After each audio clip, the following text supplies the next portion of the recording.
He doesn't. Well, Doesn't. elite organ gun in for Yo, and Wow. this is ACCM's chance to take a fight now. Cavaliers trying to pick off the Trebs, pick off the organ guns.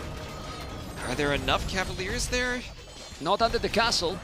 Not under the castle. The castle is there as well. Might take one of the traps, maybe the second, but a very high cost. All the Cavaliers are now in the damn hell. And look at that population difference after that fight, 181 to 130, and a TC denied. GG. GG. Whoa, whoa, Spirit whoa, of doubt in that TC.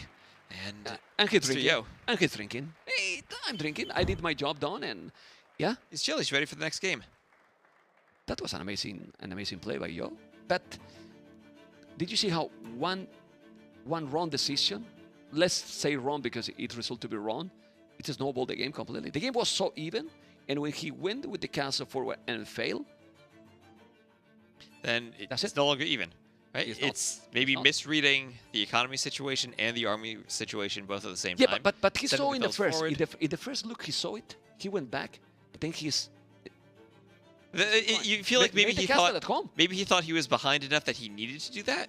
Maybe he just thought, it's Chinese versus Portuguese. I don't want to face the organ guns. I don't want to face the cannons late game. I have to try something here, and that's what he went with. But that happens usually when you get some rating, like you get some rating for your opponent, you lose a lot of the list. That didn't happen. Why he was going to be so behind if he was Chinese?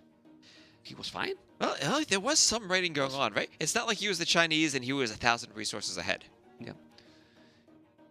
They tell me something, but you were talking and I didn't hear. So the production. Okay. Oh, we have replays of the games here. So here we see Nice. that engagement as he's going forward of the castle. That was a moment. That was the moment, right? You see the army counts. The Vil counts are still equal. The army counts are slightly in favor of Yo, but it's the composition here. Those skirmishers aren't as effective, and they have to go so far forward. Yeah, this is great. This is great because as you can see, guys, it's the first day, second cities. Now we got the replays, getting there. We're gonna be getting more and more production. Awesome job by the production here. And you can see, I mean, just make this castle at home. You have 4 TCs. Look at this point. I mean, now he's losing the village, but look at the village number. It was now 8, 9, but dropping more. And the most important, trying to save those, you lose all your army as well. Right. And from that point, Yo's just ahead, both in Yeah. eco and in army, and it's hard for ACCM to come back. You're hoping for a super late game on enclosed that maybe it goes 2 hours and you can have time to recover, but not the case as Yo's able to go imp and push so fast. Because in a map like this, and if you think that maybe Portuguese is better in late game, why? Like, it's not like arena that you have bombard cannons. I mean, you have mobility here, right? The Chinese have options to raid, but still, it's tricky. They don't have a great way to deal with bombard cannons. Right? Okay. So here we have the civs and maps again, and game 1 was on enclosed, and ACCM, he's able to pick any of the 4 maps. Usually, we'd expect him to pick one of his home maps, Fractal or Migration. They've checked off the Portuguese and the Chinese there, and 5 civs left for each. What do you think is the next map? You think ACCM just goes right away for Fractal as his first pick? I mean, I don't know. I don't know what he's going to do here. I think Mr. is going to be very ready for Fractal. Bohemians. I see Bohemians there. Like, where else you going to see Bohemians? I mean, also Italian's a pick for that map. He's probably saving them for Migration, but also a good water civ for the fish, plus monk and fast imp civ in the middle. But if you pick that, then when you pick Immigration, I don't see a clear pick. You don't have a clear pick? I mean, Berbers could be an option with the faster moving ships, but yeah probably saving Italians. Yeah, it feels Italians is more complete for Migration. For those people that just joining right now, remember that the game has been won by Mr. Yo, and the first series of the day, spoiler alert, it was Lee versus Kingston with domination. With the result you would expect from that. Domination, yes. Well, the games were... Yeah, I mean, at some point it was close, but then... You expect Louis even if the games are close. Yeah. That's the type of thing Louis pulls ahead with how good his macro and his meta play is. Yeah, and Lee has been consistent lately. Like, he has been in all the times that it was up, very up, and then down, and then it's tournament. No, now it's been up all the time. It's been very solid in the last tournaments, but we're going to keep focus on this one. I don't know if the production know the map already, if they have picked the map, but as soon as they know, they will tell us, and then we can talk about that. I believe Fractal or Migration has to be. I don't think he will go being 1-0 behind. Arabia La Madness is like flipping a coin. It's interesting though, because his Civ picks, we probably both feel Mongols are for land madness, but not one of his home maps. Trying to get a Civ pick that will be on one of his opponent's home maps. But I'm telling because I feel that in Fractal or Migration, you can prepare something special. You can, absolutely. In Arabian Land Madness is more about map, the map you get, And the map mechanics. control you can get and mechanics. Mechanics, right? The other is more strategy-wise. And we know ACCM is a player who likes to cook up some unique strategies. I'm still really curious about the possibility of Teutons and a tower rush. I want to see Teutons Fractal. Versus women's. We're in the game. And it's migration. Japanese, Italians. We could expect these civilizations here. Yep, exactly. I mean, you could see Bengalis as another option with the ships that heal and a pretty good eco for it, but it will just be a pretty standard Civ matchup for migration. Both great fishing ecos.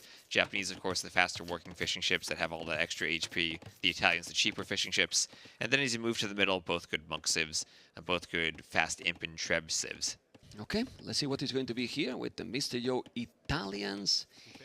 And remember that in migration you have not the standard resources in the starting island, and with 9 villages I don't even know exactly how much they have, but it's not like a standard map. Exactly. It's about pushing deer, and we see ACCM even on the mini-map as he's pushing some deer. Both players going for docks at about the same time. I like how the fish are different in both of the mods. I see the picture-in-picture has a little fish icon bobbing up and down. Here we have the standard fish.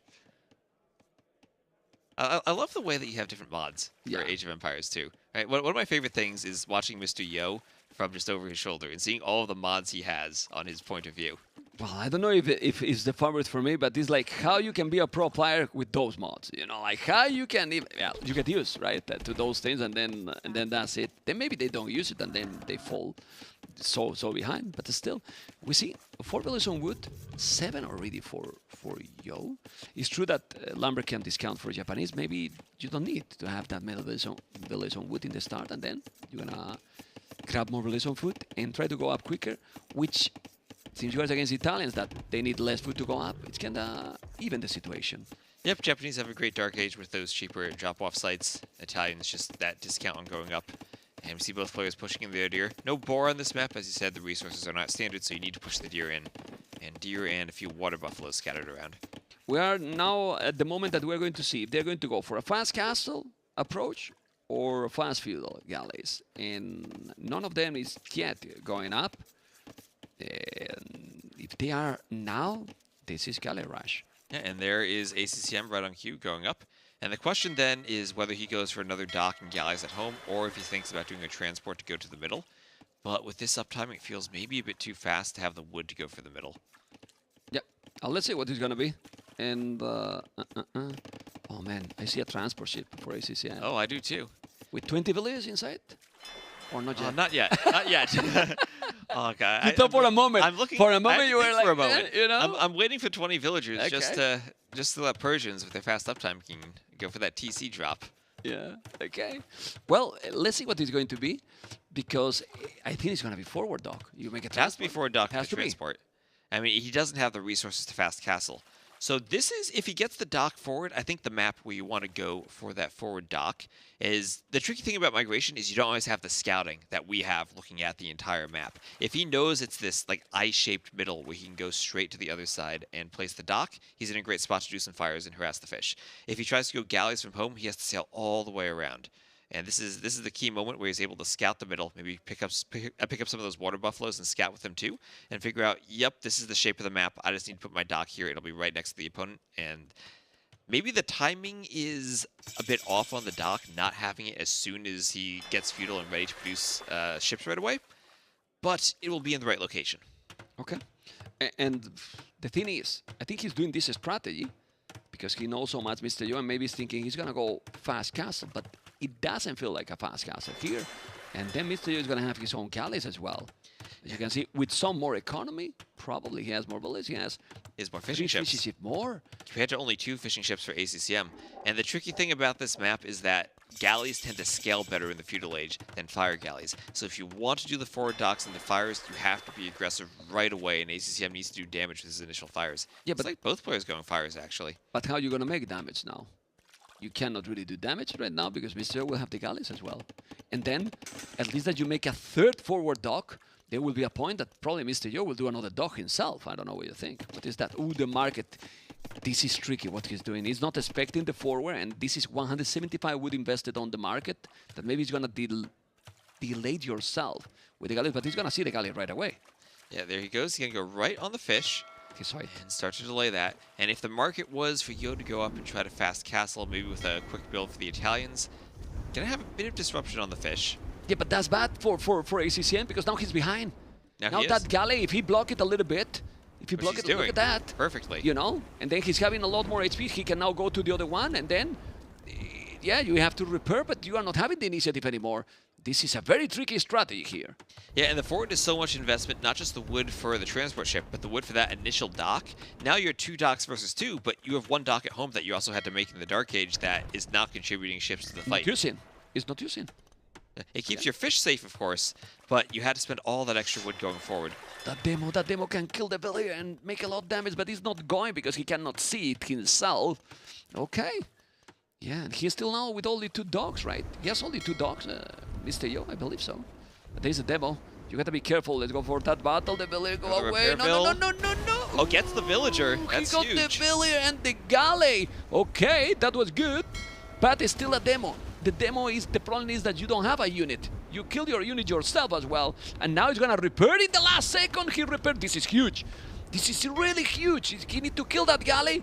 But the now put in front is doing a great micro, Mr. Yo here. And behind all that, Mr. Yo clicking up to the Castle Age. ACCM still going to be in the Feudal Age. And this is the danger of this forward strat. If the timing is just slightly off, your opponent gets up, is able to defend, and still gets up to the Castle Age without much disruption to their fish. And all the upgrades for Italians are cheaper. So now... Cheaper dock upgrades. Yeah, War Galley upgrades. War Galley upgrades is going to be cheaper. It's going to be there in a moment. While, yeah, ACCM... He's getting the resources, but they're still not there, Mr. West. So this is the other part that at least is good for ACCM. Right now, he is in the middle, and Yo is not. Yo doesn't have a transport ship yet, and it still can be kind of tricky to transport when your opponent is having those forward docks and has their fires in the middle of your fishing eco. You can't just get a clean transport ship to go forward. Ooh, another demo ship on the Villager. Ooh, he tried, but that's a waste. That's a waste. That's a full waste right now, and that's really bad. Because if you check, okay, he's ahead in Belize. Right, but Navy is almost the same, and he's gonna be in Castle in 30 seconds. How do you stop now this on the water? It's gonna be so hard. There's not gonna be an option for ACCM to keep winning the water when he's so far forward when that War Galley upgrade comes in. He's just gonna be at such a big tech disadvantage and a production disadvantage, as War Galley makes your ships produce faster too. I mean, he can go back. Okay, he can send everything back. He's about to go up, but then he's gonna lose the 2 forward docks, probably. Right, but he has the Vills on the middle at least. He can start adding in the monasteries if he gets up, but it's going to be a while before he gets up. He's just about to click now, and Yo's already up. Yeah. Well, he's moving to the middle, it seems. He's doing the barrack, as you can see. And now, he's sending the War Galley upgrade. He's still not going up. No buildings! He's doing the barrack instead of the building. No, man. I hope that he's doing at home. Can we check at home, Mr. Bodka? He's doing at home, ACCM. He did the blacksmith. Okay. He has the blacksmith in the market. Okay. So he can click up. There he goes. Okay. I mean, it's so much needed. I mean, we have seen more than one time that the player who is winning clearly the water doesn't necessarily win the game. Right. And still ACCM, I like that he has the Vills in the middle, has the barracks, can start getting the spears out. Oftentimes you see, like you do on Arena, that spear light cav monk play to collect relics. And ACCM might be in a position where if you look at the minimap, those 4 relics are all the way to the top of the island. If he's able to see that, he can pick 4 up right away. How much this guy loved the clone maps that even in Migration he mentioned Arena, man. What is going on? That's how to play Migration. Arena style, right? At the end, many times happen, right? Just scouts and going for the relics, so that's it. Let's see, population almost the same. Now we need to see Mr. Yo land in the middle. He need to go there. Right, and as much as Mr. Yo, he has a few more fishing ships, right? He's against the Japanese, though. Equal fishing ships numbers 5-5. Now we see the transport, but by the time that transport comes, ACCM's going to be up. He's going to be up, and he's going to have those spears in the middle. Yep. Okay. He has the barrack. I don't know if he's doing... Oh, but the villas are there. He's doing the barrack now. This is going to be nice. Well, this is nice already. 34 villas. 31 for Mr. Yo. But the fire galleys is still there. Fighting versus the fire ship. You need to be careful. It's not microing properly there. He's gonna take the fish. Wow, how fast he's taking. Even if he's Japanese, you know, when you have the Wargali hybrid, it's different. He's blocking now with the transport. Oh, well, great great micro to block that and make sure he finishes it off. But I mean, this is where it gets hard now to kill your opponent's fish if you're Yo, because you're so far apart. You have to go around the outside of the island just to get to ACCM's base. Yeah, now 6 seconds. But Mr. Joe is now gathering the information he needed. As you can see now here with the scout, he's doing the stable, gonna go do the monastery. The monastery is almost in the middle of the map. He's gonna take that relic, and now the timing and the momentum is one more time. What?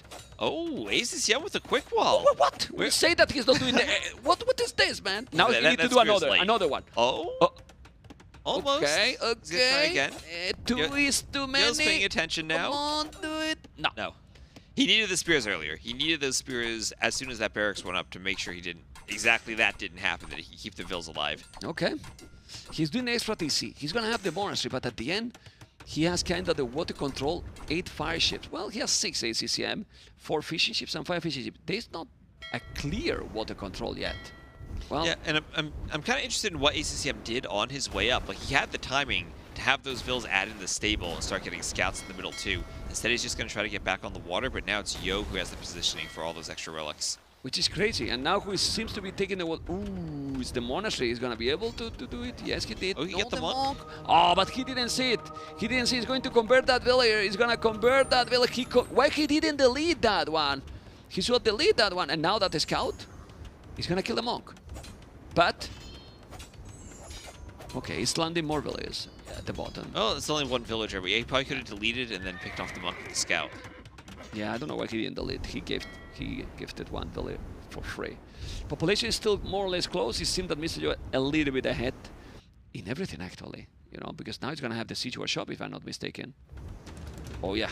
Yeah, there he goes. And still, you're also thinking when you start going in, battalions have access to those cheaper bombard cannons, too. So it's going to be tricky for ACCM to pull off. I mean, maybe an imp fight here. Yeah, I mean, you have good monks with Japanese here. In a map like this that is quite small, you might think, okay, just some towers might be a great option as well. But you need to have all the time in to get there. And if you don't get that time in, I'm not sure. Yeah, it's all about the timing now. But not having the fish anymore for ACCM is going to hurt the timing. Okay. So he's down to 2 fishing ships. You can see now here with the few fire ships, you got to be careful. It's going to go around. What's happening? Okay. Yeah, I mean, he's having the control now, both on the water and on the land. It is starting to look really, really good for Mr. Yo. Really good more for fires Mr. Yo. too. Yeah, he's gonna take the monastery with the ram. Whoa! Can we see his point of view, Vodka, please? Yeah, he can see the town center. Perfect. So, well, perfect for Yo. You know. He's going to convert? No? No redemption on the monk. You need redemption to convert the ram, so there's no way for ACCM to stop that ram right now. He's going to take out the monastery and then maybe even pressure the TC. Would you make a tournament now? I would go probably a tournament if I was Mr. Yo and convert the monks. I mean, you could, but is it really necessary if the monastery is going to go down? ACCM might not have any more monks. That's true. Yeah, but you don't know. I mean, but Mr. Yo doesn't know if he has more monasteries or he will do more. And now he's getting a little bit less and less map control. Now, there's a relic that he's not going to be able to take it. He's doing another town center, so they're going for more economy. But Mr. Yo is starting to make that this game snowball, same as the first game. Oh, and he has a hill. That makes it so much more deadly to have that Mangonel pressuring the TC on top of a hill. And especially because the defensive Mangonels from ACCM can't kill the uphill Mangonel in one shot. Okay, the siege shop is there. You can see now the Mangonel. The Mangonel is going to try to make some damage. Oh, 5 on food for ACCM. Okay. He's not going imp anytime soon with only 5 on food. Okay, let's see. We need to focus on that battle. We need to focus on that battle. He has a few monks already here. The TC, the Mangonel better say this. Oh my God. There we have it, uphill surviving that shot. Yeah, that's really, really amazing. I don't know if he's going to make more scout. He probably need to do it. He's trying to convert that demo also. Oh, another Mangonel shot, and now the monk is going to be down. The multitasking here for Yo was a little bit off, but he took the monk in the north. And here with 3 TC, are you going to repair that Mangonel? Look at the HP on that Mangonel. 2 HP and it survives. It feels bad to me. You know? Oh my. Okay. ACCM wishing for that old delete bug to come back so we could actually kill the Mangonels. Yeah, look at those 3 Mangonels taking the TC down. Look at the score difference. It's starting to snowball again. Population is not that big difference. But how is the water also? Water. It looks like it's still controlled by. But you can see Mr. how Yo. the water now is kind of secondary. Like, they are not even fishing at all. I mean, It's about the 24. land. Yeah. It's now the battle on the land area, and Mr. Yo is dominating, man. If you take that mangonel and ooh, 2 mangonels almost down, you need to focus, Yo. Yo, you can lose all the. Look at those mangonels, HP. If there's one way that to lose a good position, is taking bad mangonel shots. Yeah. Yeah, and Mr. Yo has the stone for a castle already. If he's coming here with a castle, another mangonel down. Again, okay. it's that hill. Yo just getting on top of that hill just a bit to tank less damage in that shot. This is important. Yeah, he's bringing few villas. It's only 4. That's a little bit greedy. He has a few more. He's got 7 vills. Okay. Yeah, AC. Ooh, it's dangerous to place a castle near a mangonel. Fog of War One for shot Yo. the foundation. Maybe Fog of War for Mr. Yo. Yes, yes. Be careful. Be careful. Outpost. An outpost. You gotta be careful. He's gonna lose some village. No, he didn't. No. Come he gets the on, mangonel. come on. He take another one, man. Like for real. There's the castle. For real, the castle is gonna take now the TC. He's gonna take the gold. He's gonna take the stone. But man, he took every single mangonel that he tried. My goodness. And even the ram now on the siege workshop, that'll go down. There goes the ACCM's making L production. Has to do another workshop, and this is such a difficult push to hold now. ACCM himself has 7 vills on stone, probably at home, but not enough to get a castle up yet. It's a crazy position here. It's a crazy position, and ladies and gentlemen, it's really filled like with only 10, 11 population difference. Mr. Yo is clicking up to Imperial Age already with a total domination mode activated. There's that Italian Seriously. discount working out for him, and this is exactly what Yo wants. He has 4 relics behind this push. He has the forward cast. He has the better imp time. And ACCM, similar vill count, but just nowhere near as efficient as Yo. It's impossible. By the way, I say total domination. I need to say brutal because people in the crowd were telling total and brutal domination, man. Total It has to be brutal brutal. domination. This is brutal, right? Absolutely. Oh man. Now there goes that TC. And what's that from Yo? Is that another? Is that the university there? I thought that was a castle for a second. I was gonna say. It's whatever. I mean, it doesn't matter. It's whatever. Well, we were thinking that this series was going to be extremely long, super close series. But Mr. Yo, it's playing so smooth. And 2-0, of course, the series are not over. But when Mr. Yo played this way, careful with him.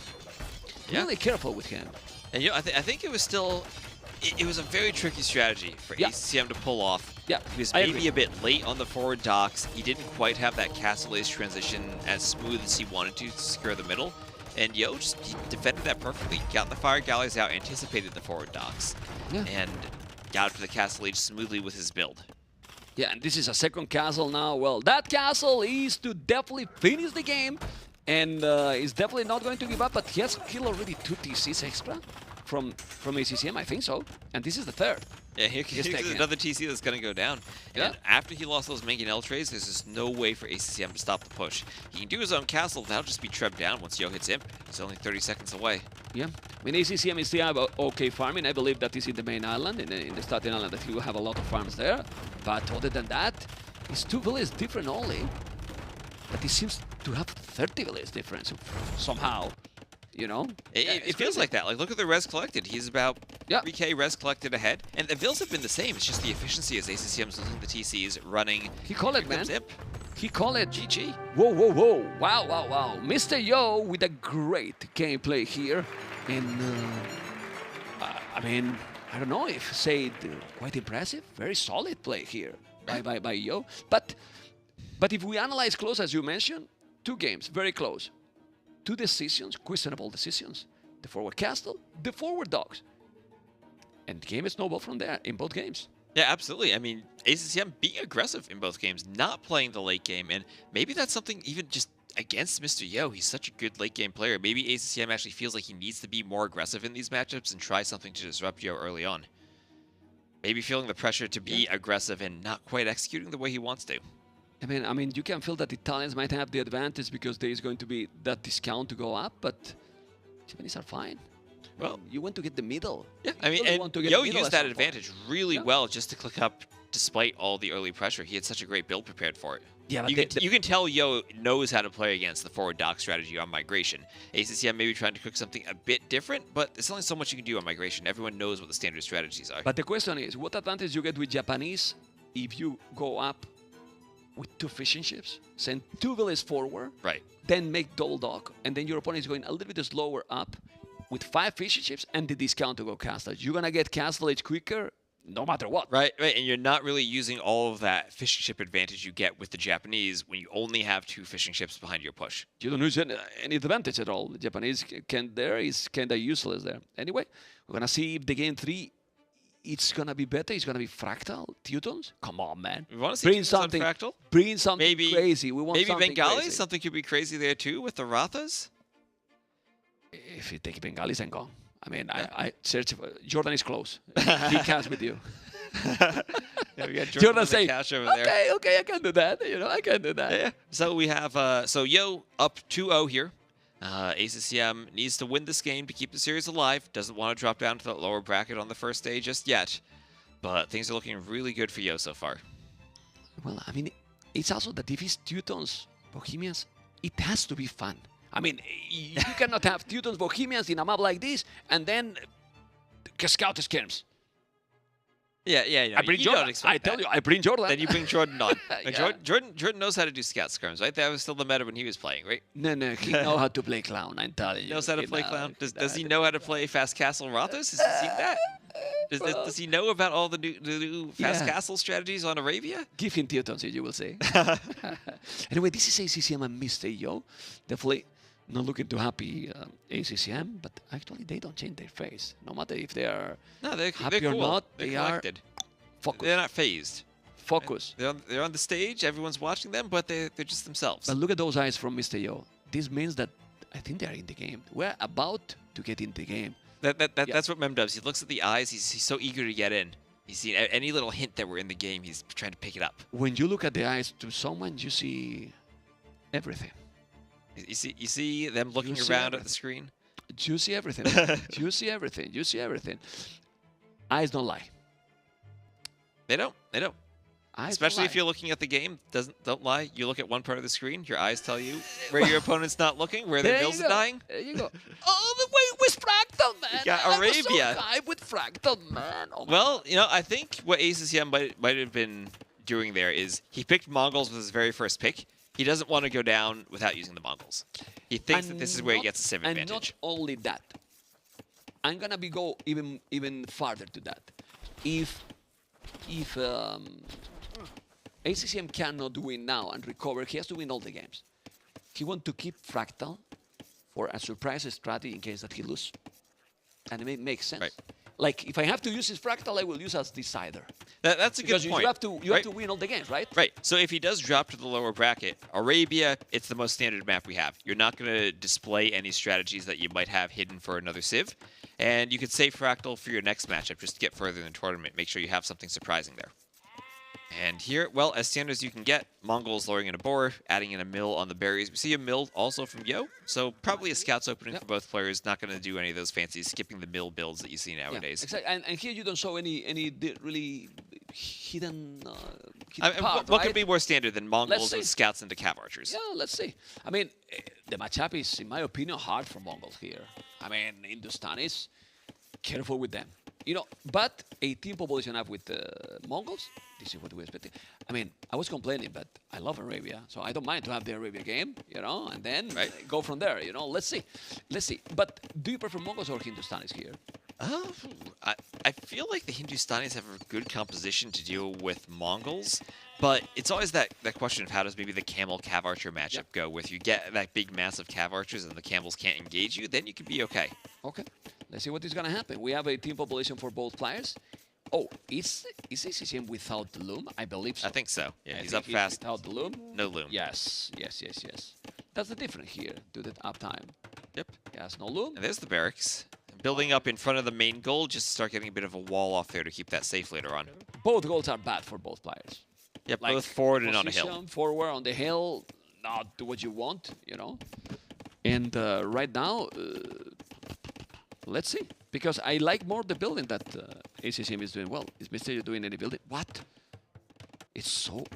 Well, you will need to protect at some point that goal. So, I mean, I can understand that barrack, but we'll have no goal. I don't know. I prefer a lot more the buildings from ACCM, as you can see. Yep, and there he is up, and he's adding in the stable, doing loom. And look at that food count from the Mongols. Already had around 350 food. Gonna do double bit axe, add in even a spear as he goes forward for the scouts. You know, one of the things we might see nowadays on Arabia is we want to question, does ACCM do horse collar with that fast up timing? Yeah. Sometimes you skip it to get the early spears as he's adding the spear right away. I mean, it's too expensive to do it now. I mean, he can do it, but it's up so quick. So let's see what's going to happen here now with those scouts coming in a moment. Okay, double attacks, as we can see. He's going to try to grab some more information. And he see that woodland is... Man, the wood for Yo is very nice. I mean, we didn't mention that, but he has great so walls. good. Like, the gold is bad, but the wood is amazing. Like, super easy to wall. Like, yeah, ACCM's left side of his base is a bit harder to wall when he doesn't have that that wood line in the back. You're so kind. That's so terrible to wall that area, right? Now, he'll find a way eventually. Yeah, no, but yeah, it's tricky. Okay.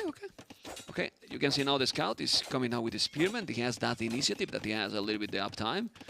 I guess Mr. Yo, if you want to get that goal, he will need either an archery range or a tower there, honestly, because everything else is super wall, but that goal, my goodness, archery range. Okay.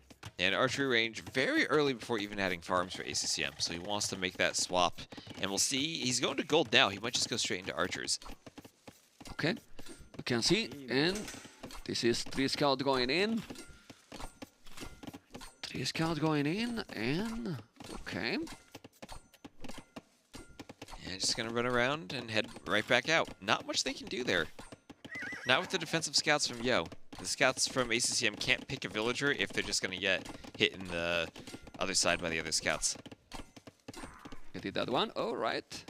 You can do the spear, and now the archery range is going to be, well, he's going to be trying little to wall. He's not walling a lot, but I think that he's doing the blast already on the left, preparing the walls probably. No, it's just some walls on the berries. Okay. Yeah, it's starting the wall. I mean, you need to wall right now. Yeah, absolutely. I mean, tournament game on Arabia, you always need to wall. Yeah, because we see a 5 scout, but only scout. For now, I don't think Mr. Yo see the archery range, right? Let's see his point of view. Well, he's going to discover now. But he didn't see till now, I believe. Now he does. Yeah, well, I don't think he's scouted as the gold and seen whether or not it's going to be archers or skirms yet. That's true. That's true. Well, but still, it has the possibility that the gold is explored, but not the mining camp. So, is Mr. Yo adding an archery range anytime soon or not? Yeah, the question for Yo then is how does he get into either skirmishers or, I mean, do you think Yo has an option just to go double stable scouts here, try to play really aggressive and feudal with how hard it is for ACCM to wall his map? If he noticed that, Mr. Yo, because Mr. Yo didn't explore yet everything, you can see now here the reaction, okay, that the scout is down, and right now, with not going for the goal and not going forward, Mr. Yo is safe. He's not going to do any damage with those archers. Safe, but doesn't have gold. Yeah, but look at the farming. He's double the farming already. That's his opponent. He has a lot more farms than his opponent. He's doing a couple of houses there to be completely safe, you know. He has the archers, but no fletching, so he will do a couple of schemes and he's fine. Yeah, and that's what the focus on adding more scouts rather than the earlier range transition does. You can add in more farms earlier on, because you're going to need that food and spend it right on the scouts. He has 8 scouts already, Mr. Yo. So many scouts. Obviously, you need to do some damage with them, because you have invested a lot and you don't want to lose them for nothing. Definitely not. He's trying to take a house here, but doesn't matter. He did another 2. And now, the couple of skirmishers are going to be there, and he's going to be able to hold him back. But, that village is going to be a first one down? No, it's not. 2 spears, and the next step is going to be goal for Mr. Yo. And the schemes are there. So those archers need to go back. That scout, Mr. Yo, don't lose it. That's the blacksmith. I don't like the blacksmith there, but, you know, you could do better in front or in a spot that you can cover. But maybe he want to hide the blacksmith. And then resources. ACCM is still with more resources, probably for the early bonus with the Mongols, but I eventually think that Mr. Yo is going to catch up. And well, pretty equal vill counts here. Yep. And that's a pretty good fight for Yo so far, and he'll run away by the time the spears come back. And, well, we're seeing Scout Skirm versus Scout Archer again. And a situation where you want to have enough archers to fight scouts before the scout numbers really can jump the skirms. Yeah. It's all about seeing how do the skirms do against the archers and how well do the scouts get a jump on the skirms. But now that small window back into the advantage that usually Mongols will have, I think that advantage is gone. This what advantage he has now to be up? I mean, he has more army, okay, 17, 14. He's 5 scouts, 6 archers, 6 spearmen. That's many spear when your opponent already had 6 skirmishes with fletching, so those spears are kind of useless right now. Right. And now you're getting to the point in the game where the Mongols no longer benefit as much from that early game eco bonus. That's sort of evening out by now, and the Hindustani still have cheaper bills. Yeah, and that's why now he's even investing into the bloodlines. Okay, that can be okay because there's no spears on for Mr. Yo, but he still have a lot of scouts. Yeah, Or a scout than his opponent. Yeah, he has bloodlines, but he doesn't have anywhere near as many scouts, so that's still going to be a tricky fight for him to take. But it's scout and skirm, so the scouts with that extra HP can get a better jump with more longevity and fight the skirms. Yeah, and now Mr. Yo need to pay attention, because if not, those scouts, having here archers and a scout with blindness, so many spears, are going to go down. He might lose eventually the skirms, so he need to probably commit with those skirms and kill the archers. Otherwise, exactly, you will lose them for nothing, and you need to pick up as much archers as you can, and even spears. Yeah, and ACCM maybe chasing a bit too closely with the archers. He really wants to keep the archers alive to deal with the scouts, and lost 2 there that maybe he didn't have to. It's a very good job, yes, but then now, thanks to that early farming that we know one player that love to make that early farming, spamming, is there, and that's why he's on the way to castle. My question is being greedy Mr. Yo to not doing a tower there? Because right now, you only have scouts, you lost all the skirmishes, and if you lose the gold, then all the advantage that you have to go up to castle, it's gone. Well, I think the good thing for Yo is that ACCM didn't commit too much into the scouts here. He has bloodlines, and he's going to have to sell to go up. But he can just do a few skirms and camp that gold pile if it's mainly spears and archers from ACCM. They don't really threaten the Vils all that much. And Yo himself has enough scouts that he can do a scout versus scout fight and just use a few skirms to clear the rest of the army. Yeah, he's only 2 skirms, that's for sure, but it's not a lot of archers. Well, 8 archers, all about the spears but not here. all the archers there. And the spears are there. You have to be careful. Now, the tower was needed, man. I think this is a greedy gameplay. And if you are getting all the gold away from here, you can see it still have 300 gold in the bank, but why not the tower? I mean, you do the market and you buy back, you know, tower, and eventually you will need here to be protected. Like, you cannot even make a TC right there. Right, and more archers coming forward for ACCM, and he would really like to grab that hill. But you know, the good thing about skirmishers is they produce faster than archers. You can have 2 or 3 skirms, and then by the time you're up to the castle age, add in a few more and maybe take a fight. Mr. Yo is a monster, man. He's a machine. He's gonna make the TC at the back already on that secondary goal. Okay, you push me here, I make the town center, and it's still gonna be castle age quicker than you. I will have the skirmishes there, so it's gonna be fine. We'll have the second TC, but I'm still not sure. Look at the amount of army for ACCM. ACCM need to come with a siege workshop forward and push from there. I don't know what you think. Yeah, and as you said, the lack of tower, maybe Yo was thinking, okay, I can go to another TC. I might not need that gold, but he lost the map position and lost a lot of his scouts in that fight, so he's not going to have that opportunity to go for the light cav upgrade. Going to have to go straight for some camels. ACCM did see the goal at the back. Well, we'd say when the battle happened, we cannot go now, but when you have a moment... Yep, he scouted everything. He sees scout everything, right? So he knows that he can be at the back. He's doing his kill bard in armor, and now I wonder what ACCM is gonna bring here. Do you think he need to come forward? Like, he has a lot of army, double the army, but now Mr. Yo going on 3 TCs with Hindustanis. If you don't make damage now, my goodness, man. These are these skirmishes plus 2. And with how cheap the Hindustani villagers are, they're going to have a really easy time booming, even if you are pressuring them. It's coming. It's coming. Siege workshop is going to happen. You know, it has to be done. It really has to be done. If you don't make the siege workshop, you are so behind in the long run. And then you will add TCs later if you make damage. The problem is that how to make damage now with those skirmishes here? I mean, you need to have some big bada boom. Yeah, and here's the thing, is that the Hindustani camels are so good that it forces ACCM now to go for two different units, knights and crossbows, since Yo already has that skirm upgrade. Well, and ACCM is going to have to go double gold composition plus siege, and that is really expensive. A monk. He did already the siege workshop. He has the monastery, he has knights, he has crossbows, he has everything, yeah? A little bit of everything. That's the problem, you know? And the damage needs to be done. But how much damage is going to be able to do it? Because now Mr. Yo can do a monastery himself. Yeah, and ACCM will have the better units, But but it's all about getting the right composition and the right fights and the numbers while being forward. Okay, let's see. The skirmishes are there. It's +2 skirmishes already. No ballistic involved here. Oh, man. He's on a timer. I had the feeling that ACCM now is on a timer. Don't know what you think. Yeah, I mean, he's slightly ahead in res collected, but with those 3 TCs, Yo's got to be booming, and he needs to defend while booming. And he already has wheelbarrow in, too. Yeah, having wheelbarrow already is absolutely amazing here because you have 20 farmers already. That food is going to explode, and 3 TCs keep doing some camel hits now. Having a couple of monks on the field, and with those skirmishes, will defend the crossbows, and if he's coming deeply forward, you have the monks to convert the knights. Yeah, and that's a great defensive monastery in the back behind the walls, so it can't just be in a position where the scouts are going to snipe off the monks. I don't know what ACCM now can do to get a big battle here, honestly. It feels that you need to go more than one mangonel. You need to go mangonel, scorpions. I'm like, crazy aggressive. If he start now ACCM to do extra TCs... Yeah, and the way that Yo has that forward wood line that kind of splits his base into 2, yeah, ACCM can pressure the gold, or he could maybe mangonel that TC on the other side, but he can't do both. Siege is too slow and doesn't have the mobility to be in both locations.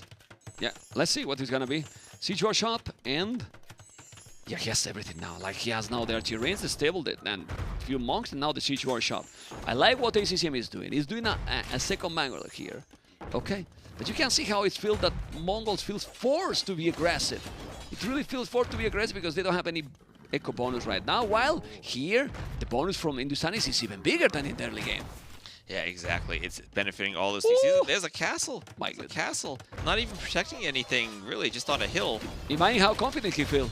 Must feel very confident now. And he sees, since ACCM went for that forward workshop, Yo doesn't even need to scout. He knows that ACCM doesn't have eco behind this. He knows that ACCM is on a timer, as you said. Do you know that I like to say chicken castle? Is that a chicken castle? I think it's okay, right? It's on the TC, you know, and since he's here with all the army, like, you cannot make a TC here that you're gonna defend probably, but this is a good battle.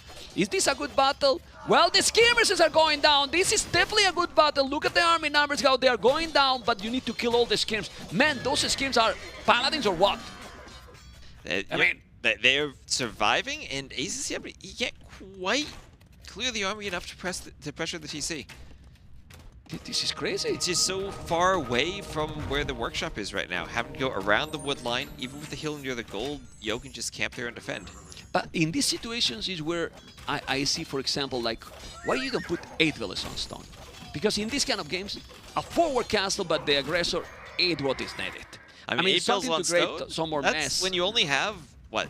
What's ACCM's vill count now? Down 58 vills. 8 on stone's a lot of your economy when you're still trying to pump out knights and crossbows and mangonels. And Yeah. then build the castle forward. But this field that is not really sending that many. Well, now he's gonna take that camel. You can see those skirmishes. Still, military numbers is similar. And now 14 villages more. And Gulams are coming. Whoa. Gulams are taking out the crossbows. They can kill everything. Man, Mr. Yo is dominating, man. Yeah, he's doing the armor now for the Gulams. They can get up to 5 armor in the Castle Age, so they're only going to take 2 damage from the crossbows. Don't like fighting the Knights all that much, but still great at picking off the mangonels. Well, for those people that just joining now, remember that these 2 players, no matter what, the winner will and the loser will be waiting for Viper or Heart. Exactly. Winner for the winner and the loser for the loser of that. Yep. Of that one. So the winner of this series will face tomorrow the winner between the next series. The next series is Viper versus Heart, the snake in the house. Ooh, nice conversion there for ACCM, but probably will still lose the monk.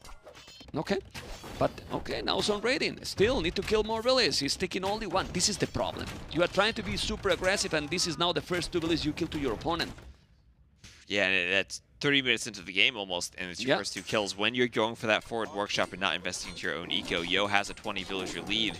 And even if ACCM does a lot of raiding now, it's not going to be that much damage. Well, and another problem is that the forward siege workshop is in the middle of the map. Right, it's Like, not even that forward. Yeah, forward should be here. The siege workshop should be on the gold, to be honest. Yeah, you know, on the gold or on that TC to the side where the castle ended up going. To really big push, but population now 75, 95, 20 population more.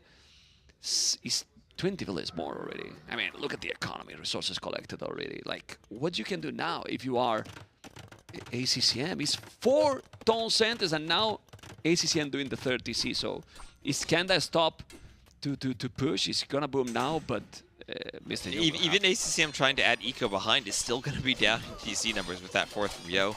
Yeah. And, well, this is a fight. Maybe the Knights will win against the Galams there? No, they don't have the numbers. They don't have the numbers. It's too many Galams. And those Knights are +2, yes, but as you mentioned, look at the numbers here. So smooth, guys. So smooth here, Mr. Yo versus ACCM in this, the Garrison LAN event, guys. Age of Empires, $50,000 prize pool, you know, and with the possibility to be increased also with the support of the people. So, oh baby, you can see now here, Mr. Yo 2-0 against ACCM, and I don't see how he can come back now, to be honest. I mean, I'm trying because we want to hype people, tricky. But it's tricky, and I feel like this is just kind of set up by that Feudal Age army composition from Yo. We saw that fight forward on ACCM's base. That early farming. And the early farming, right? The early farming, ACCM not really able to get aggressive and punish the farming economy. So even though Yo kind of lost that gold early on, maybe it was a bit tricky in that transition, he had the farming economy and the timing to get up and secure the other gold with the TC. Yeah, and let's be honest, if you are also in that situation and ahead with the economy with this matchup, Hindustanis is so smooth to play. Yep. So smooth to play. Castle on the hill in the middle of the map. Population differences is starting to explode. And now, with selling, well, not even need to sell with those resources, but he sell a little bit. He's on the way to Imperial. And sadly for what we thought, a very unexpected short series because he need a miracle now, ACCM. He does. In this game. Much shorter than we expected, right? Much shorter than it could go. But I think all these games, Yo's been on point. We're not seeing the early tournament Yo where he needs to warm up a bit. We're seeing someone who's on point. And honestly, fairly standard maps for the first 3 games he's familiar with. It's not like he needs to maybe warm up, wait, see what the strategies are. He knows how to play them going into them. Yeah, and he knew exactly what he wanted to do. Data Castle at the back for ACCM. 35 farmers. Now, but he's 30 villages behind. It's just getting more and more behind. Yeah, and Yo's up to the Imperial Age, adding in upgrades. And we'll see how long ACCM can hold on here. But just very, very well done from Yo. Even using the attack bonus from the camels to clean up that workshop against buildings. Yeah, it's looking really great. As you can see here, you have 30 villages more still, double the army.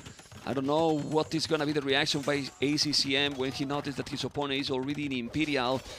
He can maybe stop doing villages now, ACCM, for a minute, 30 seconds, and he will click up to him. But that's the problem as well. You need a huge economy to the Mongols have the right army, and then you are not there.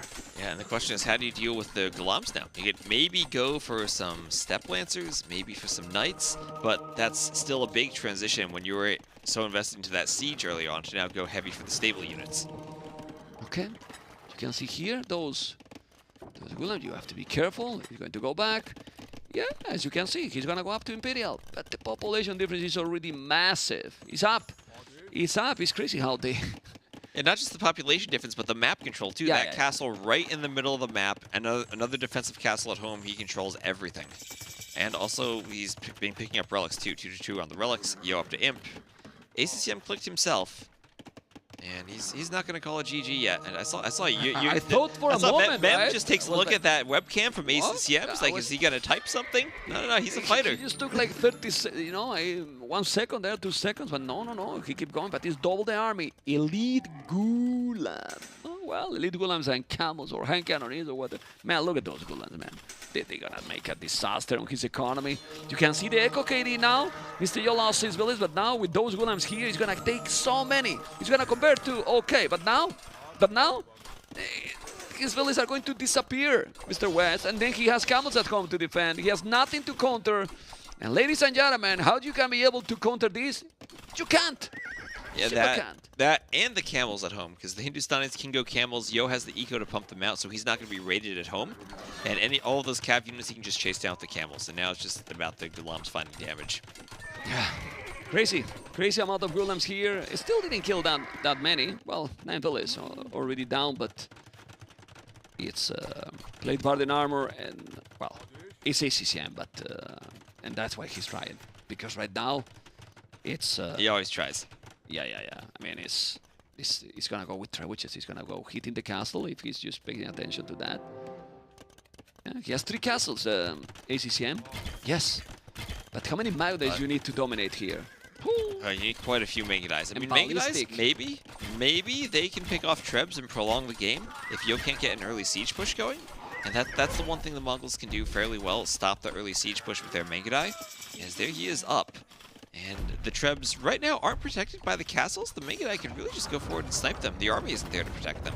Yeah. Still 4 trebuchets though. That castle goes down really well, fast. if I was Mr. Yo, just buy a little bit of a stone, then you make another castle even more forward, and that's it. And the Trebs keep going. That castle is gonna fall. It's definitely gonna fall. The Golems are hitting also the village that he's repairing. Now those Magudais can't take them. It's still a lead. Nope, It's there's not. the GG. man. GG. Well done from Yo. Oh. Don't get scared. He's scared. He's scared of himself. He didn't think he's he'd like, win that fast. Man, I mean, 1-3-0. This can. I think what he did, he went to take his headphones off. I think he grabbed his lanyard. Look at this crowd, man. It's so cool to see the people here watching here live in Hamburg. And it's amazing. It's really amazing. I mean, but I insist, we're all surprised. Like, it's been 3-0 with a total domination, man. Yeah, we were expecting this to be maybe a bit more competitive for that first set, but Yo played so well that set. Anything ACCM did, Yo knew exactly how to react, had an immediate answer towards it. Honestly, it has been decisions in these games. I mean, Right. in the previous series, maybe it was more like, well, decisions as well, but you see that the mechanics are superior for Leary. But I think here, just the decisions were all on point for one player. Then ACCM, small mistakes, snowball, game over. Yeah, it's not like we're seeing a competitive Archer micro back and forth where people are like clicking at the high APM. It's all about the decision making here. Yeah. And Yo, I mean, who makes better decisions than Yo? Yeah, I mean, it's been fantastic play by Mr. Yo. When this in this kind of situation, you know, I don't know if we can. We hear the crowd. We hear Yo as he's walking up the steps. Maybe that's where he gets that big cheer as he comes to prepare for the interview, right? He's gonna be here, close to us. He's gonna be here with KP. Also, Jordan is gonna be there as well.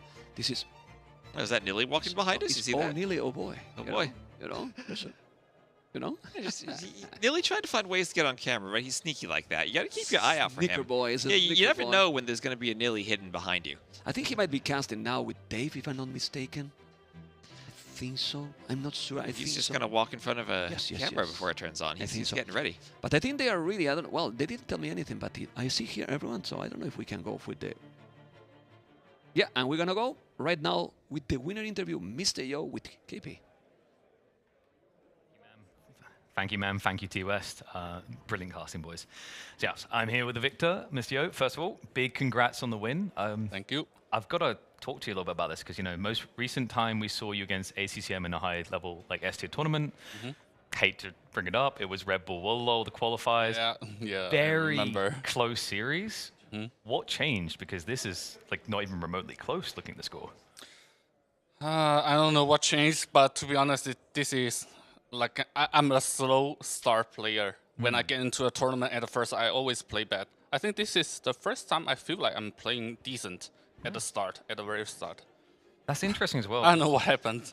Well, we were talking a little bit yesterday, and you know, you mentioned about like the jet lag, the concern there. Was it a bit of a relief that you were against the other player who's most likely jet lagged the most? Oh, I haven't gave that a thought, but now you're talking about it. Yeah, right? yeah. You're like, this is nice. Can we do this more frequently? I think it was interesting, well, because like I was talking a bit with Jordan, and I was like, is this just ACCM not closing? He's like, no, Yo is just playing so cleanly. So, you know, I guess the thought here is, like, how do you up this based on your logic that usually you start slow? Yeah. Like, are you already feeling that, I don't want to jinx it, that this could be the one? I prefer not to think that far. But I'm happy to win this set at the very start. I mean, it was a well-earned victory. I think the biggest surprise we had is, like, you know, I think you'd agree, you like to play the low percentile probabilities of maybe coming back in the game. I think ACCM has a reputation there as well. Yeah. Was the biggest shock just how quick the series was? Yeah, to me, yes. I mean, to most viewers, maybe yes. Everyone expect us to have a long fight, something like 3 hours at least. But sadly, that didn't happen. you got us back on course, my friend. Final thoughts from me. You know, we've got upcoming series, Heart versus Viper. I believe you're going to be up against the winner of that. Is there anyone playstyle-wise you prefer to face out of the two? Well, I want to play Viper. I haven't played him for a long time, but that's my heart. So my brain tells me I want to play Heart. But that's where it gets confusing. I'm glad we haven't got a player called like Brain or Liver as well. Get crazy. Yeah. But mate, big congrats. Looking forward to the extra games. I think it's time for you and local analyst Jordan to dive deeper into the series. Okay, thank you.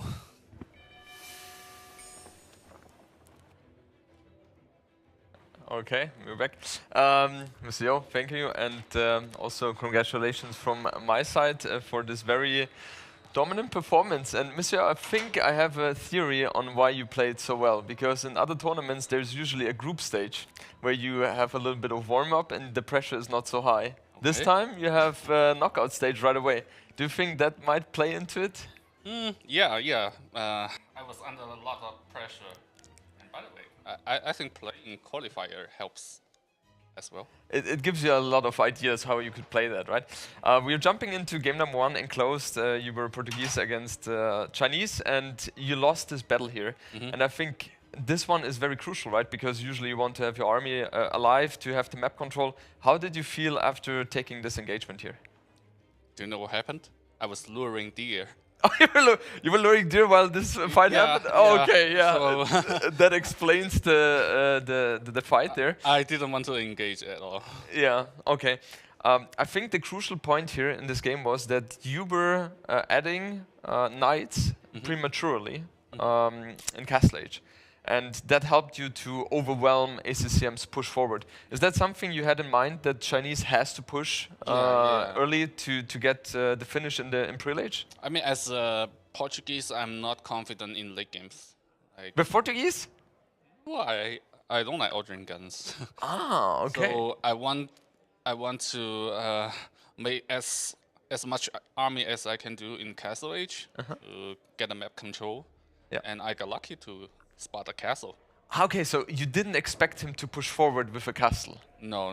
Ah, okay, because that's what I was thinking, that with Chinese you kind of have to push, right? You don't want to go into post-imp against Portuguese, and ACCM is planning with the forward castle. Mr. Yo knew it, and that's why he prepared the knights. No. Okay, that was lucky. that's not something which crossed your mind. But yeah, it was just overall very, very stellar performance. With game number 2, ACCM has done a strategy against you, which I think you invented. What's the game 2? Migration with the forward dog, right? Yeah. Fast Feudal Age forward dog. Oh, actually, shout out to my bro Dogao. That was his. Oh, it was his idea. Okay. But you were one of the first ones I saw it from. And when you saw ACCM going up that fast, did you have a feeling that he was going to go for that strategy? Actually, no. I was expecting his building dog in his base to make galley. Okay. I didn't see that coming at all. When you saw it after you placed your market, were you a little bit upset that you didn't invest into a third dog to defend? No. The moment I saw the fire ship, I knew it's not gonna work. Why? Because I usually play this strategy, right? So Yes. it only works against some fast castle player, and I was intentionally to go up earlier. Yeah. So I can make some fire ships. So it's not gonna work. What would you I have? wasn't worried at all. Okay, so what would have happened if he didn't forward dog but go galleys from at home? Would you still have gone for the fire galleys? Yeah. I You would go up still? front. Yeah. Okay, don't you think you go into a better or worse position then? Because he can mass the galleys and you only have fire galleys? No, I don't fight the front. I will fight in the middle lane and try to take okay. his fish. Okay, interesting. Game 3, we had Arabia, very standard, ACCM with Mongols, and you with Hindustanis. And let's talk a little bit about the setup of your base, because you had forward gold, and you didn't build the military buildings in front of the gold. You also didn't tower it. What was your thought process there? I think that's the only way I can war this map, like Yeah. without putting so much effort and economy into it. And then for the tower part, I was just being greedy. But I think you being greedy was the key for you to win, Yeah, right? yeah, Because yeah. you can Yeah, expand true. the economy, and you didn't take a lot of damage there, right? Yeah. So overall, it worked out pretty well for you. In hindsight, you would still say building a tower there doesn't make sense. Go for the greedy playstyle because that's the strength of Hindustanis as well compared to Mongols, right? That's true. And also, Monsieur, you went for the castle very, very quick. Like you committed a lot of villagers on stone. Is that something you feel like with Gulam you're definitely safe? Because Mongols could go for knight archers with siege push, and then Gulams doesn't really add too much value there. No, the castle was just for defending my left side. But I made some Gulam because I realized he lost tons of units to my Mangonel or Camo or anything. Yeah, that was after my castle up, I decided to make Gulam, not before. Okay. So yeah, overall very dominant performance, Monsieur. It was the best I've seen you play for a long time. Do you feel like that as well? Yeah. Okay, so we can definitely look forward for tomorrow for your performance there. Okay. Awesome, Monsieur. Thank you very much for this insight, and we will give it back to the stage.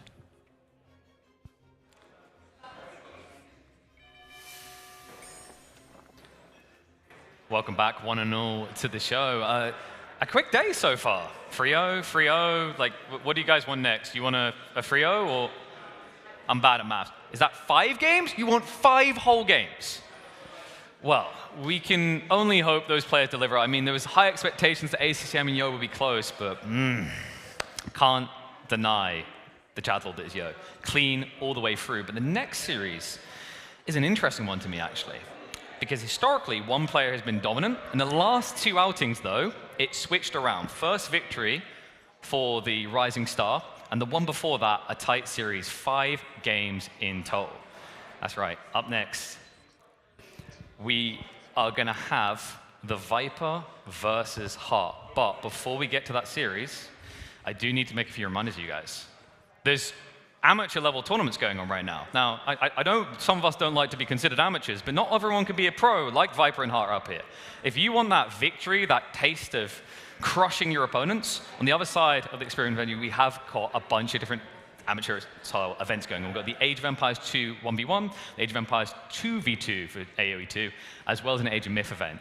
There's also, if you want to go check it out, AoE 4's got their own little tournament happening on that side, so plenty of action here in Hamburg to keep you entertained for the rest of the week. Outside that, it is that time of the show. We need to talk about the people who made this possible. Big shout out goes out to Surfshark. I reckon Mr. Yo secretly put in a lot more games than he was letting on, but he probably just pretended that he was in Norway, created an account that didn't look like Mr. Yo's, and then just smuggled the games in. Now, for you guys, I don't know if you feel that way. Like, I'm more the person who's going to try a strategy I'm going to fail at. I don't want people to see. So that's why I go and get my hands on Surfshark, because then I can basically fail to do Dark Age Rush. No one really knows it's me, except my partner who watches me from behind and judges me deeply. So if you guys want to check out Surfshark, it's a great way to surf the internet. I think most of us can appreciate it for the ability to watch whatever we want, wherever we want in the world. Like, I'm a Brit right now. We kind of have an obsession with BBC iPlayer. I can't watch it here in Germany, but I can thanks to Surfshark. If you go use the link, !Surfshark in chat, you can get your hands on 4 months extra on us, and let us know what you think. It's got a 30-day money-back guarantee, so definitely worth trying. And they support Age of Empires 2 events, just like Lee's Desk as well. Our players have been loving these. We haven't been able to kind of highlight it, but occasionally you're seeing players just change the height. I'm still waiting for the Chad Lord that walks up here, maximizes that bad boy to maximum height, and just sits there peak gaming all day long. But we'll have to see. We've still got plenty of different games where the players can actually have the opportunity to do that. And then, of course, we will be talking more about Samsung towards the end of the show. But yeah, really big shout out to all you guys. I love the fact we've got so many people coming and going. I heard that we're booked out on tickets, so I'm expecting things to hype up. And also, by the way, shout out to the crowd here. Half full, as you expect on a Thursday, but you guys have been incredible. I'm praying we can get those 5-game series. In fact, yeah. UQ is a special. So let me get a check. Like, I need to do a vibe check for the final 2 series. Which one's more hype? All right. So on the count of 3, if you want Viper versus Heart the most, if that's your match of the day, cheer. 3, 2, 1. That's not bad. All right. On the count of 3, if you're more hyped for Hera versus Tato, 3, 2, 1. Ooh. That's tight. That's tight. I'm going to say it's like a 50-50 draw, which means both of our sides are going to have to entertain. I think we're just getting the players ready now, so we should be ready to roll in just a moment. By the way, keep your eyes out, because we are going to be having some cool little giveaways to feature for you guys from not just these sponsors here, but others. Yep, there he's on the go now. Want to check, by the way, how many people here are going to be participating in the amateur tournaments? No one? Yep, there we go, we got one, all right. Honestly, guys, go sign up. It's free to do. We've got money on the line, so there's things to win. You know, I think it's like, even if you lose, it's a memory to have.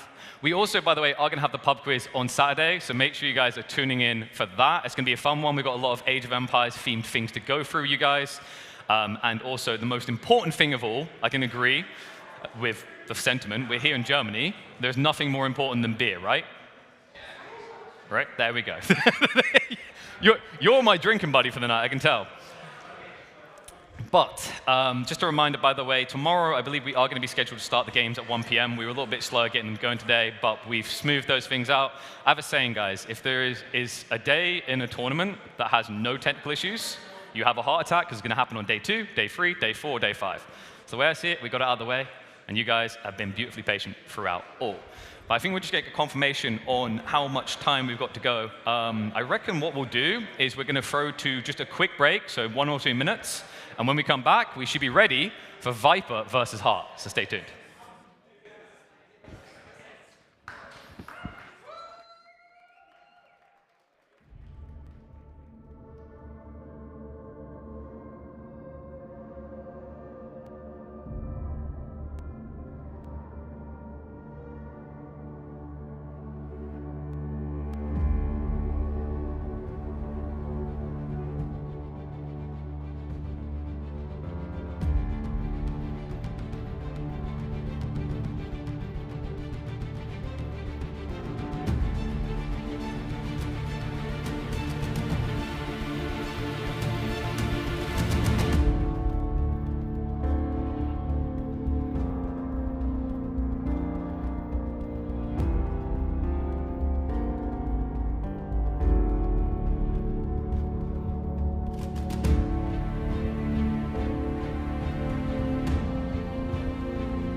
Welcome back, one and all, to the Garrison presented by the folks at Being Esports. We are live here from Hamburg, halfway through our day, but judging by the crowd's expectations, we've just got double the games to cover. And well, if there's anyone who can deliver the levels of entertainment we've come to expect, one of the most decorated members of the Age of Empires 2 community, he can even go into other games and prove himself to be dominant there.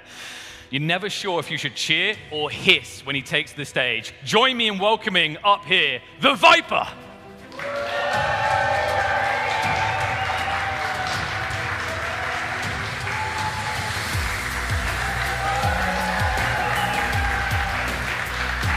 The doors tried to keep this man back from the stage, but nothing can stop him competing. If there's anyone who had faith in being up here when they're 80 years old, walking with a Zimmer frame, it is Viper, and we may already have the memory loss setting in early. But you know what? We talk about the old guard. We got to talk about the new. Because when you talk about what it takes to be a great, to be one of the best, apparently it's getting you strides in, back and forth across the stage. But more important than that, if you want to be the best, if you want to be number one, if you want to take them all on, you've got to have heart.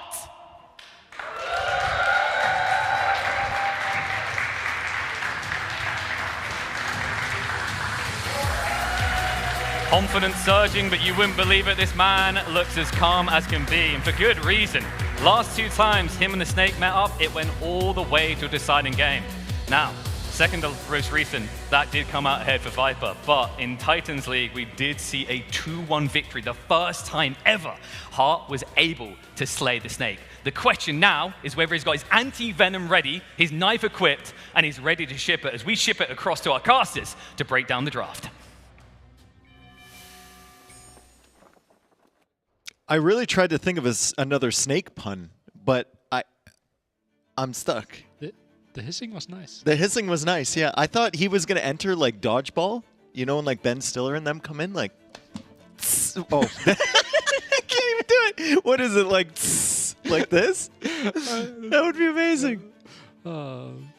Yeah, focus was a bit mixed there, right? Yeah, Viper yeah. confusing left, right. Twice? Maybe they told him like stage right, and then he was like, okay, now I'm. Is on it stage. my Is it right? still right? Or is it left? your right? Anyway, welcome in. Heart versus Viper. It's going to be a good set. I think normally, or historically rather, this set has kind of skewed more towards Viper, but recent times, Heart's gotten very, very good. Titans League, he got the win in the set against Viper. And honestly, talking to people around here, I think Viper's still the favorite, but there was a lot of questions on whether Heart could do it. Yeah, absolutely. Like, I'm pretty sure Hart will be well prepared. They already faced, I think, NAC 5 the opening match, and Yeah. it felt like Hart could have easily won that one. So Yeah. I wouldn't be surprised if Hart puts on a crazy set, and wouldn't surprise me if he wins. You had a talk with Viper, and he made a bold prediction about the outcome. Well, we were talking about the previous sets, and I was like, both 3-0s, and he's like, it's going to be 3 in a row. And I said, okay, which way? And he said, so It's so weird. he's Viper's feeling like a 3-0, either for him or for Hart. Maybe it's early bedtime Yeah. for him, right? He's a dad, starting to sleep early, Yeah. training late, and Yeah. well, we can take a look. Those are the Civ picks and bans. Obviously, the orders, we have some admin bans, just randomly generated bans to give us some variety. Then both players ban 2, and then pick 6 for the best of 5s. Viper, Persians, Khmer, Bengalis, Byzantines, Romans, Koreans. Yeah. No major surprise. Yeah, I think the trend we've seen so far today is that there's no civs that are really tunnel visioned on a single map. Everyone's drafting civs that can be used on maybe 2, 3, 4 maps even. Maybe even like all of them involved in a best of 5. So kind of stayed the same here. I'd love to see the maps as well. We took a quick look at them, but I've already forgotten. Viper's not the only one getting old around here, if you can tell. Yeah. So let's take a look at the maps. I think Golden Stream will be our opener. Then we had some bans, some picks there as well. Typically thinking we want to see Hard play aggressive maps. Yeah. Like not really a lot of walls, just where he can show his massive micro with Scout's gunplay. I also think Hart is really favored on maps that are figured out and that have a defined meta on it that he can perfect. And fortunately for him, all of these maps have been featured in multiple tournaments before. Yeah. So they're kind of figured out here. That we saw it with Yo in the last set, right? Usually Yo struggles early in a tournament, but these maps, every single one of them he's played in different events, so he knows exactly how to play them. Yeah. And that could have benefited him there. I think it's going to really benefit Hart as well, because Land Madness, very popular. Migration, very popular. Golden Stream, we've seen it multiple times. Fractal, maybe not, but Enclosed, definitely. Yeah. And close, just the thing is, games play a bit differently. Yeah. Depending on the civilizations. Yeah. For example, with Arabia, everything is figured out. Enclosed, you can have like humans mixed in. You can have some weird starts. I would say, though, Golden Stream, yeah, we have seen it, but mainly playing Empire Wars. True. Now with 9 villager start, I'd be interested to see how they're approaching this. And Because Hart it's really wallable. Hart probably played like 100 games on the Empire Wars ladder, grinding Golden Stream. So his impression of it might be a little bit different. But now that we know the maps and we know that Golden Stream is going to be the first pick, what are we looking for? Are we looking for Armenians from Hart? Is that the civilization there to try and control the water? Seems like it, right? And then Viper is well, Persians feel like a really strong civ there. Koreans is something we have seen multiple times, right? Crazy Towers, Persians, you also have the advantages on land. Maybe we try to go the other way around, right? And try to distribute the civs like migration. If we take Armenians for Golden Stream, then that's kind of Portuguese. But I'd probably rather see Armenians for migration and then something, as I said, Golden Stream really wallable, maybe Burgundians there. Burgundians on Golden Stream, yeah.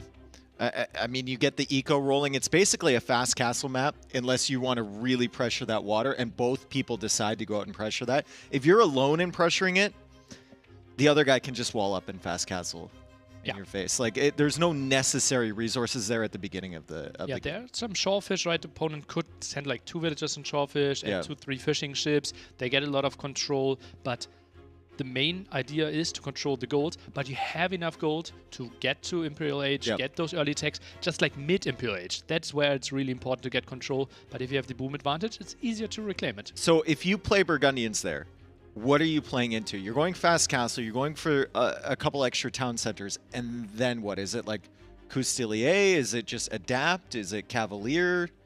Depends a bit on what civilization you go up against. I think I remember like a Doubt ACCM game or something, and it was just like Halberdier and fully reclaim the middle, right? You have such a great economy. Okay. What is the opponent going for? Hand cannon attack? Takes quite some time. If we think Yeah, they're about, going to like, be behind you Persians. if you're Burgundians, yeah. Yeah. So that will be interesting. And I'm not even sure if you want to go fast castle. You could also play fast feudal into eco upgrades. Yep. It's a bit safer in case the opponent was trying to make some shenanigans happen in feudal age. Is there any other option other than Persians that you see here for Viper on Golden Stream? I mean, I guess Byzantines is always potential there. Koreans, maybe you could get the towers set up in the middle, but the eco isn't as good. Byzantines, I kind of see a migration, Yeah. right? Could also be Fractal, although Fire Galley advantage isn't really there. Romans is for land madness, most likely. I think like Koreans are a reasonable golden stream civ, but if you already have Persians, I think you're throwing them there. Yeah. Khmer feels like enclosed. Land madness, we have Romans or Byzantines. I think Byzantines migration then, potentially, yeah. Bengalis then on Fractal for Viper? Could be it. Stronger monks are nice. Not sure if like the 2 extra wills will help you that much because we have some weird messy games, right? Yeah. And it's not really typical that if you have a messy game and action all over the place in different strategies that you think, oh, those 2 extra villagers decided the game, right? Typically you're looking for different bonuses. Well, I mean, they have the healing ships as well, if Mm-hmm. you want to contest water. So there's a lot of bonuses there. And like we were saying coming into this, like everyone's just picking civs that ask a lot of questions, right? Khmer can be used on 2 of these maps. Bengalis can be used on 2 of these maps. Persians can be used, I mean, nowadays, Persians can be used anywhere. Honestly, Khmer could work on 4 civs here, on 4 maps. You right? could play it on Enclosed, Golden Stream as well. on if land you want to go madness, for Golden the boom. Stream, Yeah. Just boom. Yep. Into ballista elephants. Fractal, maybe some weird FC. Yep. On the other side, Gujaras. I only see them on Land Madness. Really? Portuguese could be enclosed. Burgundians, Golden Stream. Armenians, Migration. And then we have Fractal with Tatars or Malians. Doesn't excite me that much. What am I Okay, overlooking so something? maybe we're spotting the difference here between the 2 civs or civ drafts, right? Viper's got the super adaptable civ draft where he can pick anything he wants anywhere. Heart is much more specific from what we're seeing. But that also means he's more, like, maybe more specific, easier to read, though. Yeah. Right? His civ might be strong, but Viper knows exactly, okay, that's your plan. If you play Burgundians on Golden Stream, I know exactly, like, that you're not going to man-at-arm rush me or try to go into a galley war against my good water civilizations there. And Viper can come up with plans, and he famously had a crazy Golden Stream game against Leary, right? Where he also knew, okay, you have advantages that way, and Viper found an answer to it. Yep. How do you think Viper's feeling approaching this tournament? I don't really know. He has not looked too sharp Yeah. in the recent past, right? Especially like TTL, very slow start, and not a great group stage ending then. Losing to Hart, and then the bracket, the playoffs weren't super convincing either. It's like he's overdue to a great performance. Like the last major LAN tournament, like Noble Papen Cup, obviously, he had the crazy set against Leary. Before that, he had a crazy set against Leary. We still rank him at roughly number 2 and 3 in the world. Yep. Right? It has to be like Leary, Viper, one of the 2. But we are in the state where it feels like Hera is clear number 1. Yes. We're hoping that Kingston has a better showing tomorrow. And anything between 2nd and 7th place is kind of possible. Yeah. No, I agree with you. Like at this tournament anyway. Yeah. And I mean, I was asking around yesterday to the players and some of the casters as well, and I was like, who do you think has the best chance of beating Hera? And everyone's response was Viper, I think. Ooh, Out of all these interesting. players here. I think I think a lot of people a year ago would have probably said Leary, but the record's out there. It's plain to see, right? It's 17 losses in a row, I believe. Sick. That's it. Leary against Hera. And some of those were 4-0s. Some of those were 3-0s. And I like- think the last ST tournament that Hera didn't win, like the last before his streak, was like TTL Season 2 that Viper won. Yep. I think something like that against Hera in the final. And right before that, he had won, I think, an A-tier tournament, the Middle East tournament, against Hera in a best-of-7 in the final. So there is some precedent. But I think that was Hera with like, I think he had like sub-donations on the during the final. Nilly? But okay, no Bring it, storyline. bring My it. bad, my bad. I forgot it. We don't ask In how. the best of 7 final. We don't ask how. We just ask how many, okay? Okay. Yep. So, another small break there, but it looks like they're good to go now. Felt like Viper was ready for quite some time. Hard. Hart was having monitor issues again. Yeah. Yeah, Hart was having some technical issues, but it looks like they're almost ready. Nice. Yeah. That's our stage manager there. Stage manager. Ooh, that's a fancy name, right? This was Someone the that delay carried as PCs. everyone who was in the audience went out to get dinner, and Yeah. now they're coming back. Yeah, I know. That's actually really nice for them, right? It's 6 p.m. in Oh, there. Germany Some right of them now. are back. Hello, Hello, party people. guy without hair. I feel you, dude. Someone in the back was That's the couple. was saying, Dave, I thought that was you. I'm like, no, there's a lot of people that look like me from a certain angle. That's the couple that I told you about. Oh, Yeah. the The friendly one that Yeah. take picture with me every time. Yeah. And that you said like they're probably printing it out and putting it over. above the fireplace. Yeah. Just 6 framed pictures of Nilly above the family fireplace. Yeah. They're so friendly. When they have kids, they'll be raised on Nilly. Yeah, and put their socks basically under The my picture. They need 24 pictures with me.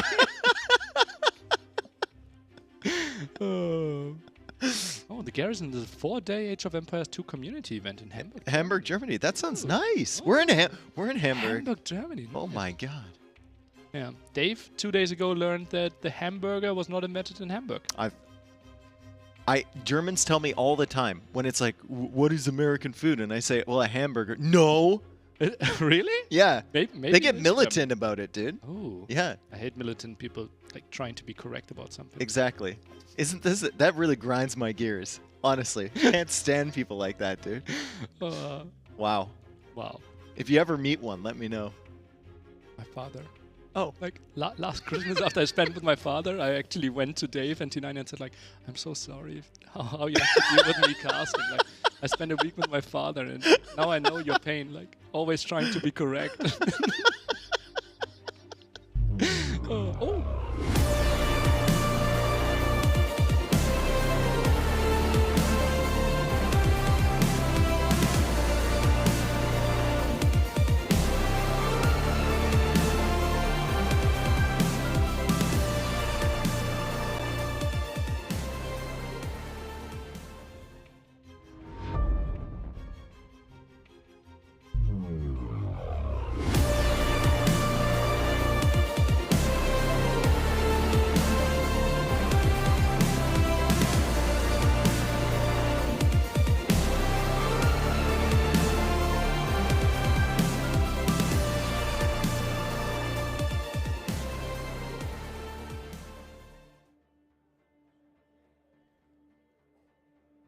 Welcome in, everyone. Game number 1 of the Viper versus Hart, and we are right into a pause. Yeah, your game freezing a bit too. Yes, he says. Interesting. So Golden Stream, we have Persians against Burgundians, kind of what we predicted. And yeah, this will be an interesting one, right? And Yeah. as we said, this should be probably what we think Burgundians trying to get the eco-techs cheaper and an Yeah, but like if Viper knows that, he's got one of the best booming civs in the game in Persians. So like if he suspects that Hart's just going to go for a boom, why not just go for a boom of your own? then you're just mirroring one of your first picks against the 4th pick of the opponent. Yeah. And you're both playing the same strategy. Yeah. Is that what you want? I'm thinking of Viper's approach to the game where he has, you know, the belief in himself. If all things are equal, I'm going to come out on top. I think it's not the worst. And I think Persian eco is one of those ecos that actually scales well against Burgundians. Yeah. Especially, well, maybe you also might want to just like go out and take those fish early, whereas Hart would be playing a little bit more defensively because he's unsure of what you're going to go for. Wild idea. Okay. What about a really early barracks and adding 2 militia? Persians extra resources at the start. Burgundians would hate to have anything interrupt their eco. I think Viper's kind of greedy, and I don't think he wants to spend that res. Yeah, it's more like a Tato approach. Yeah. I would think like he could open like barracks first to militia. Yeah. But yeah, Viper, maybe he's fine. But then, like, we're going into a really, like, mirror situation, right? Dock techs are relatively similar, Burgundians and Persians. Persians obviously a bit faster there. But then we likely go Halberdier plus hand cannoneer, bombard cannon. Yeah. There, the advantage is for Burgundians, no? Yeah, but I guess so. It's a little bit of an advantage in the attack from the cannons and from the hand cannons. But overall, that battle is, I think, on a map like Golden Stream, is going to be one with macro, and it's going to be one with your eco advantage, more than the unit advantage. Yeah. Also something we have to think about, Golden Stream. Typically, it's decided by the goal in the middle. Yeah. But with Burgundians, I think relics are playing a bigger role than they normally would. True. Right? Viper, obviously a guy that even on gold in the middle maps likes to collect So relics. that might actually force Viper to play into Scouts or Light Cav earlier to control those. So there's a lot of back and forth here. I think the main element is that Viper has the option to go aggression, or he has the option to boom. I'm not certain that Hart has both of those options as well with Burgundians. Or mind games. Maybe It could be mind games. He opens barracks. I mean, Hart could also open Scouts. I could see that if he thinks Viper wants to get greedy. Scouts, double wood upgrade. And then at least you control the map. Right, so you're up a little bit later. You get the boom rolling a little bit later, but you have control, and Hart loves to have control. Yeah, so true. And well, but if we go scouts v scouts, it's just so easy to wall, right? You just go like 3-4 scouts and some spearmen. You will get your walls up. You will get your eco techs. Maybe you're up to castle age a minute, 1.5 minutes later, especially against Persians. But you won't mind that as Burgundians because your eco then is really kicking. Exactly. And if you go scouts, it forces them to go scouts if they want anything to do with the relics. Yeah, true. So they just had to add. They have to add that investment just a little bit later than you. Is there a chance that Viper just plays dock 2 fishing ships, straight fast cast into light cav? Yeah. And then the question is like how. But if Hart opens scouts into that, then that's a problem for Viper, is it not? Well, if he's walled, it might not. Gotta add the walls.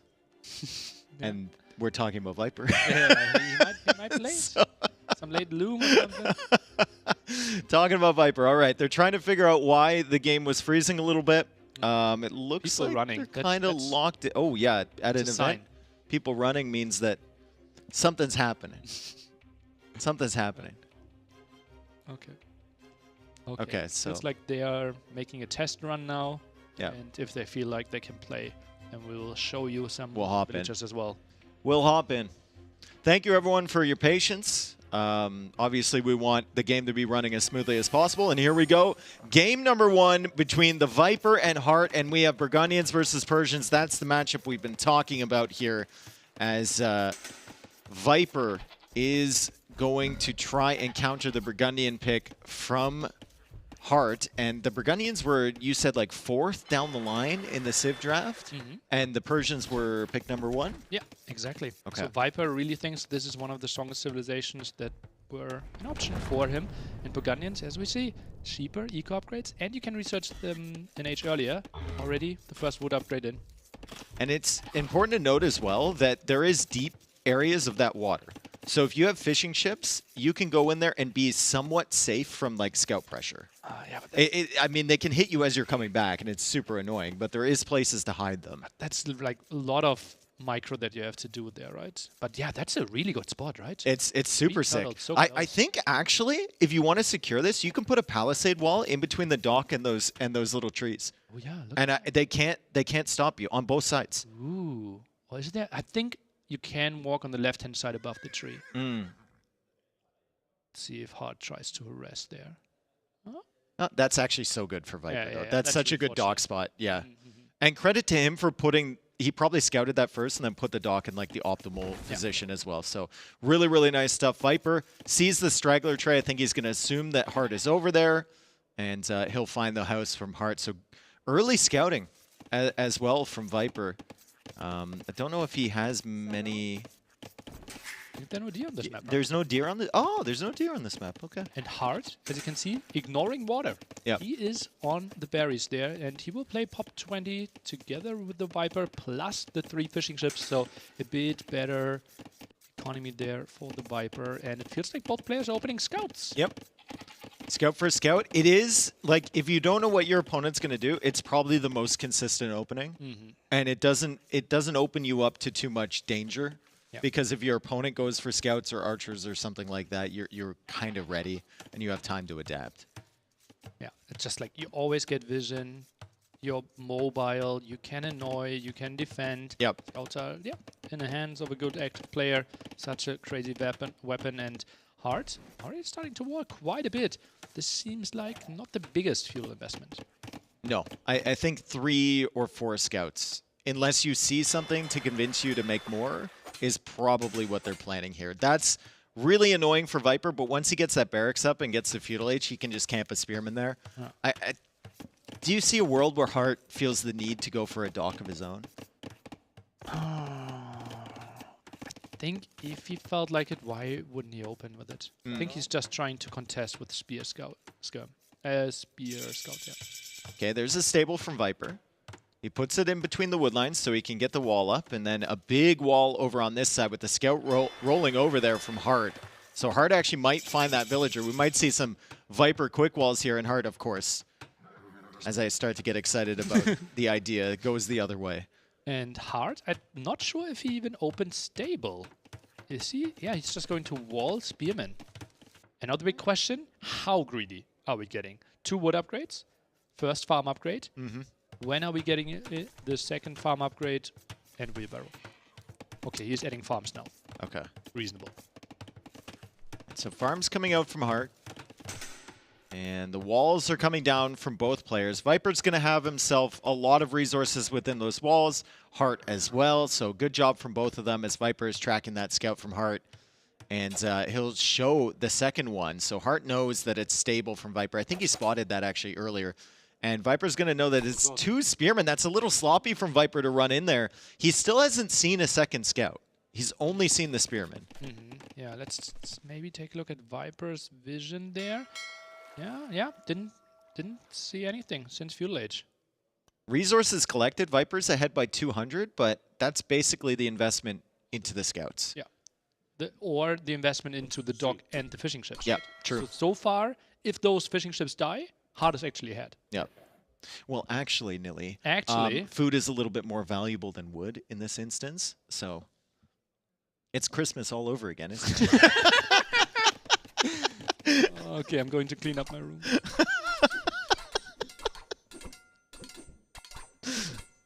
And yeah, Fire Galley added. So some reaction forced. Viper actually collected a bit of gold there, but felt like, okay, you don't have a dock. Yeah. And did not collect more. I think even just a single ship here gives you, like, it might not actually give you map control, but it gives you the idea of map control, if that makes sense. Like, Hart's not going to really want to go onto that water area if there's a ship there.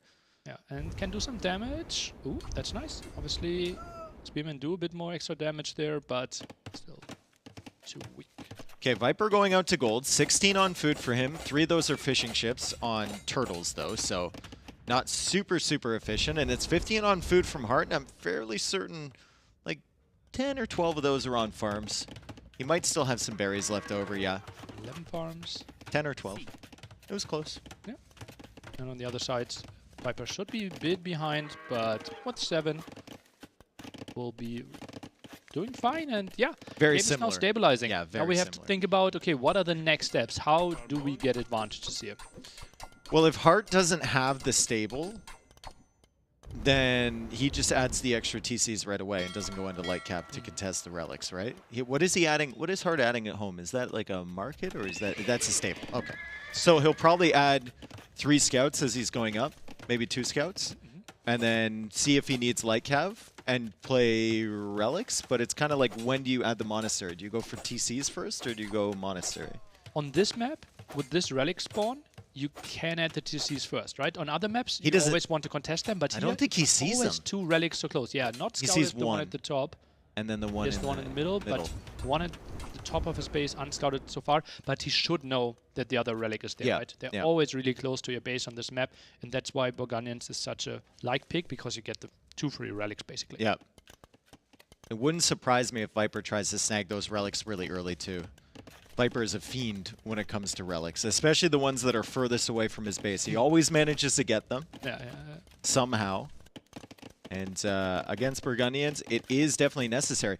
Viper actually ends up clicking up first. The Persian TC is going to work a little bit faster as well, so he's going to end up being up 20 seconds before Hart, a little bit more than 20 seconds.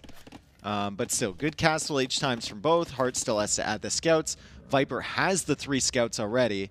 And here come the eco upgrades from Viper. As we look at the res collected, 300 ahead. So that's essentially the dock and the fishing ships. Yeah. So Hart can't be too unhappy with the situation here. No, it's pretty good. Let's remind ourselves, first pick against 4th pick. So if Hart gets into a relatively stable game, and they can mirror the army compositions there, he should be happy. So you think the opening for Burgundians, let's assume that both of them have a few light cav, both of them have a few monks to pick up the relics, and then they're on 3 or 4 TCs. The opening for Burgundians is chemistry, you think? And just gunpowder? Yeah, bombard cannons are really good against ships. Yeah. Plus extra 10 attack there, so you can reclaim the water. And Persians most likely going for cavalry, right? So it feels like bombard cannon, halberdier, and then you're adding some hand cannons a bit later. Okay. Bloodlines on the way from Viper. Is that surprising to you? With only 3 scouts out in the field, is he maybe even thinking about mind gaming here? He obviously has a lot of resources, but we would have thought he would just go 3 TC monastery. Honestly, I don't really see the point of that, because I don't know how much damage you can actually do to Hart. It's fully walled. There will be monks to heal up anyways. He's going light cap, but only 3. Monastery early on. Actually builds a demo. Okay. I mean, you'll never find me disagreeing with that. I'm definitely okay Is with there a Viper spot to making a hide the demo. demo? That's the big question. In the dock. With the right angle. Or right there. It's fine. It's blue. It blends in with the water. Yeah, it's an open site. Yep. Second and third TC here from Hart, as he does get the second farm upgrade now. So his eco upgrades are going to be looking pretty good. Still hasn't gotten wheelbarrow.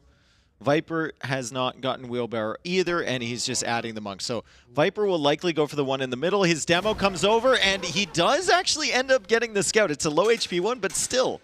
Light cap going down is not the worst thing in the world, as the spearman's now attacked. And I think that monk's going to have some issues coming forward for that relic. It was relatively far away, right? I think he deleted that one, actually. Don't think there was a right click there. So Oh, for the demo? Yeah. No, he definitely deleted it. Yeah. But loses those, even with bloodlines. Yeah, Bloodlines isn't helping him out that too much right now. Those light cap can take out the fire galley if they want, but there's also the potential of more demos on the way. Viper does not have one in the queue, but Hart doesn't know that. Wheelbarrow on the way for Viper. Farm eco going up. Very nice farm eco for both players at the moment, and they should be able to produce out of all of their TCs. And the villager production, fairly even. Viper continues to scale ahead on res collected, even with the Burgundian eco upgrades in earlier. Viper with the focus on the monastery early on has to get the neutral relic in the center. Yes. Otherwise, the investment of the early monastery won't pay off. And there he is.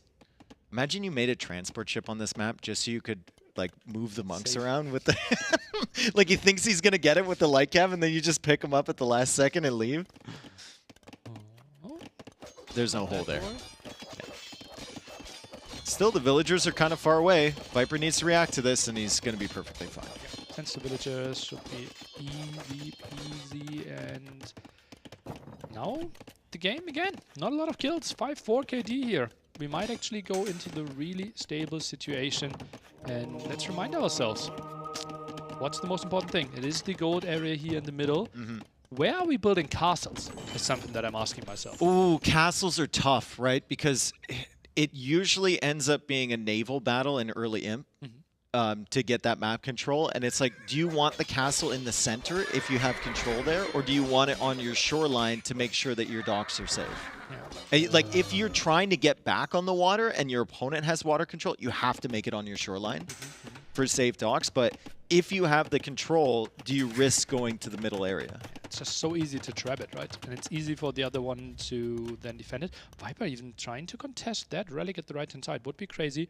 While we see Hard going for TC4 and Viper's adding 3 and 4. I think villagers will be relatively even, but the relic control advantage will be for Viper. Persian TC production rate is going to scale really well with 4 TCs if they're both on 4. Yeah, and he has 27 on food, so you can actually afford all those. Yeah, 7 vills in the queue too. Like, really, really good macro so far from Viper. Honestly, to only have a minute of idle TC time from both or less in Hard's case is really solid. Yeah, with all the scouts that we were building as well. Now something going to the relic at the right-hand side. Could that be denied? Oh, Hard sees it. Hard sees it. What's Hard's line of say? Oh, and Viper saw it too. Block! Block! He's coming in! Hard's trying to block. Hard is trying to block, but Viper gets downhill hits on both monks, and he doesn't get it. The old man has survived another day, and he's going to try and grab that relic. Nothing coming forward from Viper. Delete the palisade and get Oh, yeah. 100%. the shortcut. Oh, no. He goes through the front. I mean, delete the palisade and put the relic there. Then he can't get in ever. Way better. Oh, oh. Oh, Knocking at the door. he's fighting. Hello? Relic delivery. Oh! The door was unlocked the whole time. What on earth? Okay. Why did he take the detour? I don't Before? think so. I don't think Hart realized that happened. I think he was waiting. He figured out he didn't want to delete the palisade well, and then he clicked in and then moved away with his vision. So he doesn't realize there's a hole there. Does Hart know about the relic at the left-hand side? Okay, he did. Now Yeah, scouted it. he just saw it. I mean, Viper definitely knows about it. Viper's got 3 relics right now against Burgundians. That's actually sick. Yeah. And also, look at the food eco from Viper. Handcart on the way, 40 on food right now, 86 villagers. Yeah. Can't be too unhappy with that. Light Cav here to maybe clear up those monks. Viper he wants to go up for 1 in relics. And if you're Hart, you have to know that he's like hanging around with the monk. It's Viper. Yeah. Right, like, you have to know. And why is he? oh. No. Okay, 3-2. Now, imp buildings should be coming up. TC number 5 in the middle. I don't mind that at all with Persians. Extra. Normally that TC would become a target, but with Persians, you kind of want that TC to become a target because they'll be targeting it for like 10 minutes. Yeah. Harbor opening, by the way, from Hart. He is adding some barracks there, so it could be some map control for him. Maybe even adding some siege there. So tries to clear something up early. Floating quite a bit of gold there from Hart, but his food is almost there. So he's going to buy some, and he's going to try and click up. Doesn't have the second building yet. He has? Didn't he build the university in the back? What? Oh, did he that? delete that or something? And now What's it's on. happened at the top? It's on the gold there. Yeah, let's look at the top. Did he? Oh, that's a It was a market. Ooh. Okay, so that really slows Hart down. Yeah. Slows Hart down by like a minute, and now Viper's on the way to Imp. Viper's eco balance was perfect this game. I think he got 1,000 food and 800 gold at like exactly the same moment. He wasn't floating anything. 98 villagers for him, 103 for Hart, so Hart has taken the villager lead, but still ahead on res collected is Viper, and Hart's units are spending all of their time over on this side of the map as he feels like he needs to go for the castle on the shoreline rather than in the middle. Archer Rangers. So this will be the hand cannon Hand opening. cannons, yeah. And then Halberdiers aren't that great anymore. The first click. Oh, demo. Oh. Huh?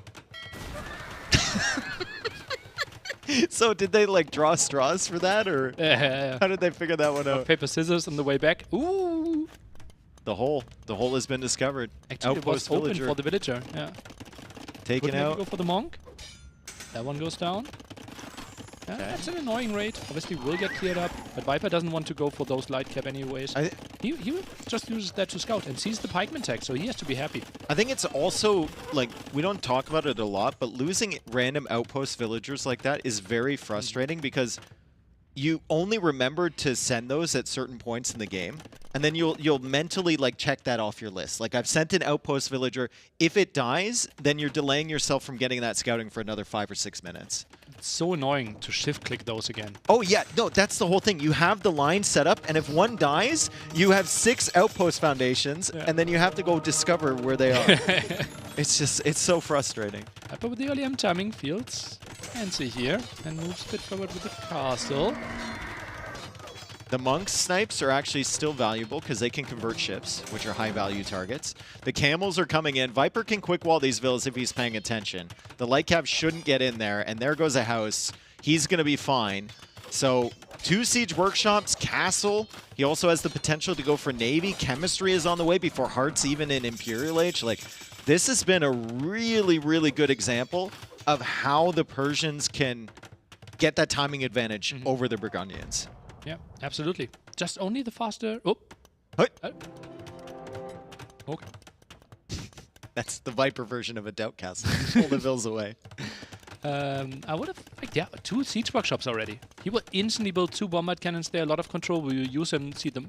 yeah. We'll see him use the market now as well. Galleon tech for hard. I think he should go for a Treb as well.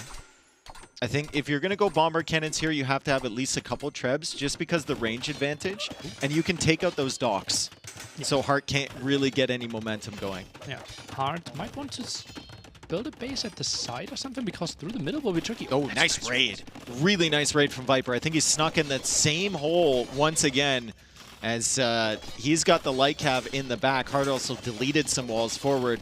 And Hart is going to lose a few villagers, and crucially, he's going to have to pull his starting army back here to deal with this, which gives Viper a little bit more time on the front side to kind of consider what he wants to do. Hand cannons are on the way for Viper. Also, Bodkin arrow coming in for the castle, and a Treb on the way, as well as 2 bombard cannons. So the pressure is going to be on Hart here. Hart still with 16 villagers on gold. Only demos as well in the queue. Okay. Well, maybe he tries to contest that way. And I think it will be the bombard cannon dance. And it's so much easier for Viper to deal with this because he just has more control. Yeah, but demos. Let's see. You don't have to go that deep. Just take out the docks first. Yep. The demos will come out, and then you can move the bomber cannons away, and hopefully the castle snipes the demos before they get value against that Treb. Ballistics is also on the way for Viper, which it only will affect his castle as the demos come out here. 2 bomber cannons and a Treb. There goes 1 bombard cannon. There goes the second one, and the Treb goes down. Great demos there from Hart. What a fantastic use of the 1 dock that he had remaining. That was crazy good. That was perfect value. And now maybe can get the Treb there. Do we get the shot? No. Some more armor there. He almost got the Treb when it was packed up too. 2 more castles for Hart. 1 at the side defending, and 1 in the center there. And Kenny is around. Those demos bought him so much time. I love the gates from Viper, though. That is not something I think I've ever seen on this map. The stone gates across this buildable terrain, if he can get them up. Yeah, it's a bit like Golden Swamp. We've seen it a bit when people try to be sneaky there, but nice spot there, trying to defend. Now bombard cannons are joining the party. On the top for Hard as well. Viper's trying to deny that castle, but the castle is losing HP at a really, really fast rate. So maybe that castle won't be alive for very long as Viper now tries to come out and snipe those bomber cannons in the north. And Viper is out of stone. He had such great timings here early, but he's fallen apart ever since he lost those 2 bomber cannons in the Treb. Difference here is architecture against only now masonry. Trap dies at the front, bombard cannons with more HP. Castle falls. Yeah, castle goes down. So at least there's a victory there for Viper. Another series of gates on this side, so Hart is going to be forced to push on the right side until he takes those things out. Light cap coming in once again. It's gunpowder for Hart. Those hand cannons with the plus attack have absolutely no problem against the light cap. 15 hand cannons against only 7. Viper's making a tech switch into Cavaliers. I'm not really sure. Can he get the numbers to clear this up? We already have quite some pikemen. 15 on the field for Hart. It's looking good for Hart. Yeah, it's looking really good for Hart. 148 villagers for him. And pop capped right now. Viper is sitting at 175. However, he still kind of has control over the middle. He's still raiding a little bit on this side. That's a nice raid with 3 hand cannons. And he's still hasn't, Hart hasn't pushed onto his side of the map. So Viper has potential to keep this back. Hart, though, seems to have the superior army at the moment as he snipes 2 more bomber cannons. It's really nice for him. That's a nice raid here at the side, but even if you lose 10 villages, it's not the worst thing ever for Hart sitting at 140 bombard cannons while killing the traps. Yeah, Hart's done a really good job of keeping his bomber cannons alive, too. I think these things have been alive the entire time. He's trying to get value with them as Viper comes in to snipe those. He does get both of them. The Navy now coming out from Viper. Maybe something he should have done a little bit earlier to open an Imperial Age, potentially. But he's adding it in now, and suddenly it's Hart retreating once more. And Viper is rolling forward with some siege. And now we have to start asking ourselves, how much gold is left on the map for Hart with only 2 relics? Can't be that much. How much is that? There's the one behind the university that's gone. There's that one over there. 1700. 1700. We've seen Viper stall out games before, have a ton of gold in the bank, and his opponents have none. And right now, Viper is looking really comfortable sitting here on this main gold. Hart not having access to anything. 9 kills already. That camel's going crazy. Oh, did we miss it? Was that a demo or was that Looks a like it. gunpowder fight? Oh, man. Seems like a demo. 2 more in the queue, but only 1 single dog tries to move in. Not going to happen. Not going to happen this time. Not going to happen. Heated shot. Heated shot, man. The Viper. With More damage. no bracer either. Like just heated shot with Bodcanero castles, right? Camels. Yeah. Do you think like I don't think you ever add in guard towers here with Persians. I'm They a don't fan of get they don't guards. get keep Yeah. and they don't get bracer. Yeah, but you already have architecture. Yeah, true. I wouldn't mind it. Gives you more control. Castles not adding that much if you have one. Not sure if how many castles Viper has right now. Is he down to 0? He has 0 castles. I would rather have 1 castle yeah, than a agreed. bunch of towers. Also, Savar. oh, Savar coming in for Viper. So that's 1:30 away. He's still controlling the gold. And this time, I think wisely, he builds the castle a little bit further back. So if Hart wants to go for that castle, he has to roll forward into this like swampy area. He can't shoot it from his side. One thing here that very few people do, but if you want to retake this middle area, you have to do it decisively. If you have 148 villagers, you don't have enough space, military-wise, to actually get enough army out. Yeah. I think Hart needs to delete 25, 30 villagers here and make one major push through the Maybe. I mean, maybe he's also got, you know, halbs in different areas of the map. I see he's got 30 halbs. I think only 5 are in the middle there. So there's a lot spread out. He only has the 2 trebs as well. And Viper's got the bombard cannons, as he's done a much better job of keeping them alive. Every time I say that, people are losing bombard cannons, though. So I guess I've cursed him again as he loses 3 more over on that side. Hart still unable to take any of this gold yet. Yeah. And Viper, he's happy. 40 on gold still. Guard tower came in. Yeah, nice. Guard tower came in, so Viper's on top of that.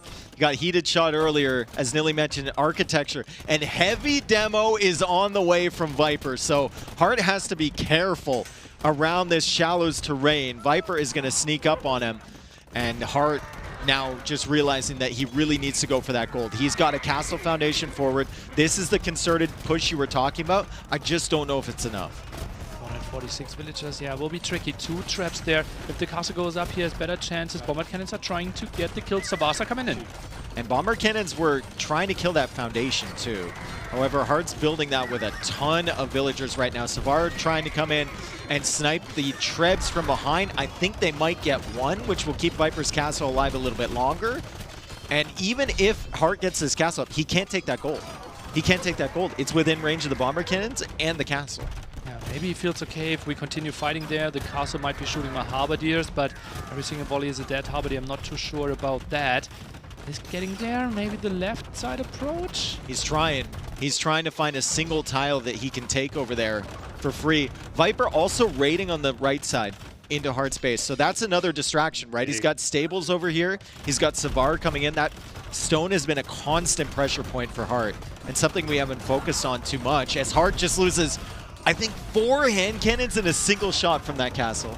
But Hart also got some nice clear up on the right-hand side against the Garrisons. Now the Savars are coming in. They just want to kill the bombard cannons. And they do. And they do. And the castle from Hart, yet again, looks like it's going to go down. Viper sitting pretty with 800 food in the bank and 15 on gold right now. Hart has 29 on gold somewhere. I think left-hand side corner, basically, of his base. Hart has 29. Oh yeah. I think Has they're. to be I the think. center. I think they're just Vills that are tasking to the middle now. I think that's it. Maybe shift clicks. They're all coming to the middle. He's down to 14 on gold. Yeah, they're all villagers that he clicked towards this middle area, and now he can't mine gold. He's trying to hold on with these hand cannons. That's his main army, but it's a gold composition, and he doesn't have any gold. And now he's trying to repair this castle. He's going to be out of stone soon, which means more gold to buy more stone. True, tricky Viper. Quite a nice stone bank for him here. Harbadier's taking good fight against the Shabbat, but Hand Cannoneers getting the kills. Viper continuing to push, now adding Cannon Galleons.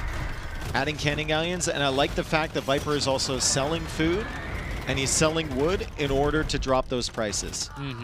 Even though he has 31 on gold right now. Yeah. It's a nice touch. To make it more expensive for his opponent. Now the demos are coming in there, and there's not a lot of protection. This could be big. Oh, big demo! Oh, villagers trap! Oh my goodness, the whole village died. Down to 140 pop now for Hart. 2 demos alone. 40 pop decimated there, and then now there's no more defense. Harbadier count basically reset. Oh, actually down to 40. I think now with that castle gone, though, he might be able to sneak some gold. It's actually in like the most optimal mining camp position. But still, he definitely would not take that as he starts to sell food. Bottom of the barrel prices, 200 food for 28 gold. There's nothing left here to take for Hart. It's one last push with halberdiers into a choke point against hand cannons. And there's another non-urgent castle from Viper. He's building it with 1 Vill. Yeah. And Savar coming into the back built too. Gates here as well to the right-hand side. Yeah, he could have prevented that. Yeah. But I mean, you're so focused on the different areas that Viper was raiding. Yeah. He also tried to get like a counter raid of his own on the left side at some point. He tried to push forward against this as another demo comes in. And there's 2 demos. There's one from the left, one from the right. The one from the left connects. Hart calls the GG. What a game for the Viper to open up that set. Oh, that was a beauty. And the demos again. Oh, yeah. And they get out of the castle just in time to die. Beautiful job there from the Viper. No reaction from either player. No. Wait. It's like, yeah, I do that. I've been here. Any more water maps left? Yeah. Can I demo some more? He's got to be pretty pleased with that. Yeah, it was like macro game. Both players went basically for the same comp. Like hand cannon, both rushing to imp, hand cannoneer, and it felt like he was just a bit more experienced on this map, right? The gate, something hard, would not have thought of most likely. Then cannon galleons added, demo use. Hard had a really good start with the demos. Yeah. Right? He bought himself a lot of time there. But then, I think if you want to reclaim the center, it has to be with one massive push. And with only 50, he couldn't really reclaim the area. He was stretched, and I don't say like he would have won if he deleted 20 builds, but it felt like you needed more force in that push. Yeah. He also maybe needed something other than demos on the water, right? To help him out. He teched into more, no? Or no? No, he never did. Viper was the one who teched into Galleon. It was just really good timings from Viper. There was a moment there where it felt like Hart was going to take everything over. But I think at that same moment, Viper came in with raids. And Hart was very busy. And that was the stuff we didn't see that game, is that Hart wasn't building up that huge army to push forward because he was busy on the right side. He was busy on the left side. And Viper was doing all those little things that you have to do in the late game, especially in a boomy map like that, to distract your opponent so you can take the main objective, which was the gold in the center. Quite a nice strategic approach, but hard. Still, lots of Age of Empires to play for him.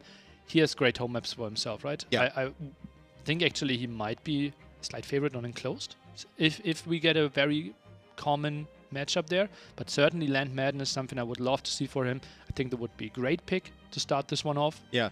And then just your typical Scout Skirm.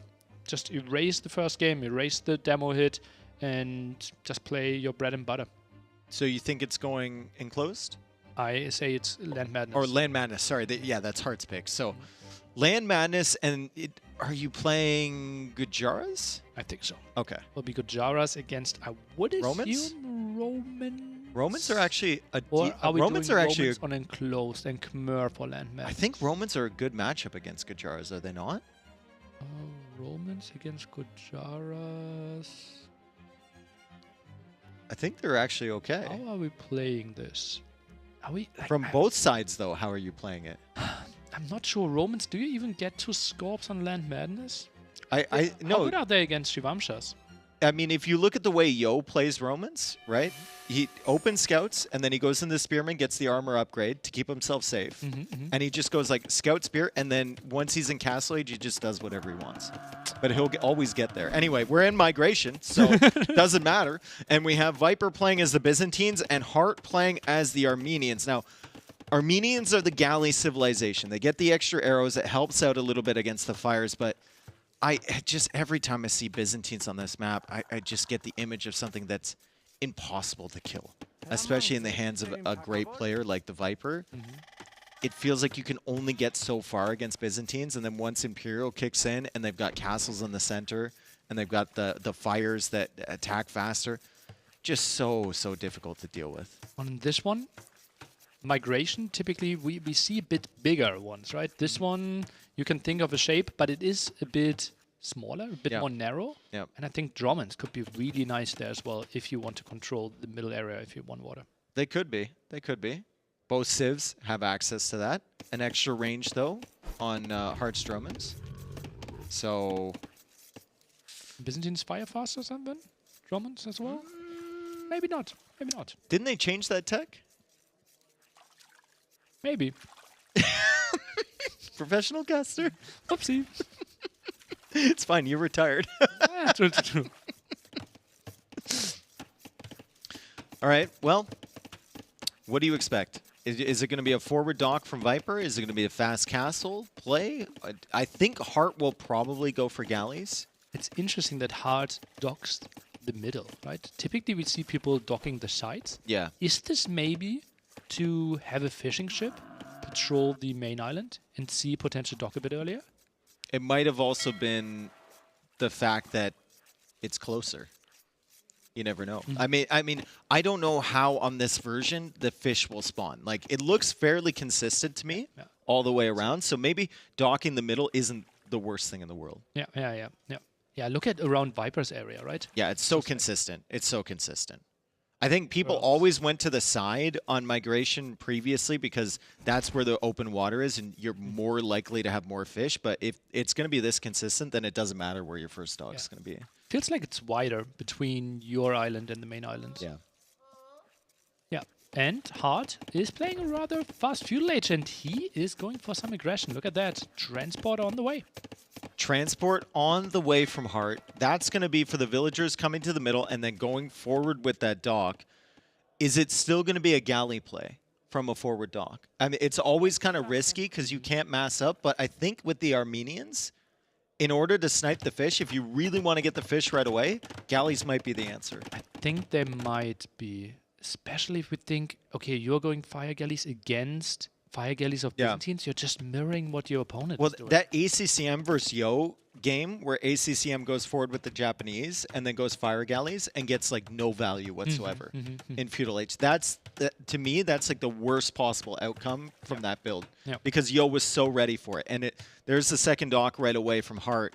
Viper should know based on, I think, the meta on this map and probably also based on the score at this point that Hart is going to go forward. Hart was not on gold. Okay, now he's sending 3 villagers. This is relatively late. 3 villagers, indicator for galleys. Yeah. 5 villagers, indicator for fires. Yep. Well, 3 villagers is enough for 3 dock galleys, right? Yeah. I think so. He's got the 1 dock at home. He's only producing from the He's showing forward. it. And yeah, he showed him the transport. Is that intentional? It has to be. Yeah, but I think he's just scouting the dock. He's just saying, okay, you know my strategy by my uptime anyways. Yeah. And Viper added another fishing ship? What? Yeah, he's feeling confident. Okay. 2 dock fires to push this away. Maybe he assumes that it's going to be fires from Hart and not galleys.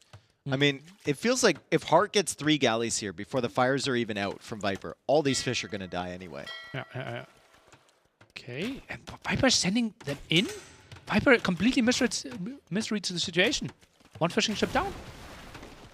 He did see the transport on the other side, so maybe he thought the forward dock was there. But the forward dock is usually in the middle here. As Hart comes along with that transport to block the fish, you don't even need to do that. I think you can catch up with the fish anyway, but Hart is just trying to micro all of these down as quickly as possible. Now he's tanking the damage from the fire so it doesn't go towards the galleys.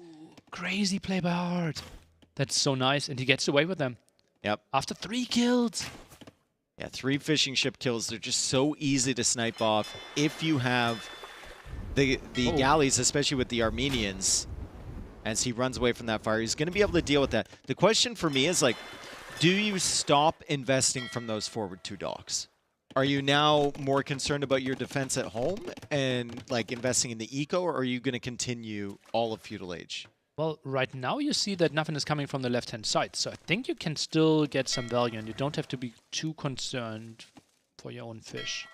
Now he's getting galleys. It's tough to mass, though, to ever combine those. That would be a really good snipe, even if he could get, like, 2 volleys on that scout at some point. Because then he wins the scout war in the center. Yeah, yeah. Galleys at the left-hand side. Oh, this is tough to macro now for Hart. Would love to see his POV maybe here. Because that's... I mean, he's going to be looking at 2 different groups of galleys. And it's going to be a very, very long time before he can micro down any of these ships. Especially the other one there. You see, he's constantly microing. And it takes a special type of player to not lose both groups of galleys in this situation. Yeah.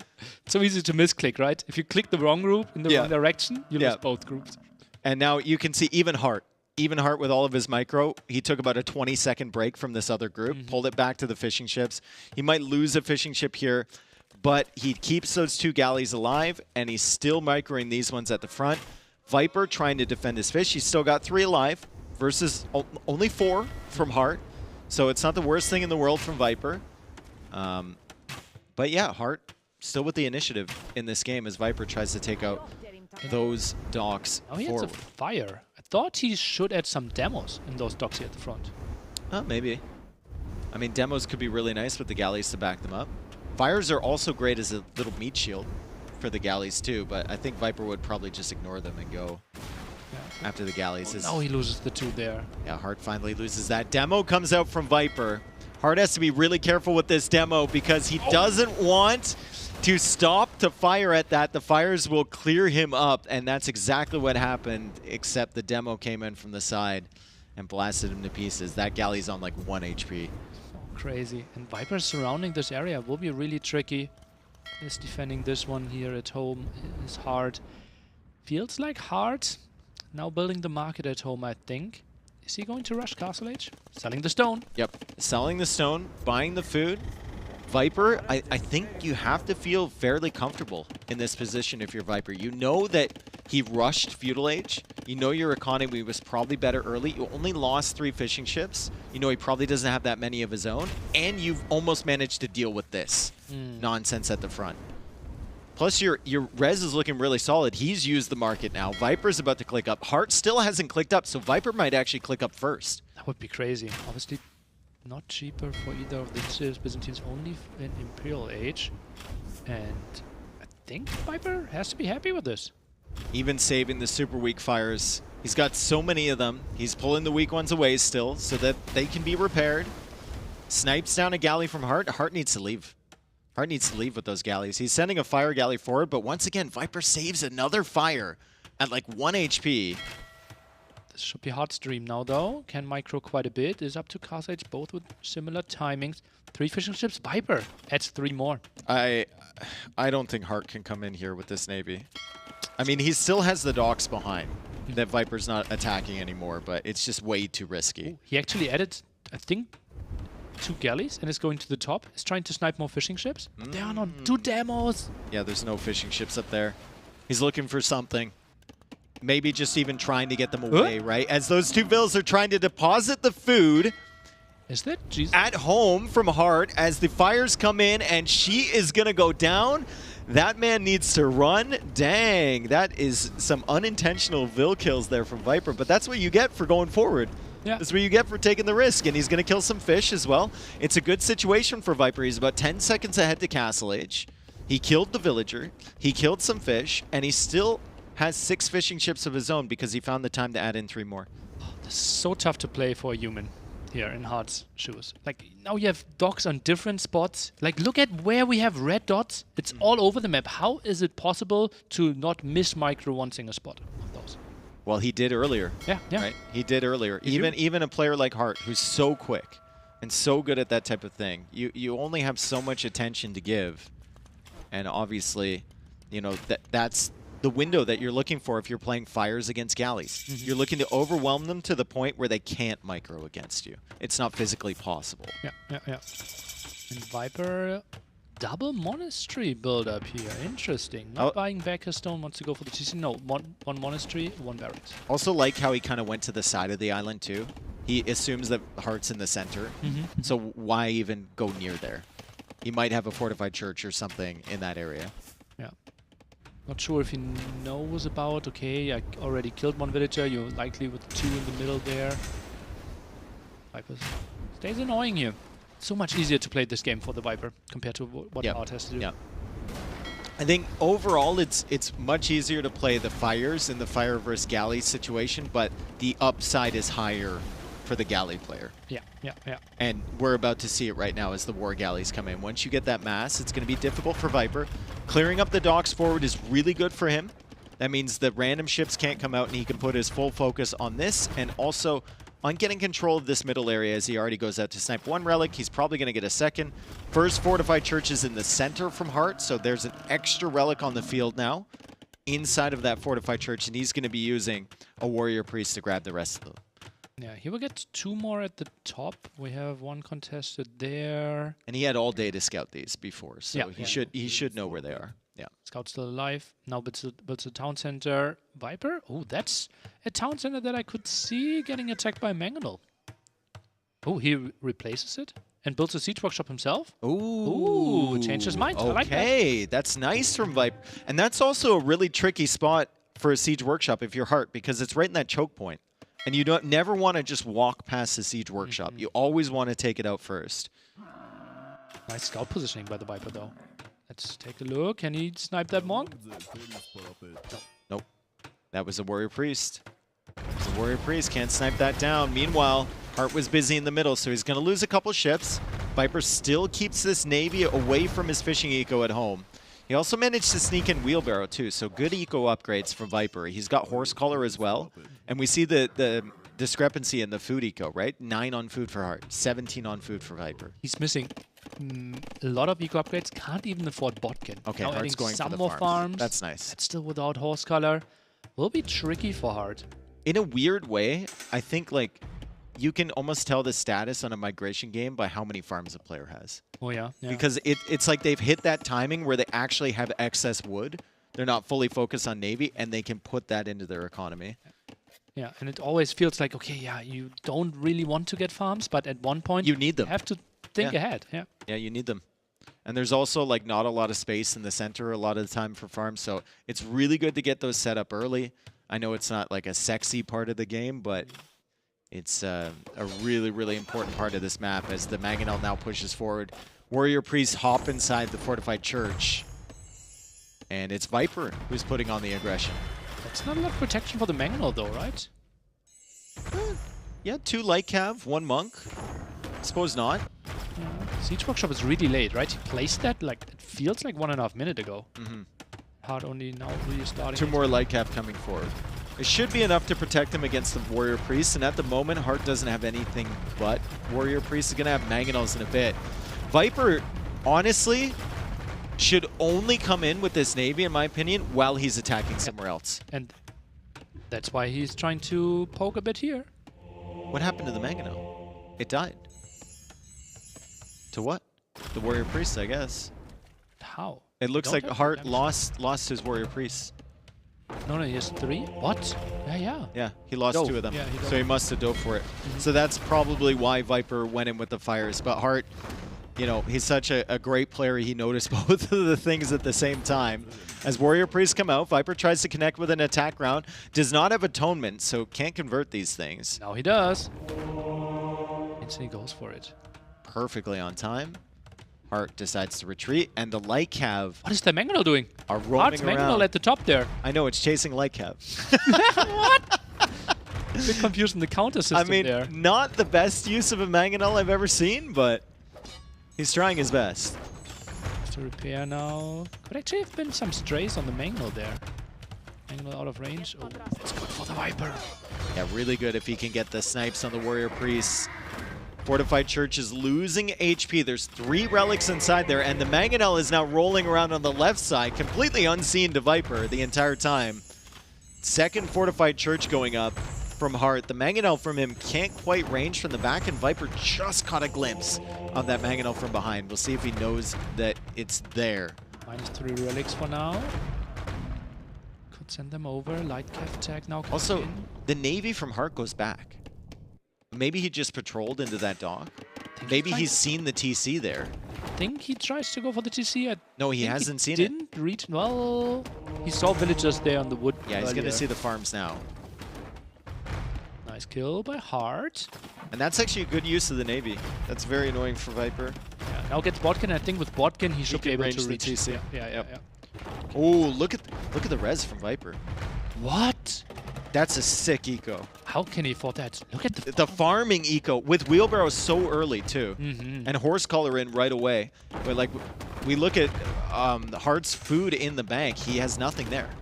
Nothing there. He's not going up to Imperial Age anytime soon. If Viper can just hold this position and get himself a castle that he has 700 stone, this is a sick economy from Viper. Where is he getting all those resources from? He's only 1k ahead, but it feels like he has like 4k more on the map. I think it's just more efficient use. He didn't have to invest into the big Navy. I mean, he did make a lot of fires early, but he hasn't been making them recently. And it's just been a better use of his resources so far as he tries to build this castle. The monk refuses. Just delete it. Just delete it, dude. Just get... Okay, fine. That's a glitch. He was on 1 HP anyway. Well, still, he can be healed. Like he's one bad Who are cold. you to say he's that one if- bad cold away from being dead anyway. Who are you to say that, oh, he's nearly dying, let's kill him? Like, that's not a road we want to go down. Viper's not healing him. He's just sitting there, wounded, 1 HP. He blocked the castle foundation. He's not doing anything. He's old. Okay, Dave. That was nice casting with you. Yep. Castle goes up now, and Viper can click up to him again with his resources, right? Yeah, it's insane. And that's, what is that? The only issue I have right now for Viper is that he's not stockpiling wood, so he can go for siege right away in him to go for trips. You want to have 200 wood. Yeah, but he should have it in time. Let's see. He's got 30 on wood. Yeah, drones could be sick if you have the water control, which he doesn't at the moment. He did lose the TC over there, so the War Galleys took that out quite quickly. But once again, 3 relics inside this fortified church. I'm not certain that Hart can relocate these again. And he's running out of space. That's a nice farm economy, though. Yep, really good from Hart. He's about to click up. He's not going to like that notification at all telling him that Viper is in Imperial Age. So now he has to play super defensively over on the side, and fast fire is on the way from Viper. Hart's going to have to micro his heart out. Yeah. No, you have to disengage. Against fast fires in him, Yeah, if you're you just Castle run. Age, you can maybe do a bit with demos, but with War Galleys, I think you even do 1 damage now that he has. Well, you do 2 damage with Armenians. Ooh, okay. So there is a little bit more damage there. That is is this? not the correct play. Misclicks the dock, and the Navy that he spent so long keeping safe is now going down quite quickly, and he just needs to run. Just sail away. GG called from Hart. What a performance from Viper. 2 sick games in terms of macro and build-up from Viper. Yeah, and we have to go back and think about the strategy, right? Basic rule of thumb is small numbers, fire galleys, better than galleys. Big numbers, galleys better than fire galleys. And Hart is doing 2 forward docks Yep. to take fights like 3 galleys against 3 fires, 5 galleys against 5 fires, and this is where fires always shine, right? Yep. You do more damage, it's so much easier to play for the Viper, and then we have crazy plays like these. Oh, okay, so that's where he lost the Mangonel. We were wondering about that. So at the same time, Viper was coming in.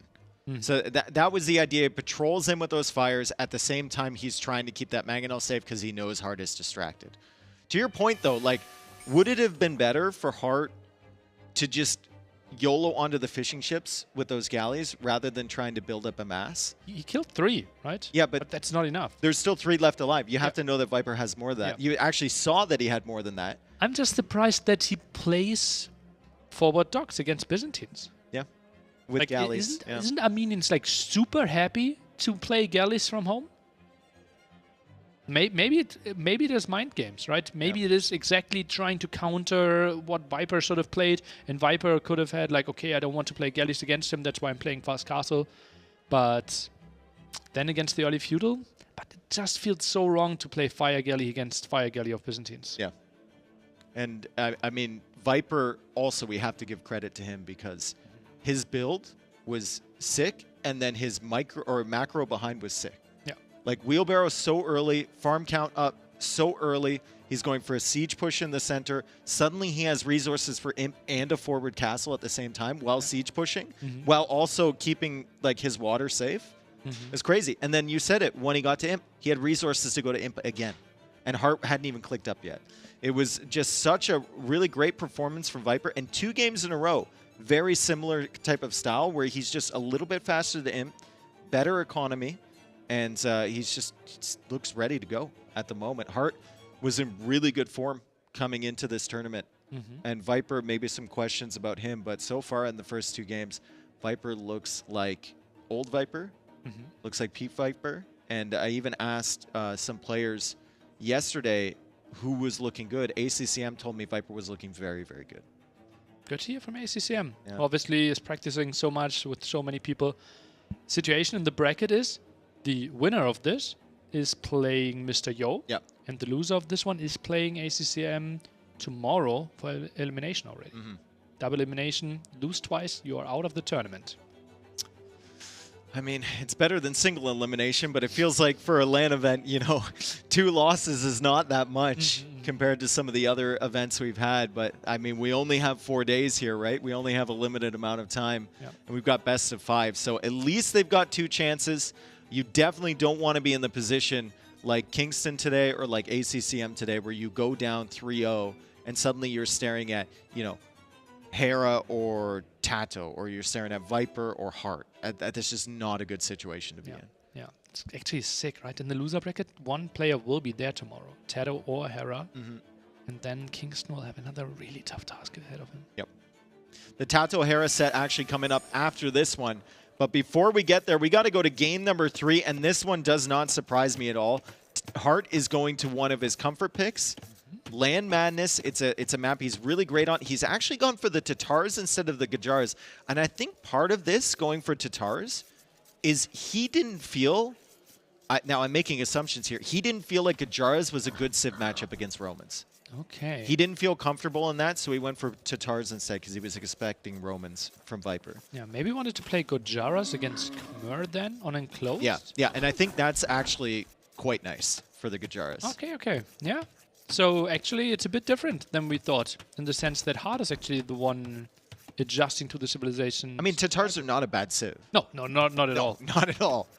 Yeah, you love to play them here. Mobility, CA are crazy. You get all the nice upgrades there. And yeah, you like mobility. And with extra armor, you do a bit better against the Scorpions as well. Yeah.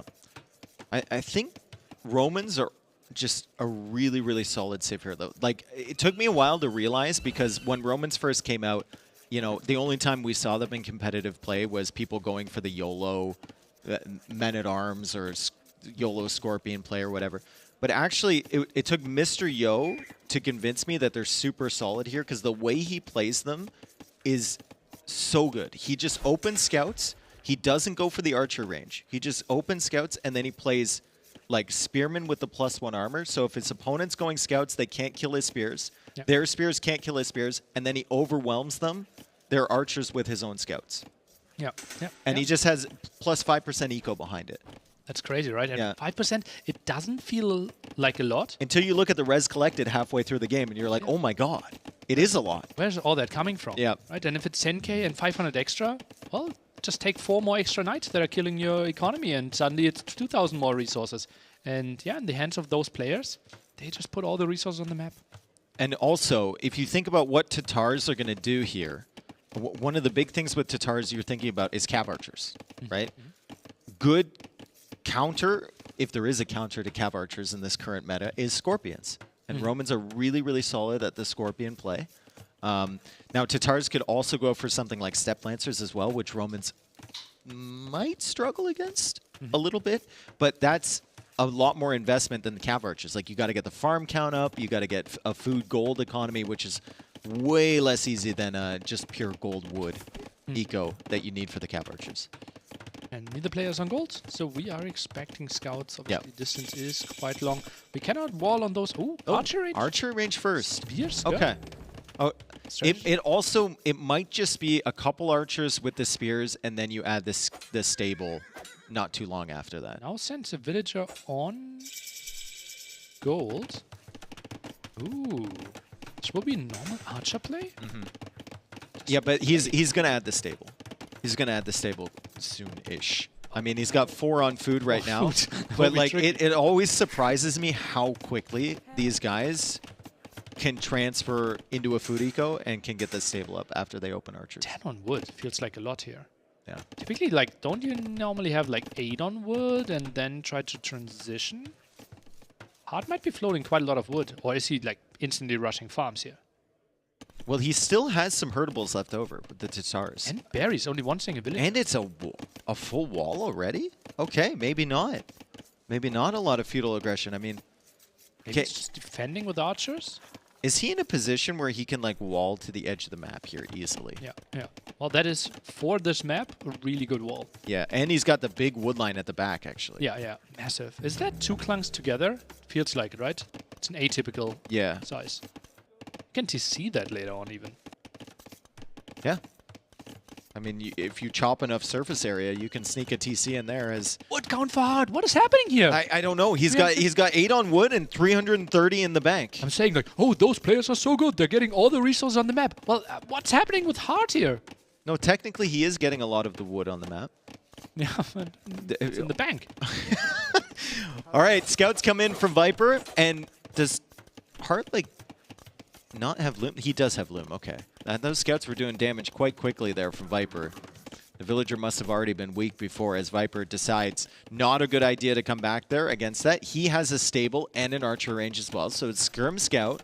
It's only archers from Hart, and what is this opening? We're expecting clean, precise, very, very deliberate builds from him, and this just seems like there's a lot of question marks all over the place. And we always think hard. Oh, that's a beautiful scout opening. And then he's following it up with the archers or skirmishers, right? And here the archer defense, now 11 on wood after already floating so much wood. Yep. I'm really surprised. And villagers aren't really on strike. There's only 2 Is that of a them. second stable? Or no, that that's is blacksmith and stable. that's the stable. Okay. Blacksmith and stable. So there goes the stable. He's going to go archer scout. And it's Viper gonna can't be believe it. Skirm Scout from Viper, and Viper is just kind of wandering around here like, what is going on? Where's your army? And this is really good for Hart. Viper can't believe that Hart has so little army. Let's look And at Viper's that gives POV. time. Or not POV. Let's look at Viper scouting for a second here. He sees a lot for this stage in the game. Like, he's had so much time to just do whatever he wants to do with the army. He hasn't really scouted the production building, though, the stable from Hart, I think. Look at the score difference. 200 score difference already, this early in the game. Yep. Well, Hart stayed at home the entire time. I mean, if Viper doesn't produce, if Viper gets greedy here, he could be caught off guard by the scout addition to this archer army with the spears coming forward. So I think Viper... You're not really in a position to greed out a castle age. Once you see the stable, you got to start producing again. Could we check the archer range and the production? I'm really surprised that we only have 7 archers. That's with like a lot of idle time. Look at that, 60% efficiency. 80 all time. 80 all time, okay. But last minute, he had some idle time there. I'm a bit surprised. He had the resources. Could have been 2 archers more. I mean, he had to wall. He had some distractions, right? He had 300 wood in the bank he had to spend in different places as the scouts now from Viper come forward. They track the archer army. That's really good information for Viper. So you know that thing isn't like crawling around behind your wood line or something like that. Yeah. You can actually track where that is, and you know that you have at least a minute if they start heading to your base right now to react. Forging on the way for Viper. So now he can easily dive against those spearmen if they're alone. He can Yeah, kill yeah. those quite quickly. And Viper just some skirms at home, tries to defend. He's happy to play the long game, right? Yep. He could have theoretically thought about going aggressively after seeing the archers at home. But And if you were wondering how much of a difference 5% is, I think you can see it in the res collected right now. This stage of the game, about 200, 300 res collected should be ahead. 5,000 Viper. to 250 Yep. extra. Well, Really that's what it was. Really mad. Yeah. The game. It makes Yeah, sense. checks out. Yeah, it makes sense. Welcome to Germany. Yep. Everything in order. Dankeschön. Dankeschön. Bitteschön. I only know a couple words, sorry. Beer. Yep. All right, so Viper's heading forward. He's got 8 scouts with forging, no bloodlines, no armor. Only 1 scout still remaining from Hart. He's got a couple spearmen and some archers, so Hart needs to just hang out behind the walls. As soon as he leaves with that archer army, it's dead. Unless he's super sneaky, and then he has nothing to protect his base. Hart built a stable and didn't build a single scout. Yeah. No, he did build 2, I think. Lost them? How? Like, He did. He had He 2 had at some one flags. point. Okay. Remember, he had a flag on the stable. oh yeah, okay. Oh, I just thought he wanted to go forward. Okay, we're at the side. Yeah. Look at Viper, thinking he has so much map control that he can get greedy. I mean, this is kind of like Christmas for Viper, though. He doesn't have to worry about an early build from Hart. Hart is now hiding behind walls, and he has tracked the location of the archers. And by this point, you can kind of keep looking at Hart's score, and you can really track when he's clicked up to Castle Age. 4th military upgrade for the Viper here. 60 minutes into the game, and that's a weird tower. That's a really weird tower.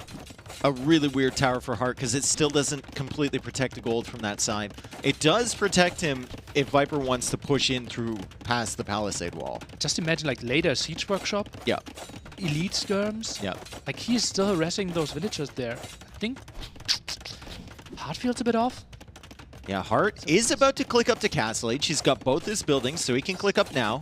And that's good timing for him. But look at the resources from Viper. Wheelbarrow is coming in. He's going to be max like minute and a half behind to Castle Age if he doesn't invest in any more military. It looks like he's angling towards Castle Age right now. The skirmishers still tracking the location of the archers, and Viper still with 9 scouts on the field And with if you think- bloodlines. If you think Hart, okay, yeah, he's up earlier, but he won't really have a timing. No, right? because he He's can't at get home. anywhere. Yeah. Yeah. So I think Hart honestly has to add there's a stable. Okay, Yeah. so Hart needs to go into like knights or step lancers and then have the crossbow army with it. Yeah. Feels like camels could actually do fine against the scout skirm. True. If you have the Knights crossbows are to back doing him a bit up. Better. Yeah. If you think opponent's going knights, maybe camel crossbow. It's not really a hard composition though. And with the 12 on gold, maybe it just goes knights. Oh, this could be so good for Viper. If he can clear up those archer numbers early, could be really, really solid. But yeah, you can't dive under the TC like that. Viper gets a couple archers, keeps the skirms and the scouts alive. He clicks up to Castle Age as well. Armor flying in there for Hart. So it definitely will be some sort of hybrid mix, cavalry and the archers behind. Very, very deadly composition, especially if you can add siege into it in the middle of Castle Age. But Viper's still tracking. Viper's still tracking this army very, very well. And Viper is adding more skirmishes. So it's not like, okay, I will lose this army and I'm going scorpions behind this. No. Yeah. He thinks, okay, look at that archer amount. I don't want to die against that.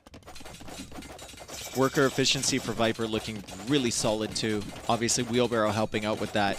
Now about 400 or 500 res collected ahead, and he's lost track of the archers. Now, he won't see them back here, so I think his spidey senses will start to tingle. These archers are not there. He can't see them anywhere. They have to be on the way to his base. That's a bold play from Viper to come in against his tower. He does manage to snipe a villager, and he's still harassing the woodline, but he doesn't see the archers. 2 knights easily clearing this one up. Hart could maybe find the timing. 6 on stone in total for the Viper. He needs to get towers up. 11 skirms. 4 of in them are total. over there doing God knows what. Another tower there. Both towards the right-hand side. Good for the Viper. Is Viper is he protected on the right side of his base against Maybe this he archer? can walk through Okay, that so area? there's like one tower there that we saw before, and then the wood line at the back. But Hart decides to go this way. Okay, so the timing is actually really solid because Viper dove there with the skirms. Yep. Hart just ignored this. This is really great play by Hart. Yep. It's not being super patient. He's not going to kill the farms. He's still looking for villager kills. Another tower over on the left for Viper. So Hart won't want to fight that against Elite Skirm and Bodkin. He does have the Knights coming in, though, so Viper will need a solution to the Knights. One armor, no bloodlines. Goes for a bit of Just another tower. Yeah, Viper a bit scared there. Yeah, a bit indecisive. I mean, Hart was kind of playing really defensive early, but maybe the entire idea behind that was, I'm just going to stay alive, I'm going to have an Archer Mass, and then eventually we can go Crossbow Knight in the center. Well, Viper, although he built a lot of army and did a lot of upgrades, couldn't really punish. Now scouts are arriving, should be low HP from earlier. Knights are diving for the stone. Yeah, they are light cav with Bloodlines and Forging. So if you have enough of them, they can gang up and kill the Knights. It's still not a great trade overall, though, as he tries to defend against these crossbows. Maybe diving for the stone there at the side could be an option. Still harassing quite some farms. That's like the 4th farm going down Yep. already. Yep. Nice job there from Hart. Viper losing quite a few light cav at the top there. Knights are his main problem right now. Feels like he has solutions to the crossbows, but the Knights, he doesn't really have anything that'll kill those quickly. 25 military against 11. TC added now. But the Viper, he still has to invest a lot into stone and defend. Like, he's going guard towers now. First ballistics. Okay, okay. Ballistics for Viper. Is he actually building the university with the idea of going guard tower? I think so. Look at his stone count. It's Okay. pretty crazy. I don't think he wants to go Centurions. I think the stone count is almost that high, though, because he has the 4 villagers in the middle of Narnia over there. But you could have pulled the 2 away from the front. True. Ballistics, armor coming in for Viper. Still doesn't really have much to deal with the Knights. He's got 2 Knights of his own. He's got 3 light cap. That is not enough to protect the skirmishers. He's going to have to hang out near the TC. And more crossbows coming forward from Hart. So if Hart can sneak in a Siege Workshop forward there, this push suddenly becomes very, very dangerous for Viper. This is the time for Hart to switch into CA. He stopped crossbow production. He wants mobility. Light cav might even be raiding at the top. Against +2 skirms with ballistics. Well, and- maybe he could switch into something, but I don't want to see more crossbows. That's what I want to say. Yeah. Yeah, I think 17 is fine. If you can keep that number up, it holds Viper in to his base. I personally, I think Siege and then just keep up Knight production if you can. Nice instant reaction. Yeah, really good instant reaction there from Hart. Viper manages to squeeze in a TC on the wood line, which is always great. He's also getting Town Watch. Viper's next wood line will be okay in the right-hand side corner. Yeah. But his wood line after that will be really ugly. The for him. forward one. Yeah. Yeah. Either the one at the front, like that's new. That's That one is, oh, and it's got a hill in the middle of it too. That's a disgusting they wood build up to there. Cav Archers from Hart. Adding in a few of those, also going for a Monk as well. Viper's still with 380 stone. He's basically consistently had 380, almost 400 stone in the bank the entire time, as he goes for a 3rd TC now. And the question remains for Viper, like, what's the eventual game plan here? And what are you going to do if Hart suddenly shows up with 5, 6, 7 more Knights? Then is right there. Can't he dive this? Oh, low HP Knights, okay. Maybe send those home. Oh, right at the wood line. Could be an easy overchop on the other side. And the house wall. Nice recognition there from Hart. Dude, this is the type of defense that like only Viper and Hera do. Where they see a bunch of Knights and they're like, I'll just keep making skirms. It's like, I'll hang out in there. And they don't push in, right? Like the other players are just like too much respect. It was also hard missing the last armor, right? Yeah, If we have oh, he last didn't have armor, +2. That's Okay. a massive difference. Okay, I thought he had +2. But yeah, really defensive play. And now we have enough stone for the Viper. No way to build this castle aggressively, but I wouldn't be surprised. Defensive castle and 4th GC. Pathfinding committee might want to take a look at that gold from Hart over there. There was some confusion as the skirms now. I'm sending who's pathfinding. That's Oh, they're better now. You're welcome. You sent your 5th best man. 30C for Hart here. Thinks about stone a bit more as well. Cash egg obviously could be a good option later on. And yeah, Viper doesn't feel safe anymore. Feels like you're likely to expand there eventually. Yep. 1K res collected ahead still. So he did a good job actually a phenomenal job with the skirms to keep the army away from his eco for very low investment. +2 armor and then ballistics. And now he's adding in the more barracks, he's adding in the castle, he's got the siege workshop coming up. But It's not that cheap. I have to like state that Yeah. because it's like, as you said, like Botkin yep. +2, University ballistics. Yeah. Elite Skirm, and you don't want to build them anymore, right? Because you don't have Bracer. So it's a unit that you only have for now and it's not scaling. So he had to invest a lot. And yeah, made him hold. Still even villagers, but also lost a lot of map control. I actually prefer the situation or the spot of Hart. I think so too. I mean, he's dictating the game. He has been ever since he reached Castle Age, and Viper went in with that feudal army, and Hart was coming forward with the crossbows. Scorpion time.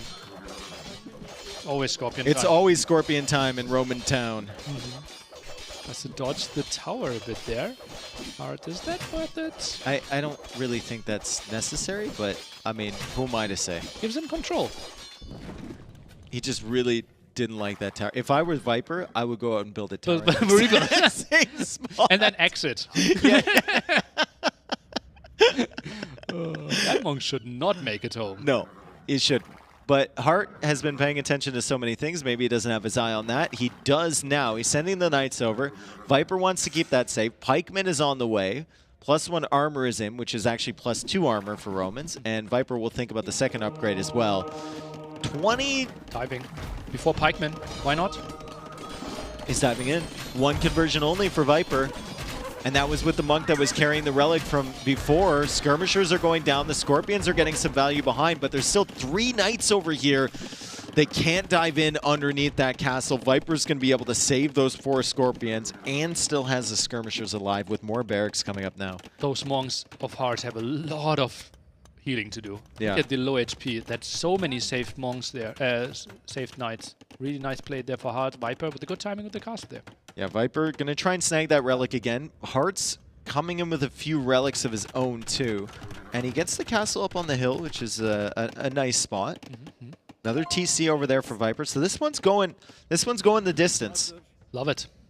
Absolutely love it. Really cool Civ matchup in the late game too. Yeah, will be, I think, a mobility advantage for Tatars, right? Yes, We think yes. heavy CA, maybe Kashik, Hazar. On the other side, Viper wants to maybe make Heavy a Scorpion. Halberdier heavy Scorpion push. I mean, heavy CA against heavy Scorpion usually goes the Scorpion's favor. Yeah, yeah.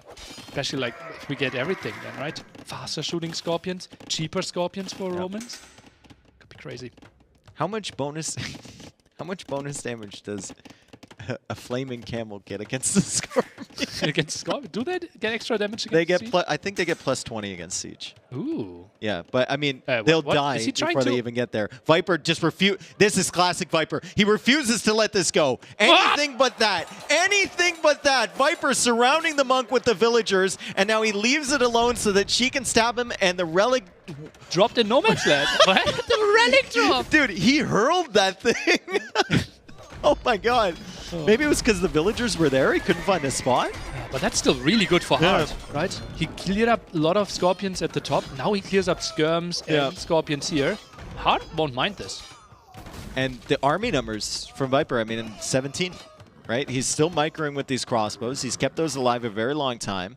Viper is kind of sitting back in his base, and it feels like Hart's going to kind of expand into the middle here. So good map control for him. 2 relics for Viper right now. He's probably bringing in that 3rd one now, and then it's probably going to be 2 for Hart as well. Oh, maybe That's not. another one. So it's 3-2 for Viper most likely in the end. Yeah, yeah. What's the extra unit for Hart? It will be heavy CA. Are we going Kashik or Hassa? I think Hussar is probably better. It depends on your castle number, honestly, and where your castle positions. And how much gold you feel like you're controlling? Yeah, Right. The way still no ballistics for Hart. I think he could have gotten some kills more there. maybe. Maybe. Finally, the crossbows go down. He babysat those for a long time, and they finally fall. Unique tech on the way. Ballistas for Viper. Imperial Age a little bit faster for Viper. And I honestly, this has been a really cool game because it's swung back and forth here. Like, early on, it was all Viper. And then Castle Age, it was all Hart. And now it kind of feels like with these timings and with the potential of the Scorpion versus CA, it's kind of swinging back into Viper's favor a little bit. Yeah, and that's the absolute beauty of Age of Empires, right? If two different strategies are clashing, and we still get an even game. Yeah. By the way, Hart has to realize that he doesn't have ballistics, right? Has to. Well, I mean, if you miss a villager at that distance, yeah, then 3 villagers suddenly start building a university. Okay. Question for you and for chat. Yep. I want all the predictions. What's the maximum Scorpion count we will see this game? Like, okay, so The not number at total, the not top. total, just the number at the top. Highest count he will reach. 27. Ooh, I would have thought higher. I will give you 42. Okay. Is it 15 soon? Okay. I just think Hart's going to do a pretty good job of managing the numbers. Okay, yeah. Well, he should. If we get to 42, I think it's looking really, really good for the Viper. 42 Scorpions, and that's just not a position you can come back from, Then maybe. you kind of have to play Onagers against that even, Yeah, right? yes. Yeah, would be tricky. Still, we have the university, but no ballistics. 26 CA. I mean, you could, honestly, you could play Tatar Trebs against that. If he has that big of a mass. You have like Shoot 7 and pack. Trebs. Yeah. Because like, if it's a big group of Scorpions, they're always going to kill one. True. Now Keshe coming in. Okay. Only I mean, only 2 castles. You're going to need to produce Trebs out of those. You need to get conscription as well, like delayed Keshik production. Soon, anyway. Scorpions are putting in work there. Siege Engineers first from Viper. Heavy Scorpion is still an expensive upgrade, even though it got a discount. And just low numbers of Keshiks are not going to be enough to take out the Scorpion mass from Viper. He's got 16 of them right now. They're not where they need to be, though, which is over near the Cav Archers. third castle there for Hart. He's kind of building a ring for himself. Lots of extra gold at the left-hand side. I love that we have even relics here and that no one feels like they're on a timer. Yeah. With chemistry and bracer, those CA are reasonable damage. Castle should go up. Viper does have a gold over on the left side, and he's got a gold in the corner, but I'm noticing there are 3 golds that are kind of in the middle of the map there. Not under his control at all, as that guy gets absolutely bolted on the side. Keshik's now coming in. Hard with a nice pop lead. 183. 152 for Viper, and he's struggling to get the Halbs and the Scorpions in the same mass together. I think Viper's overextending here. Yes. He's so far out. Military-wise, 48 against 42. Still no heavy Scorpion either. Yeah. Crucial upgrade here. And now is Hart taking this engagement. Spread formation. He's coming in. Waiting for the last armor upgrade. Focus down the Halberdiers and then go down for the Scorpions. I think Viper's impatient. So atypical for him. Well, Viper's trying to push over there. He can't really kill buildings with this comp either. Like, if I'm Hart, I look at this and I'm like, okay, my castle over there should protect me. Why don't we just go forward and try and do some damage? Why don't we just ignore this? What even is that? Oh, yeah. And Hart is as smart as you. Look at that. He's maybe even going through the center. There's not much. He's building forward castle. Yeah, why not? Why not? The Scorpions are so out of position. Viper's going for a castle over on the left side. He has no trebs with that army. He can't do anything, and now he's just kind of in no man's land over there. As Hart sends certainly enough villagers to complete that castle. Doubt take notes here. Double gold. Viper tries to go for the aggression. Elite Keshik now coming in. +1 attack. Eco is looking super solid for Hart as well. I just saw 10 more farms placed, and he's already got 52 on food right now. Nice. So the Keshik production should be fairly stable. Scorpions finally make their way back. They couldn't do anything forward. And Hart, gotta make sure you're not patrolling these Cav Archers without looking at them. You have to be babysitting them at all times. Even herbal medicine on the way from Hart, which is a great technology when you're fighting Scorpions with heavy Cav Archers. Yeah. Gets them into the castle, healing so much faster. And look at all those arrows. Keshiks, they love to raid. Yeah. So if you're Viper, do you add something else to this? Let me envision that a bit more. Okay, yeah. Do you add something else to this composition, or do you just keep going like Treb, Halb? I would add 2 Centurions at the right-hand side. Okay. Okay. I think you have to stay on Halb and Scorpion. You don't have anything else. Like, I don't think Centurion is adding too much. Some for the aura, but that's it. Okay. Ooh, that's a good raid. Treb range coming in from Hart. You don't need that tech anymore for the Flaming Camels. So it's just the range on the Trebs now. CA a bit out of position. CA are out of position, but there's a castle to protect. against those Scorpions. Good quick walls Some there repairs. from Hart. He even ejects the villagers to try and repair that trebuchet. And the Scorpions are just patrolling against the house. That's a really, really great engagement there from Hart. But look at the Scorpion Bolt stack. If Viper ever gets a clear shot onto these units, they're dead. He doesn't. Hart holds this position. He has the extra range on his trebs. He's got the hills set up there, and he's got the castle behind. This is a really, really tough position for Viper to push.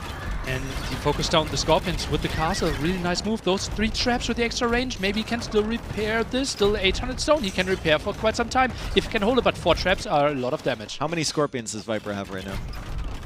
5. 5. Great move and more dying. 5. Like I said, trebs against Scorps. Maybe that's the counter. answer. Yeah, that's Forward the castle counter. to protect the traps as well. Well, the castle's dead. The castle's dead. Okay, so Viper has an opportunity now. Unfortunately, only at 6 Scorps. So, I mean, the Cav Archers can run away from this, but the Trebs can keep sniping them down if like they can take Hart wants to engagement. target those. Yeah, The go on, Keshiks can come in, And now the Scorpions. and he's just killing them with Trebs. He's just killing them with Trebs. Down to 7 Halberdiers. Is Hart doing this? He has a massive pop lead. He's taking down the traps, Dave. Yeah, and there's another castle going up on a different gold as well. And Viper taps out, I think. Viper calls the GG. Fantastic play from Hart. Great game. It swung back and forth probably 4 times in that game. Each one of them, you know, taking advantage of their timings. And I think, honestly, in Imperial Age, that game started to swing when Viper went on that Lewis and Clark adventure with the Scorpions over to the side. What was he doing over there? Where was he going? He even made a castle over there at the same time. Misjudgment, I think, for Viper, and Hart just kept his eye on the goal, pushing right up the center. And you told me stories about how beautiful Mr. Yo is playing Romans, right? Yeah, yeah. Mr. Yo would always open Cavaliers here, Yeah. right? He Yeah. would try to take map control and only then go for the next step. Well, the difference there is that Mr. Yo doesn't really, as far as I think about it, he doesn't think of Romans as a Scorpion civ. He thinks of Romans as an eco-cavalry civ. And that's the primary difference between the two approaches there. Yeah, and then he's raiding more. Yeah, and he's not really going for the Scorps, but let's assume Viper wants to go for the Scorps.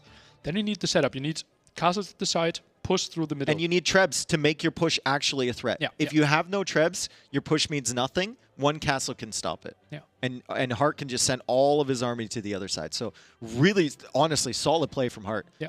And I think after that start, that was kind of unexpected because we were both looking at that start like, what on earth are you doing? You know, you're walling up, you're making archers, and it feels like you don't know what's happening. But he had a plan. He had a plan the whole time. So beautiful job from Hart.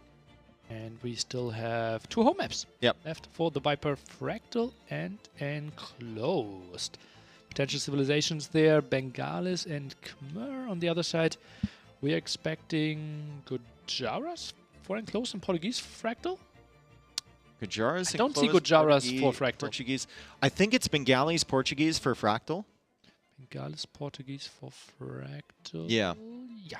And Khmer Gujara on Enclosed. Yeah. What I could see. Do you ever go Koreans on Fractal? I don't mind it. I think it's a good civ there if you can get the setup. The problem with it is like if your opponent has an eco civ and they get a little bit further ahead of you with their fishing eco and whatnot, you might be in trouble. But if you get to Castle Age and you have towers in strategic locations, I've seen Fractal games with a Korean player having 50 keeps. And it's impossible. Like, it's just impossible to deal with. The moment you have 3 guard towers up, Yeah. it's so easy for you to control the bottom as well, right? And then you get extra gold, extra stone, and we will indeed see Fractal and the late pick for Hart. Malians. I didn't even notice that on the draft here. Pick 6. So he Malians, decided okay. against either Gojara or Portuguese. So one of the pick 2, 3 won't be played if we go to game 5. Okay. I mean, Malians are not a bad civ at all. They're a very, very good civ. And I think that kind of takes... If he was playing Portuguese here, you'd think he wanted pressure on water. With the extra HP, even against Bengalis, I think you can kind of contest, right? Yeah. With Malians, I'm not sure that's the smartest decision, so he's probably want to go for a land approach first. Did he maybe think he wanted to play organ guns and then felt, well, you're having Bengalis with extra armor monks. They don't perform that well against it. And then changed his plan? I mean, are organ guns very strong against Ratha either. No. I don't know. They in have, this they current, have in this 105 current HP, moment. rather, Yeah. right? So Yeah. they can't be that great. And you can get a lot of armor on them as well. Yeah, will be interesting.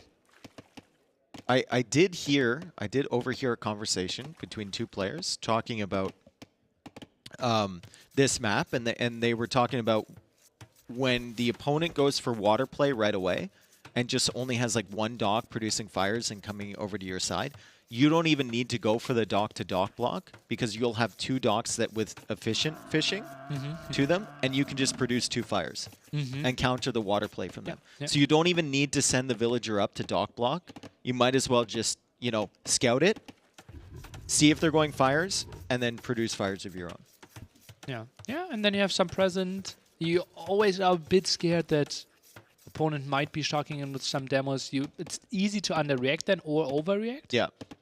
But if you y- play theoretically optimal and can always build the exact right numbers, it's a better approach. And that theoretically optimal might give you an indication of which two players I was listening to discuss that. Because one of them loves to play optimal. So we've got the villagers working away on the reeds. 3 wood on that one. Let's see how much. 15 on this one. Viper's going to be a little bit faster than Heart. Now, does he send the villager To the left. to the left? Okay. So He's we'll going to be go the fish over here. better fish first. Both players up basically the same time there, both with 0 seconds idle TC. And there's the dock. And he's got the villager on the left side, so it can roam all the way along the shoreline and get to this hidden area behind here if he wants to. Okay, I have a brain bug. Explain to me. How is Viper up 5 seconds earlier? Yeah. But we both have idle TC of 0 seconds.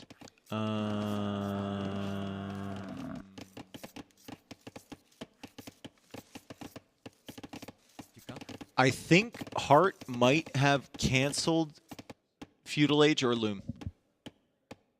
And then re-clicked it again. Does he have Loom in the queue behind maybe? I think he might have canceled Feudal Age or Loom. Because it still counts as a working TC. Okay. And then instantly queued something else. Interesting. Or, Today I learned. maybe he had a villager in queue and he unqueued it for Feudal Age. Maybe. Yeah. I think that's the only way that it could have happened. Okay. Because that was very confusing Thank you, Sherlock. for me. You're welcome. First fishing ship only now for Hard. Viper a bit earlier there. Second. And he's dock. just gone for the 2 docks. And Viper is sending a villager there on the. Oh, is he sending a scout?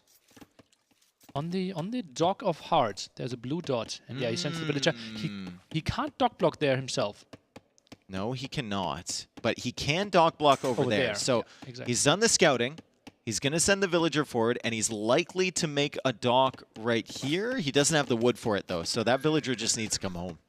Yeah, maybe run a bit further. Maybe, I mean, Dock block. that vill could have just been to scout out whether his opponent had a dock there. What does mistake? Oh, talking of mistakes. And lost the scout here, so lack of information now in the center. Does have the information on the dock from Hart, but the army is coming forward here. 1 scout and 2 spearmen are more than enough to deny this wall. That's a bit of a late timing for someone who doesn't even have a barracks here, right? Viper's really late with everything. Yeah, Viper's just trying to get this wall up. I mean, he's stealthily building it with the 1 villager, but Hart will come back to that.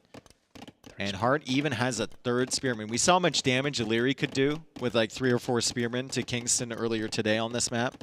Wheelbarrow. Viper was housed, or does he just want to have his villagers walk a bit faster? I think he was housed.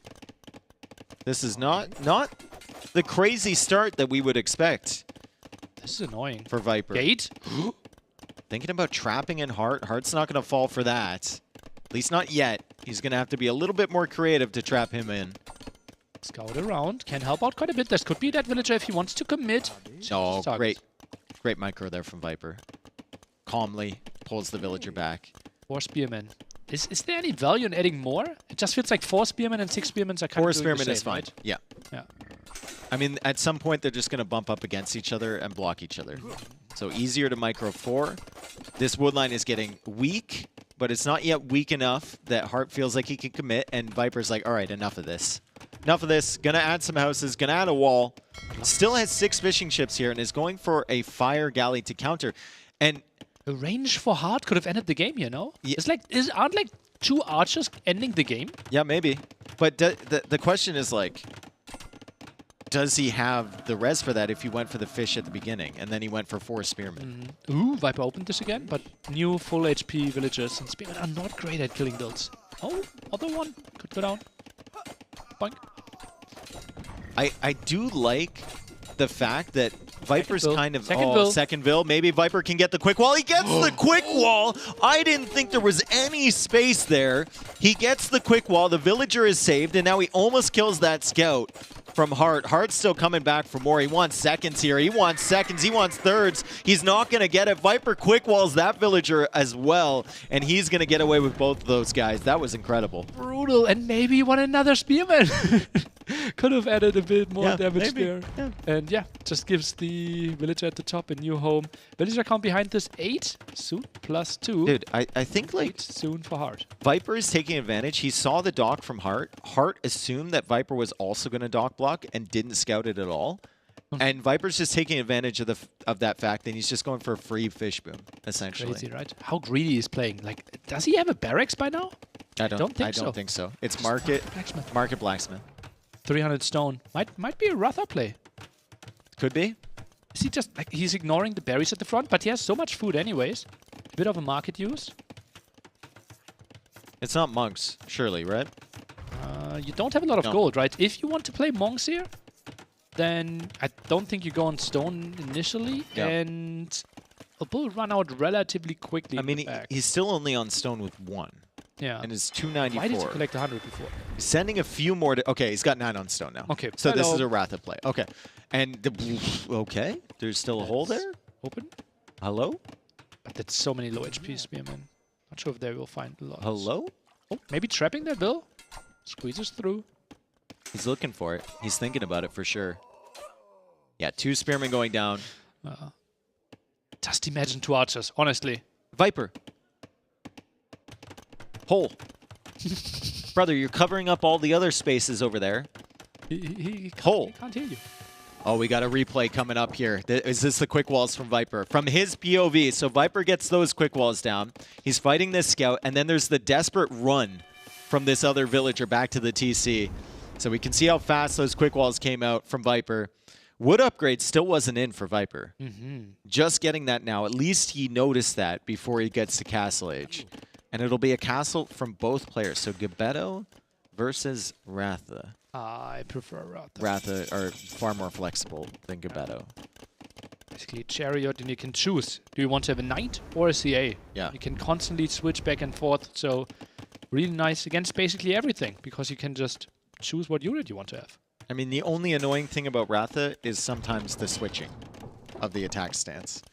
Especially if half of your group is on one and half of your group is on another, trying to switch them back and forth is sometimes be annoying, but I'm sure Viper can manage it. He'll go for the castle. Defensively in front of the TC, and the question now is, like, where's Hart going to go for the castle? Does he have Town Watch? Does he have extra vision on that outpost? Wild idea. He sees it. He sees the castle. Really nice. Wild idea. Hart builds a forward castle. 2 monks, fast imp. I think it's good. Honestly, I think it's really good. And the resources are actually looking okay for that at the moment. Gets the He's got the fish boom. He got... but that castle is not... That's not indicating trap war. No. Needs to be 3 tiles further forward. I don't think he wants to play that strategy. He will actually play a prolonged castle. Maybe not. He did sneak in gill nets, so he's got 10 fishing ships with gill nets behind this. So it's actually a really solid eco. The res is telling me he's angling towards fast imp, Nilly. Viper upgrades his ships? Yeah, he got war He galley. should get cleared up there. Double demo. Yeah, I don't think this should work. That will be fine. Viper, so far, no idea. And, oh yeah, Viper just wants to be annoying and has the ships behind this. He knows, okay, I'm not getting through. It's a fast imp play from Hart. I like this. It's a fast imp play, and like he's still got 10 on stone, so he might just be Another castle? second castle. Fast imp, second castle, then you have 2 trebs out immediately. You're up to 4 so quickly, and Viper's castle doesn't stand a chance. That would be And then what does Viper do? Once he loses the castle, what does he do? Fish boom. There's nothing. Yeah. Yeah, there are no options for him.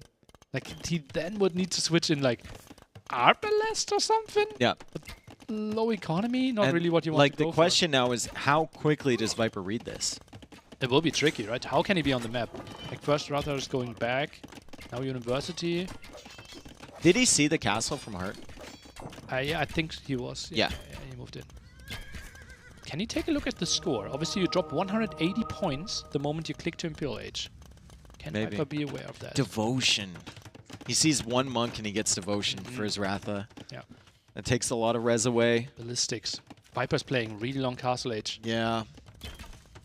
I mean, if he has enough Ratha, I think he might manage to snipe the Trebs. It all depends on the second Castle Foundation from Heart. I agree with you in 2023. 2025, there should be stone gates around the traps. I mean, there should have always been stone gates around Yeah. the Trebs, to be fair. And I think the only player who does it like super consistently is like Ganji. Yeah, he's That really guy's good. an animal when it Yeah, comes yeah. to stone gating siege. Oh, Viper tries to tip his toe a bit in the water, but a bit hot. And yeah, now the score difference, more than 400. Yeah. Viper has to know. Like, were we just even? Yeah. What happened? He's taking out the outposts. He's still got the Ratha here. He's still trying to get in on water, but I mean, it's games like this where you see your opponent with a castle. You haven't seen any Gabetto or any unique units from it. You've seen a couple monks, and you know they have a fish boom. You have to start suspecting. Viper plays That one imp is TC on the only way. himself, though. And he's not going for a crazy fish Yeah, boom. I- He stopped at 10 fishing ships. He's got some serious belief in these Ratha, and he hasn't done anything with them yet. He's just now going forward. And if we get Sanctity, ooh, that villager could be really... Ooh, no, that he could has be a monk you there. have to He can- delete this. He can convert back. Oh, He has a monk okay. there. He has a monk by the dock, yeah. Ooh, saves it. Oh. Gets 2. Devotion is in. Viper does not lose that Ratha, so Devotion definitely coming in clutch, and he even converts one of his Ratha back. So the fast imp play revolved around the Trebs and the monk push from Heart, and Heart is not going to really have the monk numbers that he needs. So that's actually nice from Viper to snipe those down. Yeah, really well played by him. I think a bit unlucky as well that Hart didn't get more. Monk Oh, needs there's to a run hole in here. There's a way in. really open. Wow. And there's all of a sudden 6 knights basically. Oh, and look at the There's wood line. nothing, Dave! Look at the wood line from Heart. Oh, no, this could be a disaster. Viper's going to discover that, and this is where you start to switch them on the melee mode and just start eating. What's happening here? I think Hart had the perfect counter, but this economy is so open. Oh, my goodness. Viper, the only thing holding him back from killing more vills is that there's not a lot of base attack on the Ratha. He switches them to melee mode. He's going to see all these vills, and he actually just dives for the monk instead. Villagers are fighting Ratha. That's never a good matchup. Look at work efficiency at the very right bottom. Down to 38%. He's barely collecting 38%. resources. How on earth did Hart just let him in there? How did he just let him walk right in? The Ratha can kill the houses quite quickly. Hart needs to panic wall behind this. This is taking wood away. Look at his wood eco. 2 on wood right now. He can't build a trap. No. And I think Viper is making elephant rams as well to potentially snipe down any trebs that Hart might make. Oh, yeah. That's actually so sick, man. Then you have to kind of go Gebetto, but the Gebetto die again. My opinion on his position has turned around in about 2 minutes here. Yeah. Well, yeah. Simply one single hole, right? And those driving in. Those 6 Ratha should have never found any damage. Never found anything. And now Hart is on the ropes. And when Hart goes forward with the trebs to try and get some early damage against Viper, he's going to see about like 3 elephant rams coming back his way. He broke the water as well. He broke the water and killed the fish. Everything's falling apart for Hart. He might get some conversions here. Let's see if Devotion does its job. He's devoted right now. Viper, he's completely devoted to these Ratha, and he's going to snipe all 4 monks. That is a trade he will be perfectly happy to make. 4 monks only getting 2 conversions there. Viper even wins this fight afterwards, and yeah. Still isn't showed the elephants. How many are you waiting for? I mean, you wait for 4, I think, and then you come out with the Ratha and the elephants at the same time. You kill the trebs, and then you kill the castle. Oh boy, that would be the nail in the coffin. Population now big lead here. Ratha just diving and might be shift clicking back home. Will either conversion maybe. And they snipe the trap, and he doesn't have to reveal them. He's going for 5. 5 elephant rams. Hart just calls the GG. We thought he had such a good build. Fast imp, second castle, treb. He left a hole. I think he was 2 stone gates away. Yep. 2 stone gates and then like 5 monks. Just imagine them getting block printing. Yeah, Was yeah. Ratha aren't doing anything anymore. I think But I mean- Hart, yeah, this was like his brain was working. It's just like two small, tiny holes. Yep. But, I mean, credit to Viper. He got Ballistics, right? He got Devotion. So if he didn't have Devotion, all of those get converted. If he doesn't have Ballistics, he can't snipe the monks. Like, Viper was doing all the right things in that set, economically wise, building up towards that game. And then that game, he decides to go 1 TC, and he gets all the upgrades he needs. And then he finds the opportunity. You can't find the opportunity unless you give yourself the opportunity to find that hole, right? And to make the damage that he needed to make. Devotion helped out Really quite a bit. The conversions there, while he was also pressuring on the War water, Galley right? upgrade also helped him break in. More to focus Yep. for Hart, and then it's easier to slip up, right? If you have to focus on 3 different things. Yep. What a beautiful play by the Viper. And, well, we will have Mr. Yo against the Viper tomorrow. Yep. I honestly, Nilly, I think Hart did not look bad at all in that set. Against a lot of other players, he wins those games. Yep. But unfortunately for him, he was up against a Viper that was on time with his eco. And in the last game specifically, his upgrades and his production. Yeah, I think he honestly, like, just rewind 3 minutes before the GG. Oh, I thought think he was dead. ahead. I thought he was dead completely. Yeah.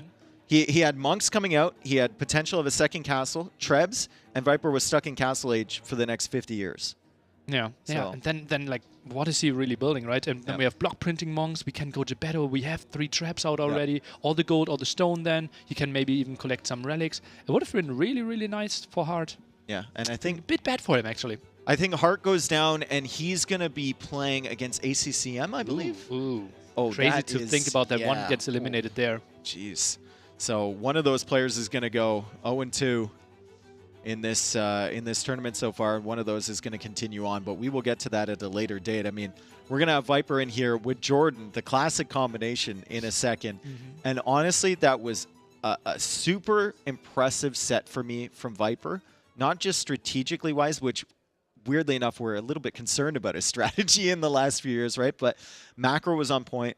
Micro was, I think, we didn't even see any instances of micro because he just planned out his game so perfectly. The So Golden the Stream- micro didn't even need to be The fantastic. Golden Stream micro was really nice, right? With the hand yeah. cannoneers, with the demo plays True, there. true. Bombard cannons Yeah. were really active. It felt like he had the slight advantage there. Yeah. But he got himself into situations that he didn't need to bail himself out of with amazing micro or quick walls or whatever. But anyway, we have Viper on the couch. That's it for us. From this set, there's another set coming forward, Hera versus Tato. But before that, we're going to take a look at that Viper set that just happened, and we're going to have a talk with him. So, Killer Pigeon, off to you. Thank you, Dave. Thank you, Nilly. Wonderful commentary as always. Viper, big congrats on the win, man. Incredible series. Thank you very much. First thing on my mind, man, like I want to talk about that first game. Like we'll talk deeper when you talk to Jordan about it. My first thought is momentum is a big thing, right? That was a very long game. Did you feel after that first win, especially the way that game ended, that it kind of gave the morale boost, the momentum to kind of carry through? Because I feel like for Hart, recently, this guy has been leveling up at an incredible rate within the scene. Yeah, Hart is a super good player, and I mean, at this point he can beat anyone. He has proven that in many tournaments now. Yeah. First game is always like, you're never 100% sure how you're going to play, so the first game is always the one where you get kind of a feeling, and I think first game both of us played quite sloppy, which I think is quite normal as well, but yeah, I mean, the middle was kind of back and forth. I should never let the middle go, so I was a bit disappointed with that, but yeah, no, momentum is always good. Obviously, starting with a win gives you that confidence boost, and like you're feeling a bit better about yourself. And thank you for making sure it's not a 3-0 for once, right? Like, so we were heading on track for that. I felt like this is the series that would be tight. You know, just a little bit more in Heart is, you know, he's kind of a rarity, I want to say. You don't really see, like, let's be fair, Age of Empires 2 leans more on the older end.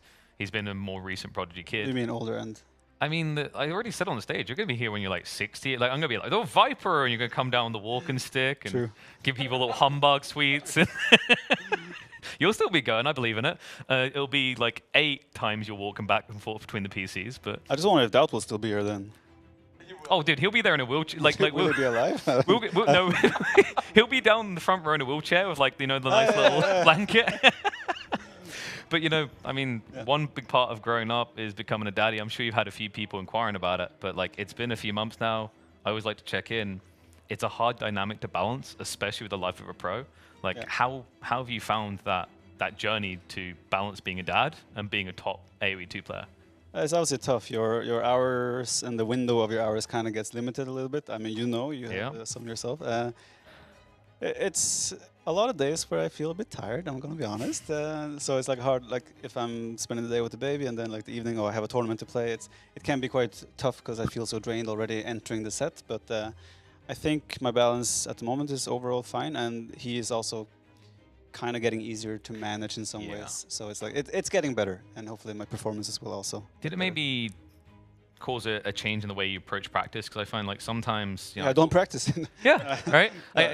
But like you get what I mean. Sometimes more isn't always better, right? Yeah. It's like you can overthink, over process. Like you remember Mister from like Age of Mythology and Age of Empires 4. That guy would spend half a year on a tractor, right? Yeah. Theory crafting. Just thinking, yeah. It's like between going, oh my baby's cute, do you just have those moments where instead you're having that wind down to talk about the game in your brain? There are definitely moments where I'm like spending time with the baby or waiting for the baby to wake up or something, where I'm just like thinking about, okay, because if I know I have a set tomorrow or something, I'll try to think a bit about like, okay, can I maybe do this and this strategy to counter that on that map? So I think I probably think more in, let's say, downtime about the game, and I probably try to make my practice more efficient. So some things have changed. We aren't always the most efficient practice guys. Well, talking of someone who started off efficiently here, we have to talk about your upcoming opponent, Yo, a guy who historically is slow to start on LAN. Seems to have come out of the gate swinging here. Yeah. Is this maybe one of the scariest forms of Yo you've seen in a while? I'm not sure. I haven't talked to ACCM, so I'm not sure how he felt like he played. But I've been training quite a bit with ACCM, and he plays super solid. So Yo beating him 3-0 is definitely a big surprise. I mean, maybe Yo can always win, but I thought it would be way closer than that, right? So, Definitely. no, but it's always fun to play against Yo. I've had his number for a couple of years now, let's be real. But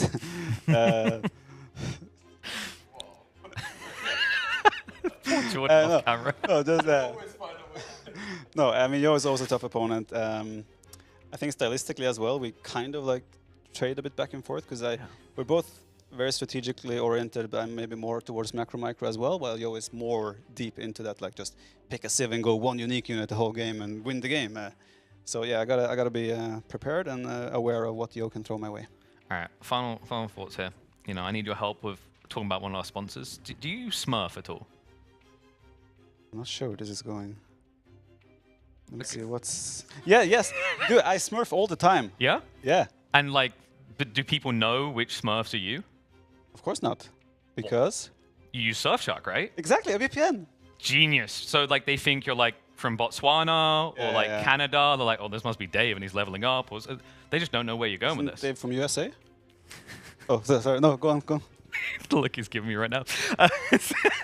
So the beauty of that is that if people want to masquerade as someone else, maybe in some of our cases hide our bad plays, they should consider trying Surfshark right now because we've got 4 months extra. Can you believe 4 whole months extra? I can't believe it, actually. It's insane. But I'm just wondering, are we encouraging Smurfing here? No. It's a good thing. Smurf with Surfshark. No, because if you Smurf too much, we're going to paint you with blue paint. Right. For the low laning players, it's the other end, right? I know I'm gonna fail at a Dark Age Rush. I want to hide it. Makes sense. Boom. So like, you guys need to take advantage of that. Exclamation mark Surfshark. You want to check them out. Thank you, Viper. You're always a pleasure, mate. Thank you. I'm gonna let you dive deep while I get ready for the final set. Jordan, take it away. I'm very curious now what the champion has to say. Champion. The champion of this this set. okay. I'm using Dave's. Glad you're specific. There. No, yeah. So you're the champion of cartographers. Yes, you're part of it. Yes.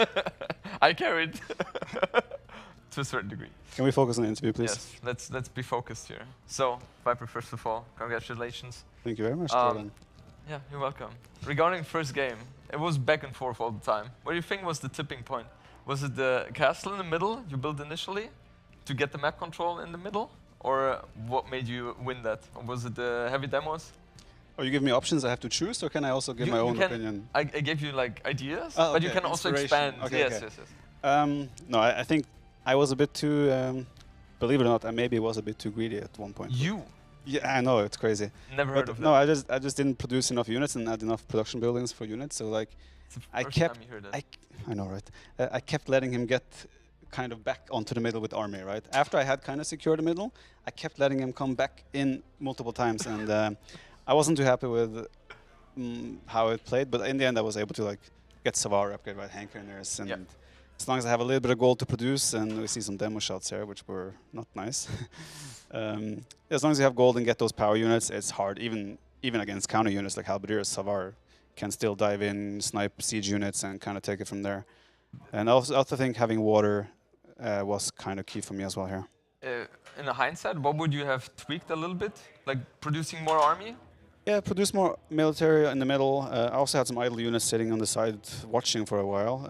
So yeah, probably produce more units and be a bit more careful with the way I microed my units as well, because it was a bit sloppy, kind of just like sending everything into the meat grinder without like much of a purpose. So it was a bit wasteful as well, especially with some bombard cannons. Yeah. So yeah, just a bit more cautious control, if that makes sense. Was it the first game of the day? I have played some games too. Okay, so okay. I cannot use because that excuse. Okay, because sometimes you have those moments. Yeah. And regarding game 2, we had migration. We had Byzantines against Armenians. He up very fast again. Him being Armenians and you Byzantines, like you kind of expect him to go galleys, right? But did you expect him to go? Let me finish. Oh, okay. I have to talk a little bit as well. Okay. Did you expect him to go forward, or were you thinking he is going from his base, those galleys? Okay, I'm finished now. Now you can answer. Initially, obviously, with Armenians, you expect them to do the galley play from home. It's the safer approach, and you have that backed up with a great economy. I was tracking his score to see when he clicked up, right? So I could like click up just a villager or two after him. So I was saying, okay, if he's going galley from home, and at least as long as I'm not too far behind to feudal age, I can add some fires to buy time and get castle age faster. Yeah. But I was very surprised when I saw those galleys show up like so early. I didn't expect him to go, especially against Byzantines. It feels like you have to get so much value so fast. Yeah. Because with perfect play, galleys are way better than fires. But it's really hard to play perfect when you're microing at 7 different spots. Fire galleys, however, you kind of just send them in. So that's why Tato always played fire galleys. I was about to say, yeah. Perfect unit for that. So yeah, I think on paper it was an easier game for me to play. Yeah. He forced the issue in a very specific way, right? And I just had to react. And Byzantines, I mean, those fire ships are insane. So as long as I didn't lose all my fish and kind of stabilize and reach castle age at a decent time. Yeah. I was a little bit worried because I checked the market and he had sold stone before me. So I was like, oh, maybe okay. he's up faster actually. Yeah, yeah. And I think it could have been tough, but yeah, once I had castle age faster, I felt very comfortable. Okay. One question regarding what you just said, because you were tracking score, Yeah. and you were just 1-2 villagers after he dropped the score, you clicked up as well. That was pretty fast as well, right? So in theory, your castle age time would have been a little bit delayed. So if he goes galleys from at home, then all of a sudden you have feudal fire galleys against his galleys, you will have a problem there, no? Yeah, but I will, if I see him advancing even later, I would probably add even a bit more fish to be a bit extra greedy. But yeah, I mean, there's always the risk, right, that it snowballs if he, with great micro, right? But there's also the long travel distance, right? So until he has like 6 galleys together, I'm probably maybe already clicked up to castle age. Yeah. So it's hard to say, obviously, but migration meta these days are a little, like, it is a little bit like confusing because we don't really know, is this better, is that better? Do you go galleys, do you go fire galleys, do you go forward dogs, back dogs? I mean, you know, it's a bit messy right now, so I mean it's actually fun to see how migration meta is going to develop in this tournament. It also feels like rock, paper, scissors, right? To a certain extent, yes. If I'm doing a greedy fast castle and he does that strategy, obviously I'm instantly dead. You did, yeah. So yeah. But if he goes forward and you click 1 or 2 villages later, then and all of a sudden you're in an advantage, right? Suddenly, yeah, potentially, unless he like his docks are right on my fish and he kills like all my fishing ships right away. Yeah. But yeah, I mean it's also like maybe we start seeing some mind games. You queue up 10 villagers. That's to what pretend you're going feudal age. I remember back in the days they did that, right? So I see that happening again. When you say back in the days, do you mean like before, like in 2000, or do you mean like one of the 7 times you have retired? One of the 8 times you mean. Oh, 8. Yeah. Exactly. Okay. I'm saying option 2. Okay. So not that far back. Not okay. that far back, exactly. So game 3, we had Land Madness, and yeah, we had Tatars for hard. Yeah. You playing with Romans. Mhm. Civ matchup, Tatars obviously the more mobile Civ. Romans, however, very strong economically, also a great army. What were you thinking, especially with such a great start? You had him pinned down at his base all the time. Yeah. You were dictating the pace of the game. Were you scared when he reached castle age before you? Were you expecting that? And what were your thinking at that point? I mean, I was obviously expecting it because I was doing towers preemptively to like make sure that his crossbow timing wouldn't just kill me. But I got that game into how I wanted it to be, right? Because I was thinking, okay, if I go late game, initially I thought he might play Gujaras, so I think okay, Romance might be good against Gujaras. But yeah, also like full halberdier, Scorpion, Siege Ram should win against Tatars. But he did a really good job using mobility and making me chase him. I was probably out of position a little bit too much. I also need to rewatch the game to check the economy difference. But yeah, I feel like if I was a bit more patient with my army as well, I sent my whole army in to try and get those traps on the hill, which was like, in hindsight, I probably didn't need to do that. Just bide my time, build up Scorpion numbers to like, once I have like 30 Scorpions, it's going to be so hard for him to destroy that. So I was probably a bit impatient there. Do you think your playstyle in that specific game was the right way to play? Because I'm thinking if you have the immobile army compared to the other one, you want to do a one-dimensional push through the middle. Yeah. Is that something which would have been better, you think? Like adding knights to get map control? I mean, and then it's... expand on that? I was on the back foot from his early Castle Age, right? And I invested into a lot of army in Feudal Age in case he came forward. And since he kind of sat at home with just a few scouts and archers, I had to... Like, I invested so many resources into armor for skirms, into armors for my scouts and everything. Oh, actually, didn't armor, but forging and bloodlines. So I had to try and do something with those resources. So I feel like I had to go and force a reaction from him, but yeah, he defended quite well, and in the end, he just had map control from Castle Age onwards, right? So I thought the only way I can survive this is add towers, and then start adding TCs, and eventually get to my composition, because I felt like if I start playing knights from that point, it would take so long for me to catch up in numbers, and yeah, you just... Only thing you could do is probably counter raid, but yeah, I think my approach after Castle Age was correct, but Imperial Age play was probably not good enough. Okay. Game number 4, we had one of my favorite maps, Fractal. He picked Malians, which is a civ which I personally haven't seen too much on this map. You played Bengalis. What do you think about Malians in general on that map? Do you think they shine there, or was that something which just, I don't know, he surprised you? I mean, Malians have a lot of bonuses that kind of... Okay, you don't like them? No, I like them, but like I think there are just better options. Yeah, right? okay. Like, but they have like, for example, if you go fast imp, you have great monks, you have fast chemistry, so for bomber cannons. So you have a lot of options with Malians. You can even do Feudal Age pressure. Water is decent as well because you have a cheaper discount on wood buildings. I just think there are better options. Yeah. He made it messy though with that Spearman rush, and I wasn't sure if there was going to be an archery range follow-up as well. What would you have done if there was an archers I would rush a tower on the woodline, right? Rush a tower, okay. He wouldn't show up suddenly with 5 archers, right? Yes, it would be 1 or 2 archers, and then I have time to get a tower up or 2. Yeah. So that was my plan to if that happens. Yeah. But yeah, I think I didn't see the game, but Tato told me that Leary played Spearman Water in his game earlier today. So I was thinking, So I was thinking maybe they have trained and have like a similar style where they just want to have spears to be annoying and then kind of just macro behind that. So that's why I also was like a bit greedy with like not doing any buildings. A little bit, yeah. Not doing buildings, not doing towers right away because I wanted to potentially wait for a castle drop for Ratha, right? Yeah. I did lose a Vil, I think. Yeah, and 2 were almost in heaven as well. Yeah, but we got some cool quick walls. That's insane. So you got to compromise, Jordan, right? That's something I never learned, but teach like, me. There's entertainment value and there's winning, right? You have to find the sweet spot where it's like entertaining to win. Yeah, okay. Yeah, it's good that you always reinforce that idea.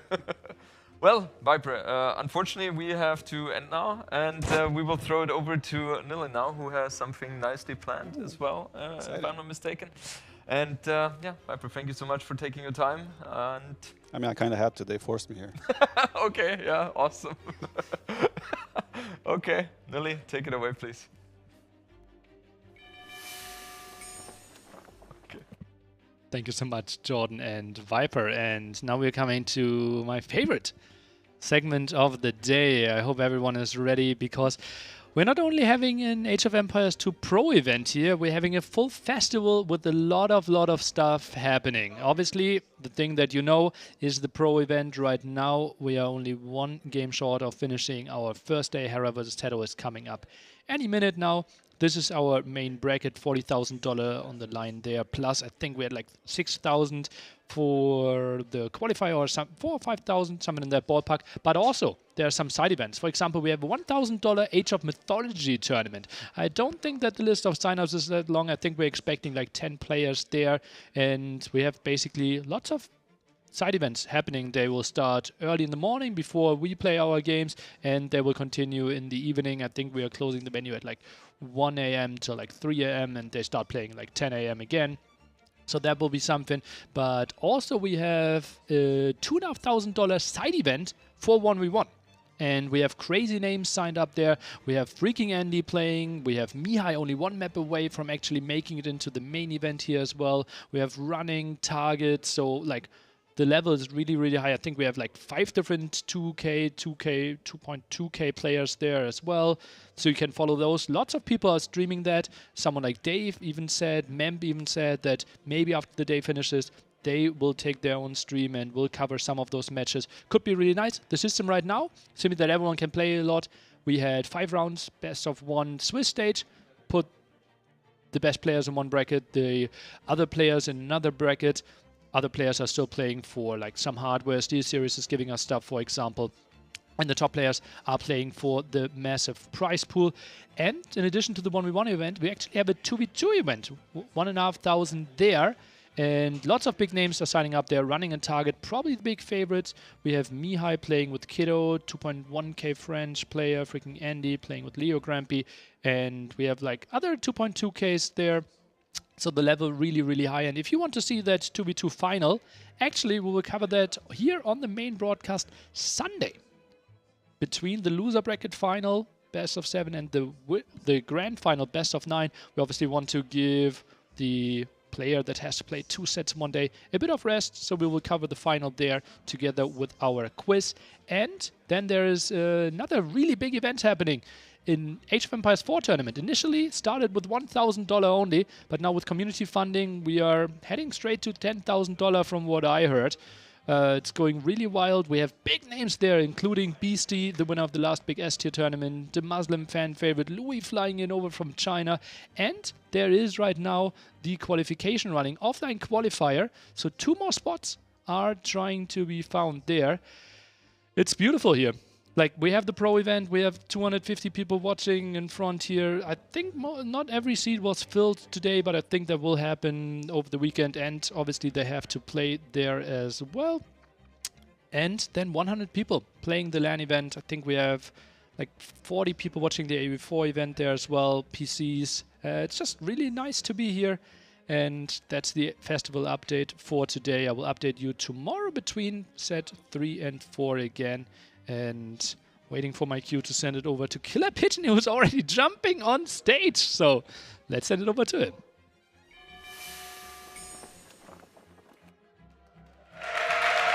Thank you, Weatherman Nilly. He'll be here all week through to the end of Sunday. We didn't do an update on the weather in Hamburg. We know it's raining outside. We don't care, though. We're gamers. We are here to watch peak Age of Empires 2. By the way, I want to see more of you participating in those amateur tournaments. It'll also be a great time to check out Leak Desk, who sponsored the event. These are peak gaming desks. They actually allow you to elevate it to your height. I don't know about you, but sometimes I just feel like being a slouch, so I want to be down here. They got you covered. So check them out. !Leak Desk in chat. But we need to see the elite. You guys have been waiting all day for this. This man is unkillable, unslayable. It is 10 major events in a row. Will anyone put a dent in him? Will anyone be able to just push him down to at least that lower bracket? That's what you've been waiting for. Join me, one and all, and welcome to the stage. It's Hera!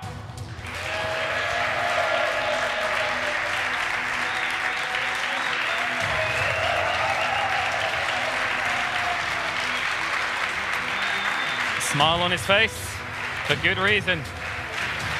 He's got the food buff, he's ready to rock and roll. And he's got a smile on his face for a good reason, folks. His opponent has had it rough. The last 11 times he faced off, Hera was able to take the win. But Tato himself, when he last won, it was on the biggest LAN imaginable at Red Bull. He's so excited to be here on the stage, he needs to contain himself. Those doors can't hold him back. It's the legend, the man, the myth, Tato!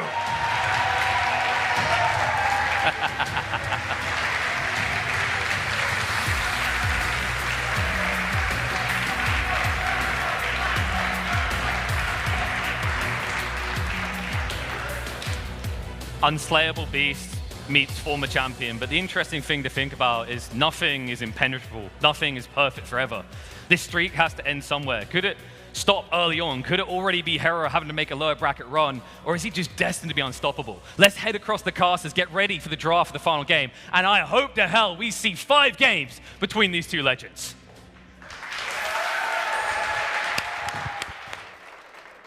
What do you think, guys? What do you think, Tristan? I think I should take this lanyard off my neck. Go ahead, ma'am. Are you 90 or not? Yeah. Okay, guys. Well, this is man.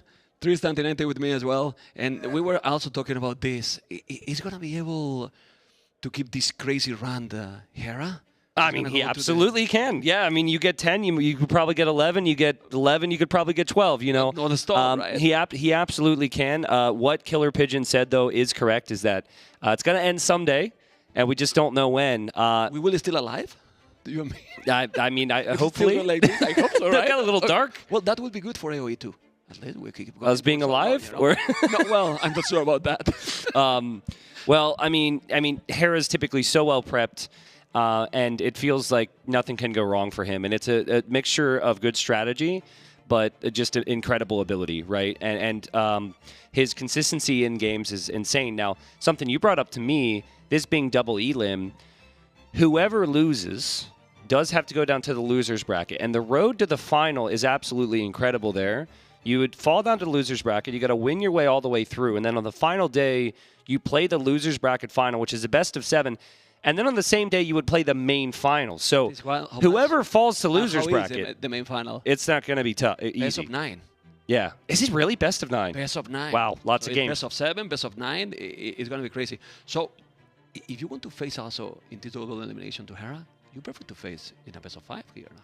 Yeah, that's true. That's true. If you think about, do you prefer to face in a best of 7 if you are Tato and you have to face?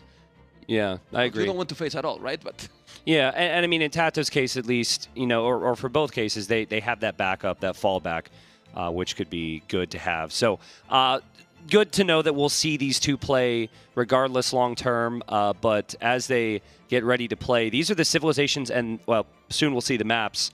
But we got some big civs out there, right? Some really high caliber civilizations were left on the board after the random bans. We got Khmer, which is actually Tato and Hera's favorite. Tato looks very cool today, right? Yeah, unfortunately the camera's on the wrong side. We'll fix that. But yeah, like Khmer, Cumans, 2 of Tato's favorites. Romans is an interesting one. Hindustanis, all top tier civs. On Hera's side, Persians, Italians, 2 civs that he loves, Burgundians, and that's before you get to like Tatars, Bohemians. I'd say Koreans is maybe the one that's a little bit more questionable, potentially, but I mean, no question that all these civs can do some incredible things. Without checking the maps, but because you know the maps, you told me you have seen the I do know the maps, yeah. Now we see the maps. Okay. Now I see that the civilizations that Tato is speaking here, oh man, Chaos Pit. I mean, I don't think we saw Chaos Pit in the qualifiers. I don't remember. Yeah, that's a crazy point. It's possible. A game on Chaos Pit in qualifiers. Okay. Yeah. So it's try to think about it. Well, I didn't cast them all, but you would probably know if there was a Chaos Pit game, right?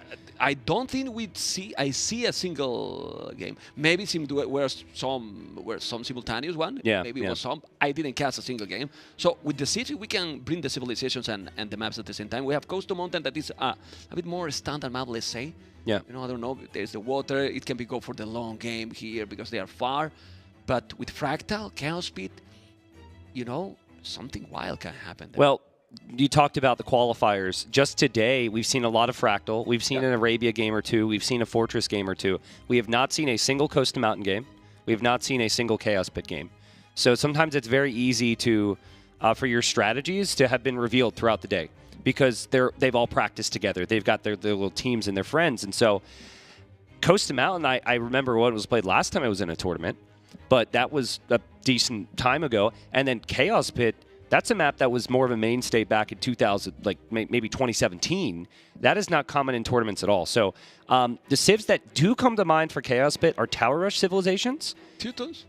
So that makes me think Teutons. Or good trash, like Spear Skirm civilizations, which actually makes me think Hera may go Koreans there. Okay. Cheap Spear and Skirms and decent towers. That's the most natural pick. I mean, maybe we could even see the rare cumin rams in Feudal Age there from Tato. Well, maybe there were bans also because, for example, the Chaos Pit civilization like Pulse is amazing. Yeah. Because yeah. if people don't remember about that map, Chaos Pit doesn't have gold. Yeah. Not before you could the outside. To the outside, yeah. No, if you go to the outside. So it's very interesting. And we want to see different maps. And then we might have, if we see those, probably all the maps be seen today. Yeah. With those, I think those are the only 2 left. Probably that we didn't see it at all. What does Tato need today to beat Hera in this best of 5? What needs to happen? Does he need to change anything? Like does it have to be Hera having a bad day? I want to answer.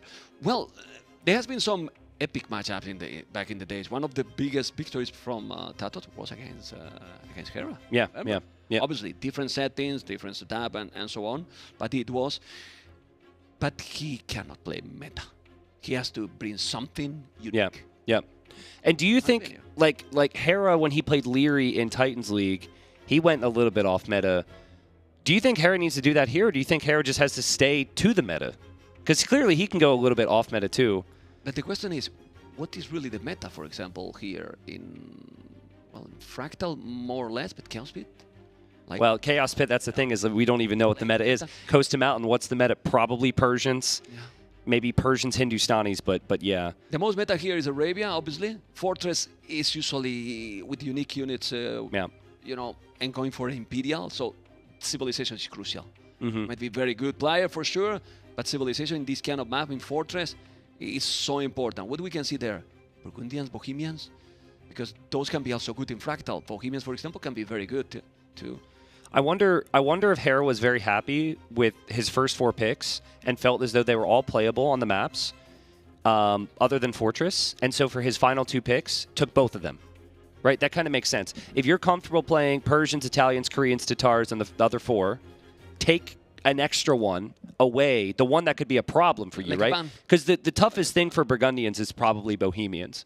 So taking them both was pretty wise there. And now it makes me think a lot, like, what does Tato do? Obviously, he's probably going to try Cumans, but Tato kind of left the door open for the double pick, made it maybe very clear with his draft. When you pick Cumans that early, it's always going to be for that map. I don't mind Cumans surprise in Costa Monte.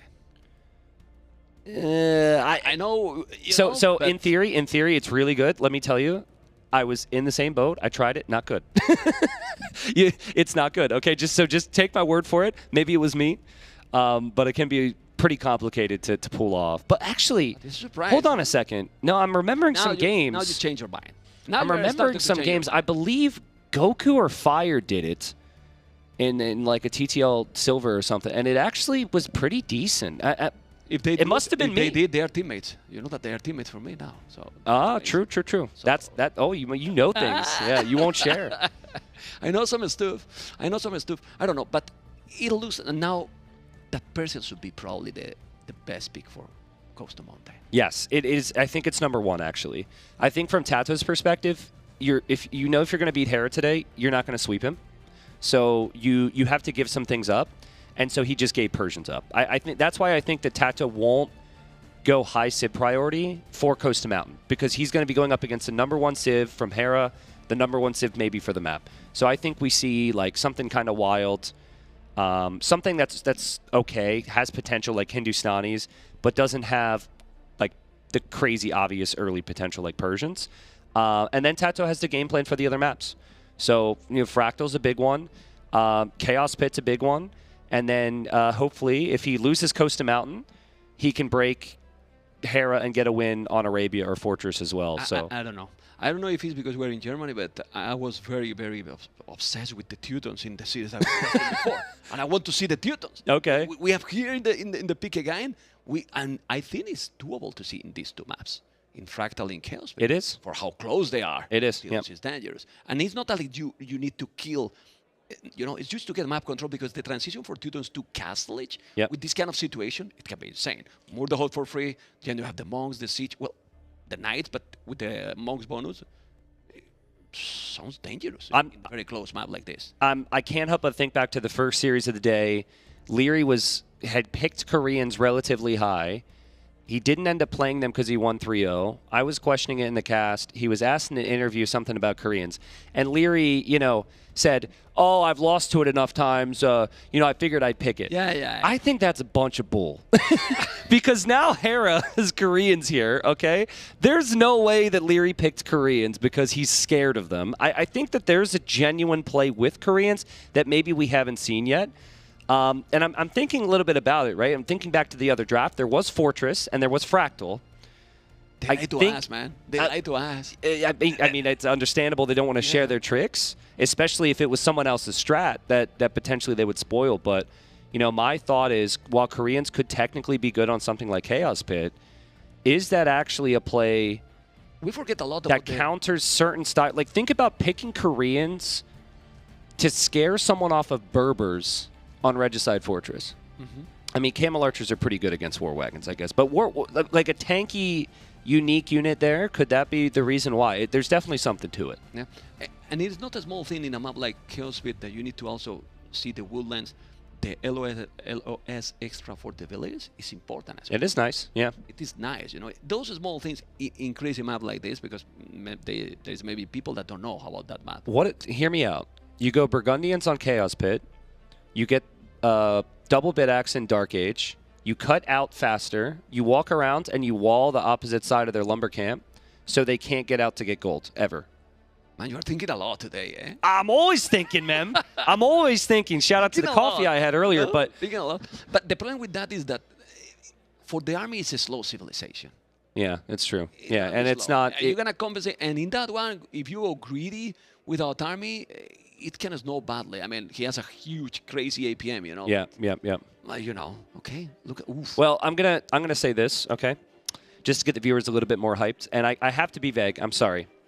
But I know things. All right? I know things. There will be at least one game that's going to be like, or it's going to be awful. No in between, but it will be unique. And it looks like game one, at least, is about to begin. Mem doesn't believe me here. We got Tato and Hera, final series of the day. Let's get to it.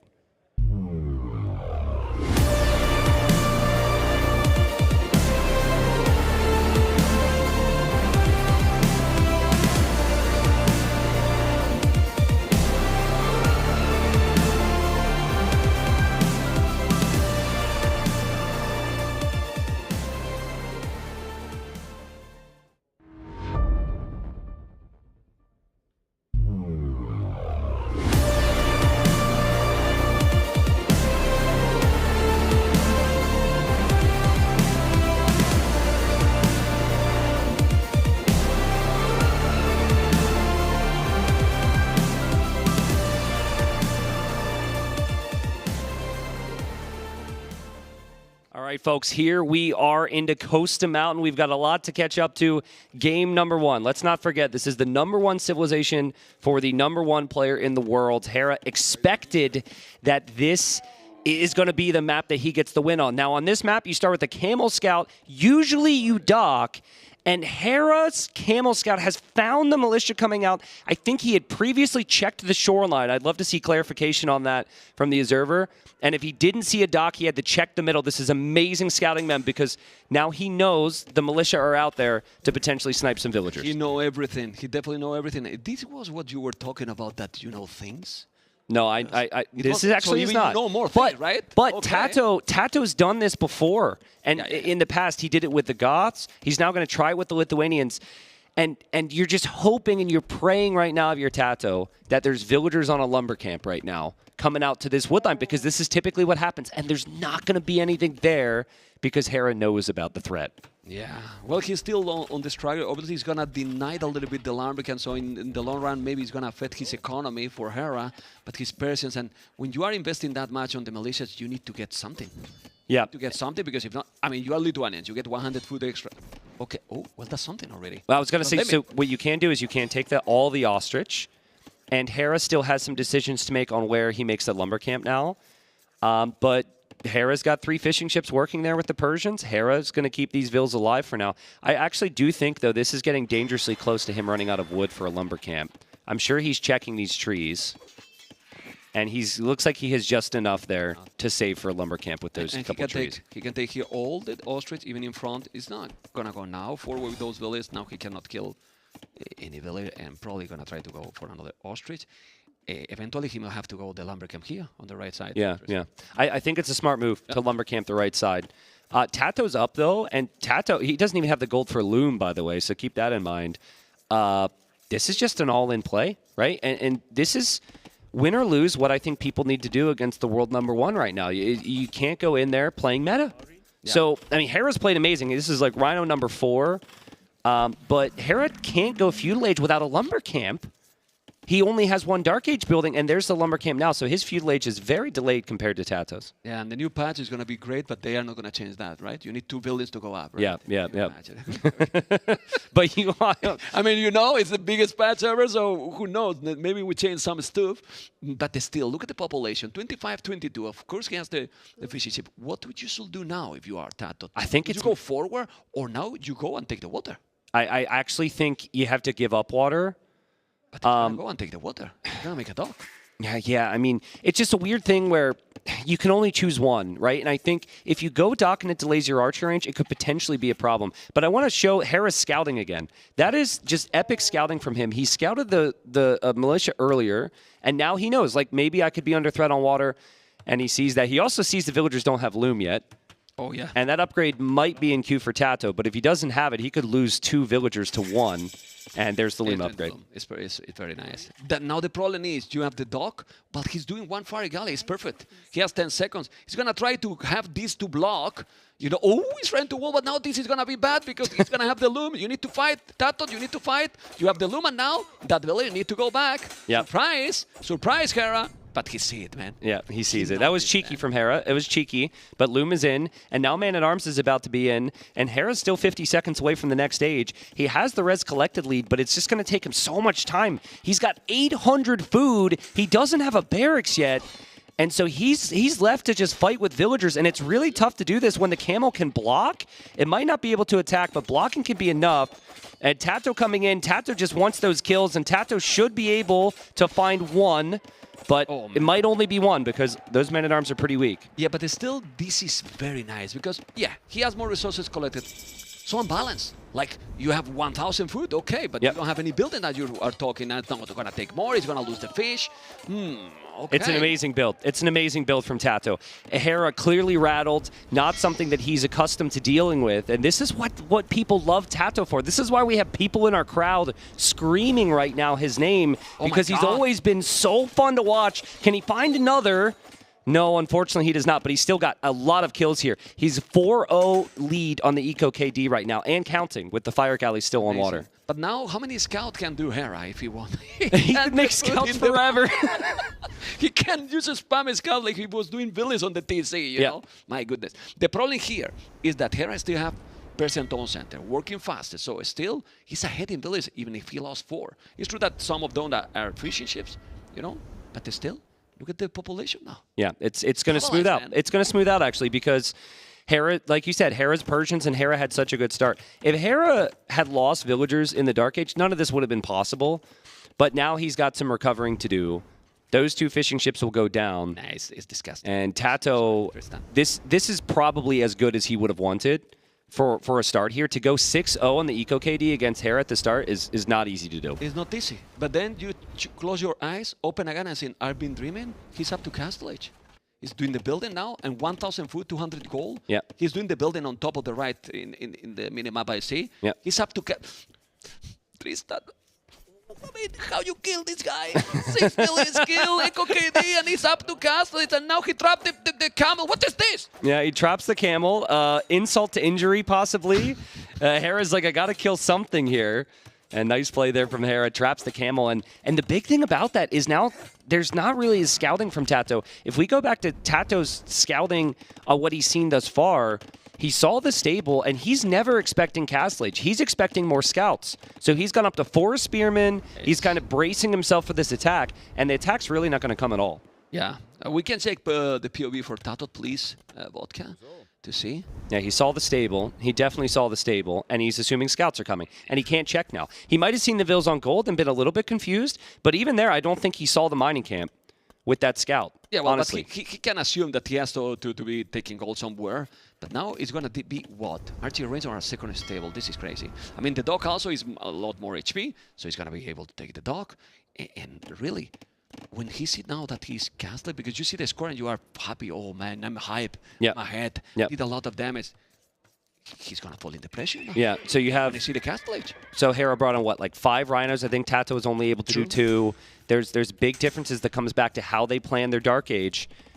And Hera can slowly transition in towards farms potentially, but he can't really make that many knights. Exactly, because look at now, he has just 3 on foot right now. So he doesn't really have a big economy. Yep. You know, I mean, he has already collected, but in the bank he has nothing. You can see 2 on foot. 1 on foot now, well, 3. He takes another village, 7-0. Man, And so if Tato's you got his spam own spears, scouts. Yeah, Tato's got his own scouts. Tato's harassing there. I'm really surprised Hera didn't add more scouts. He is going to have those knights, but now Tato should know to brace himself for knights. Could potentially defend with more spears. And this theme of Hera losing villagers is catching up to him here. It is, man.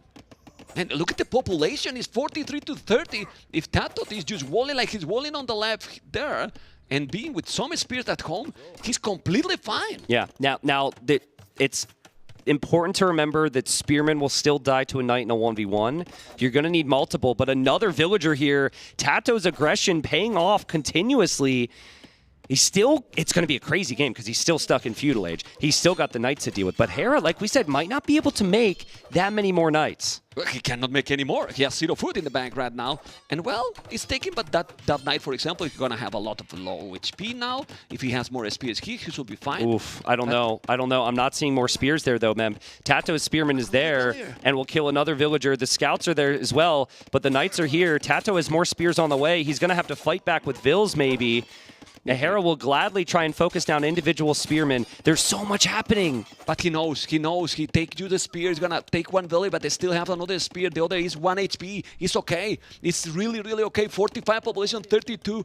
He's floating the resources already, and he has the market. Tristan, Tato is fine. Yeah, he's fine, but there's no way to end the game right now. And Hera's Persians...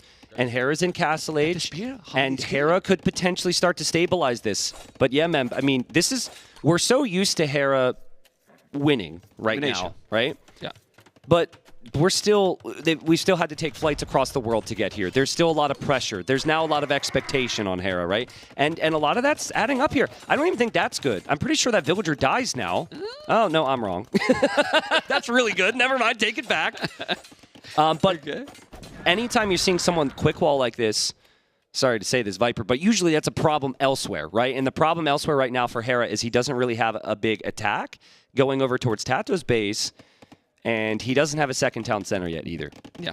Well, he's already grabbing 2 relics. He's on the way to castle. He sell the stone to go up. And I want to check the farming from Hera. Can we check that? That's a good farming already. Yep. I mean, some people, if I were to place those farms, people would make jokes because they're kind of far away from the TC, but you just need farms, right? The amount of farms is the key. Tato only has one fishing ship. There, you know, so, okay, we can... Ooh, I told it. This is incredible. I mean, it's 12 to 1 Echo KD. Then now, the resources collected is basically the same. Yeah. And it's still 7 ahead for Tato, and it's going to be even less because he's on the way to Castle. So when he reaches Castle, maybe he's going to have the same population. I was going to say, a big key here for Tato, you got to wall up. You got to wall up where those knights could come through. And he's not fully walled here, but he's got enough spearmen to force Hera away. And now Hera, it's decision-making time. He will know that Tato's likely to arrive to Castle Age. He's done a great job getting the relics. That'll be relic number 3. It's either all in with the forward siege workshop, or maybe he drops a second TC now. Who, Tato or...? Well, I would say Hera in this position, but, I mean, Tato could eventually want to get to Pike Siege as well. The issue for Tato, he sold the stone, so I don't think he's really going to think about the second TC right away. And that's a lot of knights from Hera that have forging, that have bloodlines, and he has as many knights as Tato has spearmen. I'm really surprised that Tato stopped making spears. I think maybe he just didn't expect Hera to continue to make this many knights. Yeah. You can see the knights there. There's 4 spears. You have to be careful. No. That's not a good move here from Hera, but he's splitting those. It's micro and he's gonna go. Both are paying attention. Now he's doing the horse collar. What I don't know is what is gonna be the following by Tato here, because he does have a stone. I think he's doing a monastery. I see a building behind his TC, and it's a monastery. Yep. You need to grab at least the last relic that I can see, because I don't see other 4 relics for Hera. Yeah, it's pretty. Not only It's that crazy. You get it. Yeah. It's that you are taking from Lithuanians away. Yeah. You know? Yeah, and that's a lot of gold income right there that you don't really need otherwise. That's really good. You combine that with the Persian economy, which we always say is the best in the game, maybe, and you have a lot of good things to be excited about. Tato coming in here now again, aiming for another villager. He moves, he shifts his focus to another one. Lycav comes in, he's got the hill, but he's also defending from the knights. Oh my god, there's so much happening, Mem. Yep. Hera has to run away. He needs to run away. He's going to take another blaze. Already 13-1. He's going to take another, but he's microing at Tato base to kill all the spears, and probably he take them all. There you go. He's microing the knights and taking everything. You can see the army numbers. And this is the biggest problem now, because we know how Hera control all the units, and he has already doubled the army than Tato. He has to be really, really careful, because then Hera is going to snowball at home. Yeah, but the thing is some of that army for Hera is monks that can't advance forward against Lycav, and then he has one of these knights that's very weak. That needs to go home. He's left over with 2 knights. I think Tato can match that. Tato has some monks at home. Tato will have some knights at home. He's got some work to do. He's dropping the gates now, but Tato is equal to it and should be able to defend from this. Yeah, now he has the monk. He's going to have there the knights. He's going to block them all. Yeah, he's going to trap them. Those knights will die because he has the monk. Hera here. might delete them both. Hera might delete these both. Or maybe not. Maybe not. That No way! Oh, he deleted it still. And now the other is going to take it. He took the monk. He gets it. Unbelievable. Wow. Unbelievable. Still, army numbers 8-14. Tato still ahead 6 villages. Second town center for Hera. But now Hera, yeah, he's still producing. Look at this. He's never getting idle. You know, with all this madness, and he's farming a lot. His macro is absolutely amazing here. But he's chasing now. And now what, Tato? Keep doing full army or add TCs now? Well, I think you need some TCs because it's a long way away to find some villager picks on this map. Usually it's a boom map. This game has been kind of rare in that sense. What I have to say, though, is how are we in a situation where it's 15-1 eco KD for Tato and the game's even? Or, arguably that Hera's even ahead. Like, that's just so crazy to me. He's going to have potentially 5 relics. He's got the 5th one on the way back. He'll have 3 TCs while Tato's just still on 1. It's just been such a good macro game from him. Well, it's not only that. In reality, he's going to take that relic, okay? That monk, sorry. The thing here is 4 of those 15 were fishing ships. So in reality, it's 11, but Hera has also wheelbarrow. Yeah. You know? Yep, So true. it's even True. 8 Yeah, different his nodes, eco's and now nuts. you see the same. So it's crazy. Tato, though, resources collected more. But now he's going to notice that his opponent has already 2 town center. I don't know if he saw this one. 3 TCs. That's a good town center. He needs to do it. But he cannot make any damage now here. So, yeah, and I think this game's going to stabilize a little bit. I think it's going to be really difficult for Tato to do damage. It actually should be easier for Hera to do some damage because Hera doesn't have as many monks at home. Or Tato, rather, doesn't have as many monks at home. The knights come forward. One monk will fail to get a conversion on the left, which really hurts. Gets a conversion on the right. But I still think this is a good engagement for Hera. His eco is flying behind this. He kills the monk. He'll push the army back. And again, 3 TCs with Persians versus only 1 right now. Tato's second one's coming up. Yeah, well, army numbers is still more or less similar. 5 knights, 9 knights already for Hera with better upgrades. Actually, yes, he got bloodlines and 40. Well, no upgrade, not attack upgrade for Tato. And now he's going to take another conversion. The monk is down, and I don't know what is happening in the north. We need to see what is happening there. Okay. A lot of monks the are dying. monks are going down. That's huge. That's really huge. All the monks are going down here for Hera. Yeah, that's really important now. Yeah. Another thing that's so important here, though, is that Hera doesn't have to worry about being out-knighted, if that's the word. That is that out-knighted when someone makes better knights than you. That's a term. Look it up. Okay. Yeah, I mean, Lithuanians don't have all the relics now. For the Lithuanian cav to be tied, they would need to have 2 relics at least to get that +2 attack, which would equal total +4 later on. That's not the case now. So Hera can actually kind of freely make his own knights for now. You do have to respect the halbs that Lithuanians get, but Persians can do that too. So I think a really nice matchup for Persians. considering the game state of the relics. Now, long term, we barely talked about what's supposed to be the mountain on the map. That area has tons of resources. And right in the middle, you've got all that stone and gold. That needs to be controlled. Typically, that's where castles will go. And then you also have the coast, where you see armies coming in now. So it's a really crazy map, man. We haven't even been able to talk about that, but there's so much to pay attention to. They didn't give it as time, right? So, and now the Knights are going to try to raid. He needs to make some raiding because he's really worried. It's very, very, very, very problematic what is happening right now. 62 villages, 75. And then Hera having also good numbers in military. Even with better upgrades, you don't want to lose those Knights. Look at those gates that he's doing. Yeah, he knows those Knights are going to have to escape, and he doesn't want to let them escape. It's kind of crazy. This is a big commitment, and unfortunately for Hera, the trap does not pan out. Okay, the population is stabilized now. He killed few villages. Man, he's still 16-1. I mean, you tell me what mistake Tato has done in this game. Didn't make any mistake, but now Hera has handguard, and look at the gold in the bank with 5 villages. Yeah. Why? Because he has 4 relics, 1,300 gold. That is basically what he's having in the bank. Yep, absolutely. Those extra resources. I mean, Insane. I know you probably might not have actually been asking, but the answer is max aggression has a downside, and the max aggression is your eco's inefficient, right? And so like you can take losses with a better build. In this case, bringing in 3 more rhinos, and there's the trade-off to it, right? And Hera's utilized that so well. Yeah, but that's the beauty of the game too, right? But Tristan, the downside should be if you don't make damage, if you don't kill Echo to your opponent. But he did it. You know? Yeah, that's true. So that's he true. Did it. So he but invested. Yep. If you don't kill, okay, you are so behind in that regard. But Imperial, he's going to Imperial. I mean, Hera is on the way to Imperial with 13 villages more, with all this madness that we are talking, and he's up to Imperial right now. And Hera knows that he's this far ahead. He knows, and he's just, I think, confidently going to stay on his unit comp. He's not going to switch right now. He sees no reason to. Needs to get a couple walls here. Staples well placed to block that off. I wonder now where Hera focuses his attention with those villagers on stone, because like we said, right beyond that TC on that hill is a key area. But Hera hasn't really built up in a way like he's going to focus there. It almost feels like he's going to stay on the shoreline. He doesn't have his army in the north.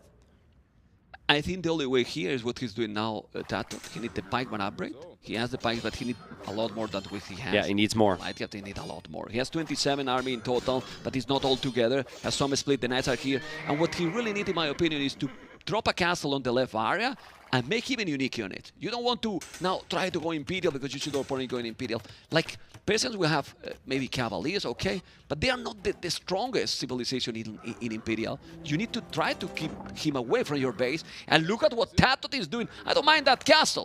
I don't mind that castle. Well, I mean, I was telling on the left, but I don't mind that castle if it happened. Don't get too excited. Yeah, because if he doesn't know that Hera's got this ridiculous imp time. So I think when he sees imp come in, he's going to cancel that. Or, I mean, Tato loves his all-ins. Or go crazy. So maybe he just goes crazy and continues. But I think a castle on the golds feels like the safe play. You see your opponents in imp. Yes, that should scare you, but there's a lot of work that Hera has to do to kill you if you're Tato. I don't think you just want to gift a castle. Tato did this against Dark in Titans League, where he went for these forward castles when his opponent could trap them down. He doesn't know how to turn off the crazy mem, but he's going to continue forward anyways and drop that castle. But he's ready here. Let's see. Can we see now Hera point of view, please? Only Hera point of view, because we need to see the trap. He's converting here, and now the castle is there, but Hera needs to delete the farms there, and he's deleting the farms. He's going to make a castle himself. Going to try to counter. Don't let that castle up, and this might be the game. Yeah, Hera jumped right in on them. That's a great engagement for the Knights. That's exactly what you want. This castle won't go up. Or, excuse me, if the castle completes, it won't stay up for very long, because Hera will be ready with his own castle and trebuchets. And just as maybe Tato was building up the army, it unfortunately was not enough for him with Hera being so far ahead, and the castle will probably complete. It's not going to be up. It's not going to stay up. Okay, but look at what he lost in the process. It was 16-1 Echo KD. Look at now the KD. Crazy. 2014, he catch up. What is this? He was doing the castle, and he's also able to grab the light caps at the same time. They weren't moving. Well, but he see it. Yeah, it's okay, that's true. I'm just saying. He can see it, you know. I'm just saying. What? He deletes his own castle. He deletes his own castle. This is what Tato needs. He's so far behind. He needs 40 villager kills. Hera. Yeah, but look at the army numbers. Tato, the army numbers is a lot better. Look. It's really, oh my god. Hera? Still raiding. No, it's just Hera? raiding a lot. If he kill this, What the? What? No, Hera's gonna lose a lot to him. Tristan, that castle is not gonna be up, and if he's up, he's gonna lose so many. What's going on? What's happening? Hera he doesn't have a lot of army right now. He just has 10 Cavalier. They're probably coming over. Tato is not going to deny this castle, surely. There's too many villagers. No, he's gonna make it, but how many villages? 55 Echo KD, and he's still ahead in villages. I mean, seriously? Well, there are villagers now for the taking for Hera because his castle completes. The castle will fire arrows. We know that castle is going to go down for Tato. And Tato, I think, wants to drop another one. Man, this is so ridiculous. But yeah, he'll lose his builds, and Hera's still 15 villager lead. But now at home, the castle, and keep producing army and keep raiding, right? Yeah. But even with these raids, he's still 14 villages ahead because Persians are insane. He still have 10 villages on the queue. He's producing all the time. Yeah, Persians in combination with Hera is just a broken combination. You've got 223 on the idle TC count this game. 223, barely over 2 minutes for all of those town centers. So if villagers die, he doesn't really care. He'll replace them. He has the eco for it. Yep. And it just kind of feels like Tato, he needs a little bit more damage right now. And I'm not sure how he's going to try. How much more damage, you know? How much more damage? 63 villages killed. The problem is that Will Barrow, now, his opponent handcard. And also, I think his army is trapped. How many units trapping? That's an amazing trap. Kill the cows. Kill the house with all your army. Don't go there. And now he's getting raided at home. This is incredible. Yeah. This is absolutely incredible game. The population is still ahead for Tato. Yeah. And Tato is not going to give up. He's doing another castle. He's going to take this ground area. Okay. But at home, you need to kill those cavaliers. I mean, the problem here is it's many likely... Problems. Yeah, there's many problems. I mean, for both. But, like... Eventually what's going to happen is Hera is going to build a castle where Tato's castles fall, and then he's going to have 4 castles on the map that protect everything, right? Look at the castles on the mini-map. Hera's just been placing castles in the perfect positions. That's going to lead to a bunch of kills. And I think now, like, he's still got to find an answer to this army, but he's just going to wait for another castle, drop it there defensively, and then that gets trepped down. And then it's 4 castles versus 0. I just don't know. Tato needs to break the TCs. He needs siege. He needs something more than just pikemen. TCs has the same HP than the castle. Yeah, true. It's tough against Persians. It's so hard, you know? It's so hard. But the good thing here is Tato 41 army, 38 farmers, 7 on gold. It's a pity, really, that Tato don't have 2-3 relics. It will be completely different. Not yeah, for with the latest. but for the unique units, you know? I mean, just crazy job from Hera to get them so early and on top of everything else that he's been able to manage. Now, normally Hera's going to want chemistry here. Hand cannon feels like the better play than Cavalier long-term against pikes, but he's hoping that the Cavalier, with no armor, by the way, are good enough. Oh, no. See, without armor, this is the mistake. He has 1 blacksmith upgrade? This is the mistake that Hera is doing here. He has the macro, he has the economy, but those Cavaliers are very strong, but without any armor, they're dying. And yeah, I mean, there's a couple latest. There's going to be some guy named Rob who's like, true. Well, technically, the latest ignore armor. Yeah, but there's 30 pikes on the field. Yeah. So you need to get armor for against the pikemen. I think in Hera's case, because he's lost so many vills, because he's producing so many food units, it's just tough to realize. And Tato, to his credit, just keeps sending it. Tato's going to come over here for another castle. I keep thinking Tato's going to die, and he's just holding on a little bit longer. Yeah, it's still 22 villages behind. Hera still have 5,000, 6,000 resources ahead. Yeah. 70 villages killed by Tato. Yeah, crazy. Just crazy. And this is what, castle number 4 for Tato in this game? It might even be 5. I've lost count. Yeah. And we lose them all? Well, I'm not sure, because the pikes are here. He's doing murder holes. He's gonna convert now that unique unit. Okay, he got it. I don't think he got devotion. So many pikes. The cavalry will go down this castle now. He's taking those. At least he's denying that gold there, but he still have 4 relics. And Tato has 0 village on gold at the moment. Yeah. 0 literally. And the gold is by those castles. Yeah. Or it's on the coast, which Tato will fix, so he will find the gold. Hera is actually at risk of running out of gold because he won't be able to take some in the middle now.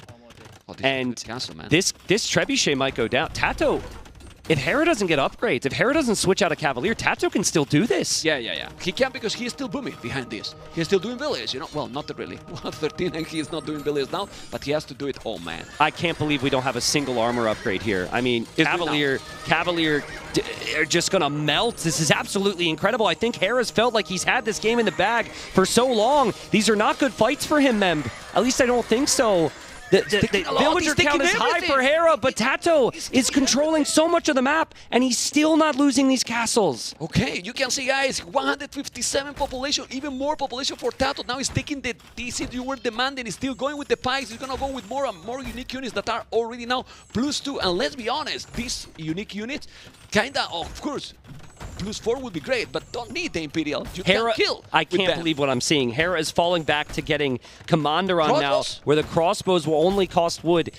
They only cost wood, but at least at the high level, what we typically say is, but they're only crossbows. You need some real gunpowder. You need some strength to your army. I'm not sure crossbows are going to be enough. No, those unique units will kill everything. Yeah, I think so. The crossbow will kill everything. Look at the pikes, look at the military army. Tato is getting closer with the score is still going, 167 population. What's going on? What a game, man. What a game. What a game. Now, very serious. Remember, Castle Age against Imperial Age. This should still be almost impossible for Tato. Hera's Vil count is still higher. We've just been waiting for a bit more of a response from Hera. Hera, I think you see those Vils on gold. Is the last. I think that's the 22 Vils on gold. That's it's it. the last one. That and the 4 relics. And that could hit like a freight train.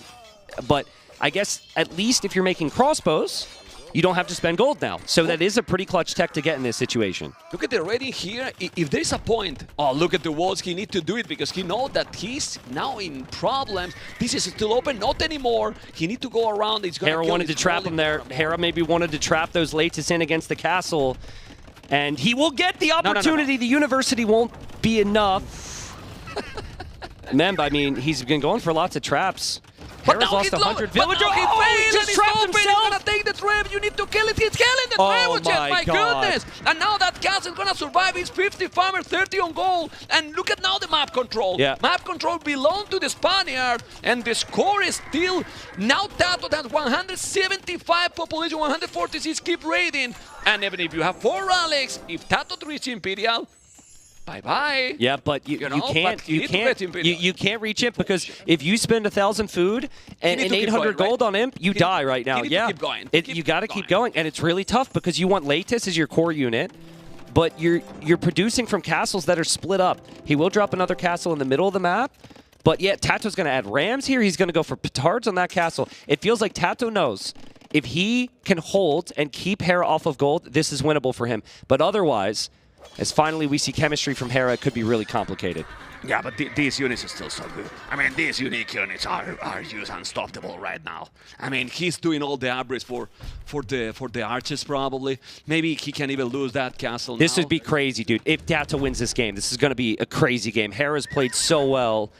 And you know, like, I think Hera can be just used to not needing the upgrades every now and then. Used to being able to shrug off a couple villager losses because of his good macro. But he's not expecting everything that's about to come his way.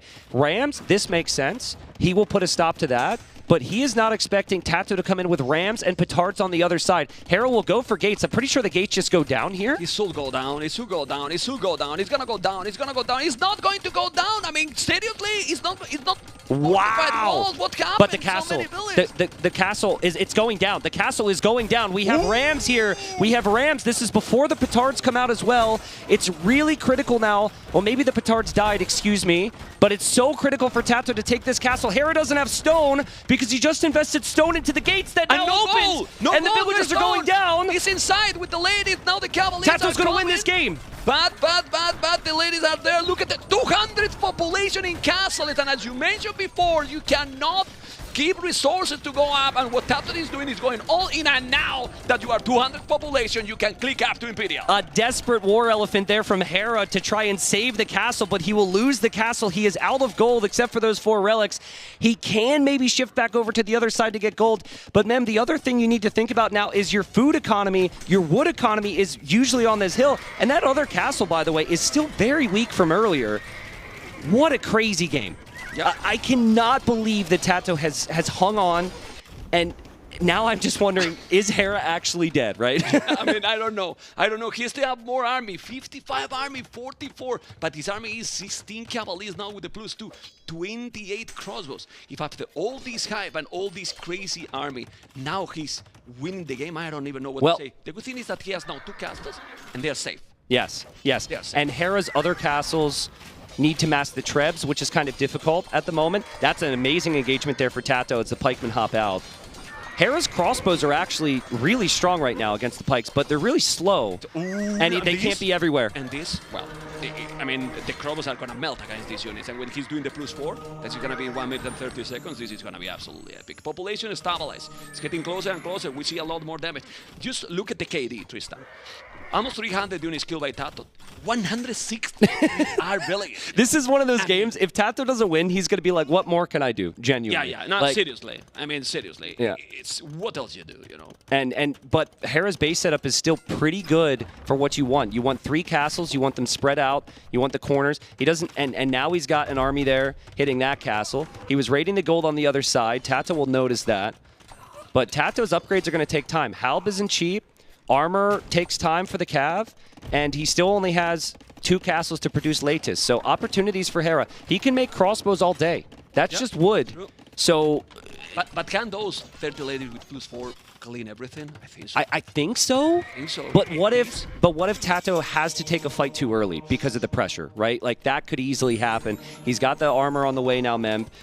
Yeah, but he's still killing. Yeah, look at the villages. He's now below 100 villages. It has to be. I mean, it has to be. It could be, yeah. It has to be. Look at the score. The score is getting closer and closer. Tato is going to surpass his opponent probably. Conscription, handcart now, you know. He has been focused. I know the castle now at home to be safe. He wants to keep production, you know, so he has now 2 castles safe. One is exposed, he's still repairing, but now 83 farmers for Hera, and that's it. Yep. 7 Lambrias, 0 on goal. Yep, perfectly balanced economy there. But like, Tato doesn't have the numbers. He had 25 Latus. He's been busy with the raids. He's now the 16. He doesn't want to lose his castle, so he may take a fight. And I'm seeing Persian Cavalier in front of a lot of range units. We know pathing can be kind of clunky here. So we'll see. Are these elite yet? They're not elite Latus. Yeah, no. It's only 120 HP. I don't think you can fight before elite, and he might feel like he has to right now. Well, he's still repairing. He's only 1 trap. That castle can stay forever. Up. He has so many pikes. I think the +4, the ladies are there. The unique units are going to be there. And when he get the unique units, then probably it's going to be a change in that one that you said. And they are coming here. Now, 15 seconds. Is this a note or you wait for 30? Just think about this. If Tato had 2 more relics, that is stone. If Tato had 1 or 2 more relics, think about how different this fight is, right? I mean, I'm just saying it now because Hera might win this fight. And if he wins the fight, the relics would have saved him this game because everything else has been horrible for him. It's about to be a 200 pop versus 200 pop engagement. Easily the best game of the day, I would say, from here, and it's the start of a banger series. Can Tato keep those golds? That's where most of those golds are remaining, is next to that castle. He's waiting till he's maxed. He'll be up to about 30 Latus here, and our fight's about to start, man. It's a no, there's a no, there's a no, there's a no. We're gonna see. Don't think so. It's too many units. You cannot lose this, Tato. You cannot lose this. Maybe he should do skirmishes, and I don't know. The Cavaliers, they are amazing units, yes, but he need to go back. It's so many units, Tristan. Yeah. So many units. Chemistry now, and you need to do bomber cannons, maybe. That was actually so smart from Tato, because he could have just said, I've got elite Latus, this unit's broken, and taken the fight, but this gives him more time. This gives him a lot more time, and it's so difficult for Hera to make more trebs and get them over there. And actually, I think he should just raid. Like, go raid all the eco again. I know he's killed 200 villagers from Hera, and Hera just won't die, but just keep doing it. Just keep killing them.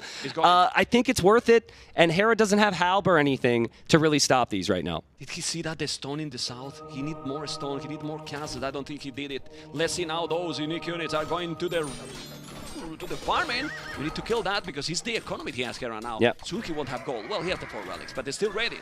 More and more. Would you go now skirmishes? Like the skirmishes for Lithuania?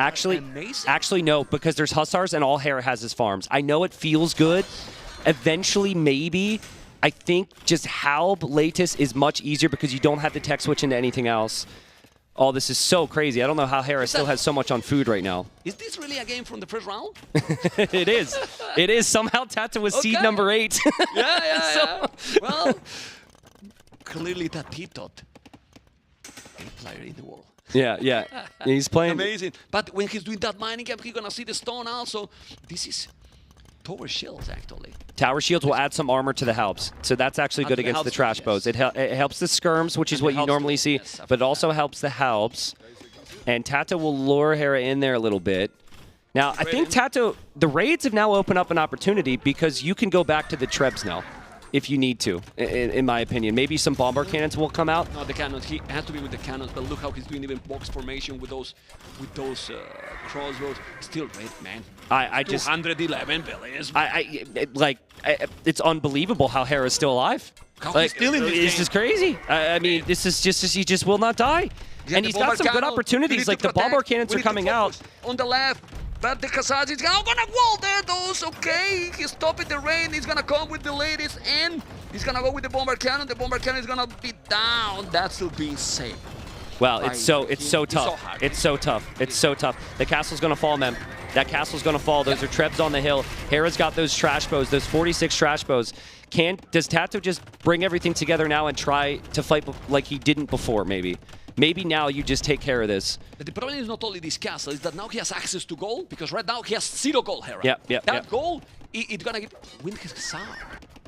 They're better than the standard Khazars. Yeah. And he's gonna have both Khazars. I think it's like somewhat even though, because Persians have blast furnace. I think it's somewhat even. I don't think it's a considerable difference. It is also kind of, yes, people both have wings, but only one is called a winged Hussar. I understand that's kind of weird, but that is what it is. Hera just clinging on to life here. He is crammed into the edge of the map. He's got like 25% of the map. Yeah. And Tato thinking of everything that he can do to hold this game.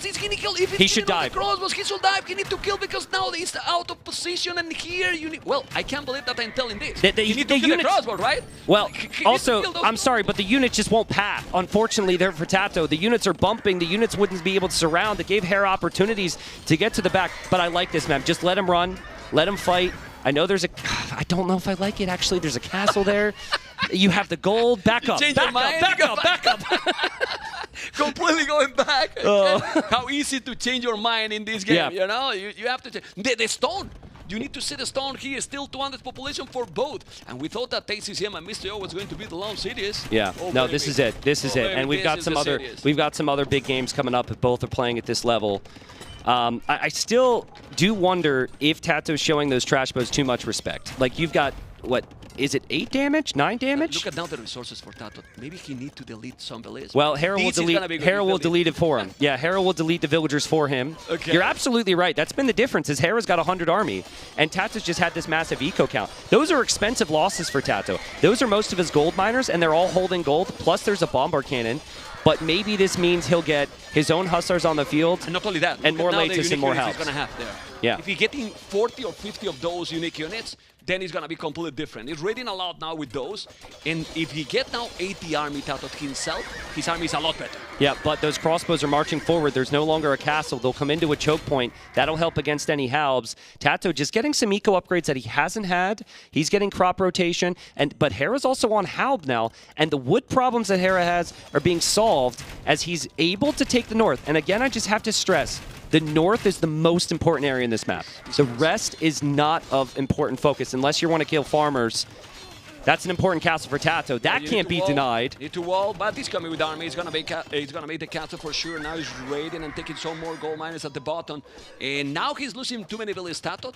But still, if he's able to have the army that he has on the queue amassed and get 200 pop, his army is a lot better, I insist. He's wall man, but he see everything. Yeah. Even with all these loss he's doing, he see absolutely everything. Well, Hera will lose a couple halbs, but he kills the latest there. But I think what this does do is this all frees up all of Tato's new pop to this area now. So it's a weird thing to justify losing those units, but he's killed 230 villagers. He's now able to focus all of his attention on the hill. And again, there's a little bit of a question. Are the trash bows good enough unit population efficiency-wise? It's mainly about the numbers, and Tato gets around them. Not now. Let's see now. It's coming also help about these by Hera. Those helps are going to help a lot, but they scout from both. So many units. Who is winning this battle? We have no clue. But seems that Tato has a lot more army. Look at the population, 200 population. No goal for Hera. He has 4 relatives. Taking everything.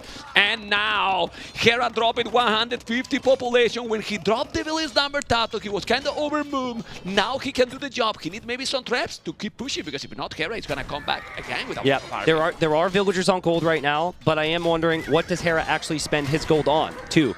Is it going to be Cavalier against Latus? That's probably not great. Is it going to be Heavy Camel? Is it going to be hand cannons? I just really don't know. And Tato's just dove all the way in there. No hesitation. The trebuchets is exactly what Hera's going to need to push, and he will lose every single treb. He's down to 150 pop, and Mem has Tato finally killed him. It's the game, guys. Look at the score. How it's now exploding. What an incredible game. Seriously, it's absolutely epic one that nobody will forget. This was, I mean, Hera was playing insane, but then Tato 250 billion skill rating all the game. Yep. All you have to do to kill Hera is kill 250 villagers. That's all. Yep. Guys, that's all. And make sure you only lose 80 yourself. Hera's not ready to agree with this yet. Hera's still hoping to defend and stabilize. He's done so well to do that already this game. But the unit queue is not looking great for him. He's got 21 Hussars in queue. His Vil count is quite low, and he's getting rated on the gold as well on the left-hand side right now. He just so many different areas he's getting hit. And Tristan, remember that he had a super ahead in resources collected. Look at the resources collected now since a long time. And then, even if you are amazing like Hera is and you're so fast, there's no resources forever here. There's just no resources forever. He's now still in the game because he has the farmers, and then those crossbows that he keeps raiding constantly. The latest, just delete units off the map at this point, right? It's Control-Alt-Delete of all the villagers on screen, all the Halbs on screen, all the crossbows on screen, and Tato has the gold to fund it, and he's just coming in with more groups. He just will not stop here, and Hera is back up to 150 pop, but it's just he's got too many fires to put out right now. Well, where's the monastery from Hera? He right in the middle. Because take that. No, seriously, take the monastery. It's so important. Yeah. Like, it's kind of unprotected. He need to go and take it with the rams. Go and take it, the monastery. Yeah, I mean, if he notice, I believe he knows where the monastery is. He should take it. But still, 140 population keep raiding. It's gonna be 300 kills, 300 village kill. But this is still to make all the players think like Tato is doing maybe his best game in a long time. Yep. And then he's still having a lot of problems to finish the game, but now it's 120 population. This is the last chance for Hera, this raid. If this raid does considerable counter damage, maybe we start to see some positives again for him, as he could maybe clear that up. But those Hussars in Tato's eco, we need to see. That's the counter raid. There's now Tato in Hera's eco. Those raids there, if Tato could put it stop to this, with the amount of TCs he has, with the amount of map control, I think he's probably done enough. But Mem, I don't know. Tato's Q is actually not good. He has 2 latest in Q, 4 Halbs, and 7 Vils. And what Q has Hera with 73 Vils? Well, it's not great either. Yeah. Can they both die at the same time? both kill each other right now. Are we starting again? I think they both think they're GG. Okay. They call it both? It can be a draw? I mean, the admins in the back are sweating right now at the thought that would happen. They are thinking like, man, T90. Where is the wood that Tato and Hera are going to be taking? It's all in the front. It's in the middle. Yeah, it's right there. Getting more and more in the middle. There's a TC doing now for him, and he need to take that goal back. I insist, that right now, well, and you can do heal force here. The 9th range now for the TCs might be great also. I just feel like Hera's in a spot where he can't actually place more farms because he can't justify the wood for it. He'll have to go back to those farms. Like, it's that bad. And I think in Tato's case, having 54 farms, where many of them are probably have a lot of food on them because of crop rotation, I think he's still in the position to eventually win this game. Castle will take Hera off of that gold, which is pretty much the only gold remaining on the map, actually. Yeah, that's why he want to take it. Yeah. And then there's no gold for any of them. Of course, he has the 4 relics, but he's coming again with 61 army. Hera is on 134 population. Now he's doing the +3. He just bought wood. If you've got to buy wood to place the farm, that's when you know things have gone wrong. Not a good situation for Hera to be in. I don't know what you think, but if he get the stone that he's still getting with 11 bellies, I know the castle just there, where he's just vodka was. There, the castle there where the house from Hera are, is kind of needed, and that would be probably complete the game, because then you get no wood, no gold even for Hera. Look at this raid again. Yeah. Well, crazy raid here. They still halberdiers that are fully upgraded, okay. And this is the problem for Tato. Hera is still doing only trash units. A lot of them, crossbows and halberdiers. You don't want to lose now your unique units because there's no more gold. Yeah, he's being patient. Don't it's lose. good patience. Like, Tato is obviously, it's hard to say he's been patient in this game, but in crucial moments he has been. And a lot of that's been surrounding these castles and the gold. He knows now he's got to conserve those units, not toss them away. He knows he's got the better position. To your point, maybe go focus down that monastery because Hera's gold from the relics has been pretty ridiculous here. But now the skirm transition makes a lot more sense when you've got this lead, you've got this position. It's primarily halbs and skirms you're up against, and and crossbows you're up against. Yeah, this is down. It's still raiding. Hera has, I don't know how he's doing this, 79 army. Yeah. With It's 90 crazy. villages. But he can't push. His army, That's true. the army defends That's true. constantly, right? And it's like, you know, the townspeople You probably still think appreciate it. you need the skirms. But at Like, a certain point, they're like, yo, how about you go stop the people from killing us? Like, stop just defending us. This isn't going to be enough. And I think even like just 15 skirms helps so much against this army. 90% of Hera's army is fully countered by those skirms. even more, the lead one is skirmishes. And Yeah. when he's doing all the others, now it's going to be plus 6 armor. Those crows are going to be useless completely, you know. Hera's killing Vils. Hera's making a Treb. Hera's 190 pop. This is still a game. We take it back. Yeah, man. Unbelievable. Yeah, but if the game keep going, this is going to be a no-wood game. Yeah. And then? And you favor the player with crop rotation in wood games because their farms have a lot more food. They save so much more wood. Yeah, And but you favor the also player favor with the 4 castles. relics as and well. look where the castles are. Like, Tato Yeah. should win this game. Tato should absolutely win this No, game. no. He should have won already. Right? Like crazy. Anyway, it's still going. It's still 16 only unique units. He should do more. I don't know. It's still raiding here. You need to constantly keep raiding. Don't fight there. You don't want to fight there. Definitely not. Honestly, like, Bomber cannon. with how Hera's playing, put those Latus in a castle, heal them up, and go out every once in a while. Like, the Latus are actually a population liability for Tato because he has to be so careful with them. It's you really just want to be able to toss your units out and to die at this point. Is he hitting the castle in the north? I see the flash. There's one trap. Yeah, you need yeah. to kill that one. But then you need to do probably a bomber cannon, which is not happening. A stone, he still has 600 stone. And what you do now? You repair that castle or you try to make another castle? Because... I think I would probably want to repair it because it's right next to the gold. You don't want to give up that gold. Definitely not. If Hera is doing all this without access to gold, mind if you give also that gold, right? Yeah, Latus come in. That Treb is the only Treb Hera has Yes, firing another- at least. There's another one coming in. Okay. Hera will lose more Vils, but at this point we're accustomed to that. The skirms are key, but Hera's got Hussars that can deal with the skirms, and this is what we said before. Incredible. Like, skirms are good against halbs, but Hussars are good against skirms. Yep. And with this melee combo, Hera can just toss his units away. It's all trash. His Trebs are still alive. Is Hera not dead yet? No, it's not that he's not dead. It's that he's coming back. He's coming back. He's using more and more villages to repair that castle. He's feeling the pain. He's feeling the pain. Tato is feeling the pain. Incredible game. Hera is coming back or not. Population both are dropping and dropping. But now this is danger for Tato. Tato's army is in the hell. Where is the unique unit now from Tato? Yeah, he doesn't have Gone. gold. He doesn't have gold. And Gone. There's signs of panic here. A couple Cav Archers queued up by mistake. Villagers dying underneath the castle without being garrisoned. The population still dropping for Tato. He probably can't believe it. I mean, I can hardly believe No, it. he probably can't believe it. No, you don't believe it. I don't believe it. The crowd doesn't believe it. It's a Nobody crazy believes it. It's incredible. Unbelievable. All the odds have been stacked against Hera this entire game. This is unbelievable. He's gonna... The score, he was 2,000 score behind, he's taking the score lead. Hera 175 population, Tato 130. Hera is coming back and he's gonna win the game. Well... Whoa, man. Honestly, like, with a fair amount of mix of trash bows each and every engagement, where it's going to be probably halb v halb, it's making a pretty big difference. And the fact that Hera has brought in 5,000 gold, so he can always remake his Trebs, has made a massive difference. Those relics have saved him. The Persian TCs working faster has saved him.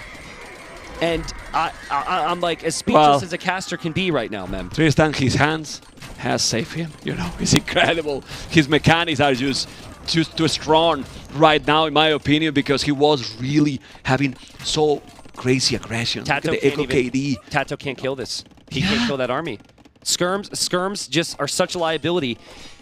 if there's Hussars in the mix, and there's always going to be. But he got Hussars himself as well. Yeah. I mean, Tato has Yeah. 80 farmers, 85 farmers. But he doesn't still have. But then trying there's to produce. Halps. But then yeah, the Halps come out. It's just like, and Hera's He's been the position is so crossbows. good. He's being the crossbows at the end. Yeah. Because it looks like the crows are doing a lot better damage and a lot better job. Well, than when with- it gets to than the with point where Hulk. there's no golds, crossbows that don't cost gold are sick. Yeah. It was the moments earlier in the game where we were kind of questioning them. Yeah, and those crows are not even close to be fully upgraded, at least with defensive, right? He's Oh, missing true, two he's missing upgrades. 2 armor It's upgrades. crazy. Yeah. They're missing a lot of upgrades there. Well- Population is still dropping, and now the score is getting there. Well, Hera's going to get those upgrades, Mem, because he's back on that gold. Yeah. And he's TCing the gold, so I don't know how much gold exactly is left, but that's enough to get those upgrades. He may feel as though he can just raid Tato to death right now. He is seeing a player who is struggling. Like, these engagements are all desperate engagements from Tato. If you have to dive in with your Hussars like that, that is a sign that you are really struggling. He lost a lot of Halbs before that. He does clear out the trash bows, though, so maybe his Halbs can shine now. Yeah, I don't even know if there's some towers here will help, some guard towers or something, because right now the amount of army Hera is sending is still more and more than Tato. Tato is still producing, but look at the production, is 5 Halbs, 5 Hussars. It's not an old, well, 12 Hussars, crossbows forever, because they don't cost gold. 70 farmers. It's true that Tato is still on 83 farmers, but he doesn't want to give up, and I like it. You know the handicap mode where you can go into the lobby and you can give someone like greater efficiency to everything and attack to everything? It feels like Hera's playing with 15% handicap here. He's not, right? But like the production seems to be faster. He's always got more units. Like it's crazy. I cannot believe what I've witnessed here. Also, we forgot to probably mention that even if you got some more armor for the upgrade, the halves is still +4, +4, +2, +2. Yeah. You know, They're better for and then They're at the slower, end, but they're better. unbelievable, incredible game, seriously. What a beast, man. That is one of the craziest wins I've ever seen. Yeah. That is Look, absolutely but look, unreal. he's exhausted. He's human, man. I mean, that game was crazy. Wow. He has suffered. Look at his face right now.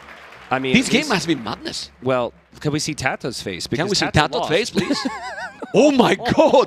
Oh my god! I mean, poor Tato. What a fight. You got to fight back from that mentally, right? Because you feel as though you had the game plan worked out. I mean, and look at us. Mentally, we're also mentally kind of cuckoo, Yeah, you know? yeah. Like, And then they've got to potentially hear us screaming, you know, as it comes through the speakers. at this point, I don't think they can hear anything. Well, if like they they take can- the big they can headphones listen- off, which they did, they could definitely hear us. But but they can listen noise. You know what I mean? Yeah, Like okay. at this point, it's like they some noise, but they are that focus.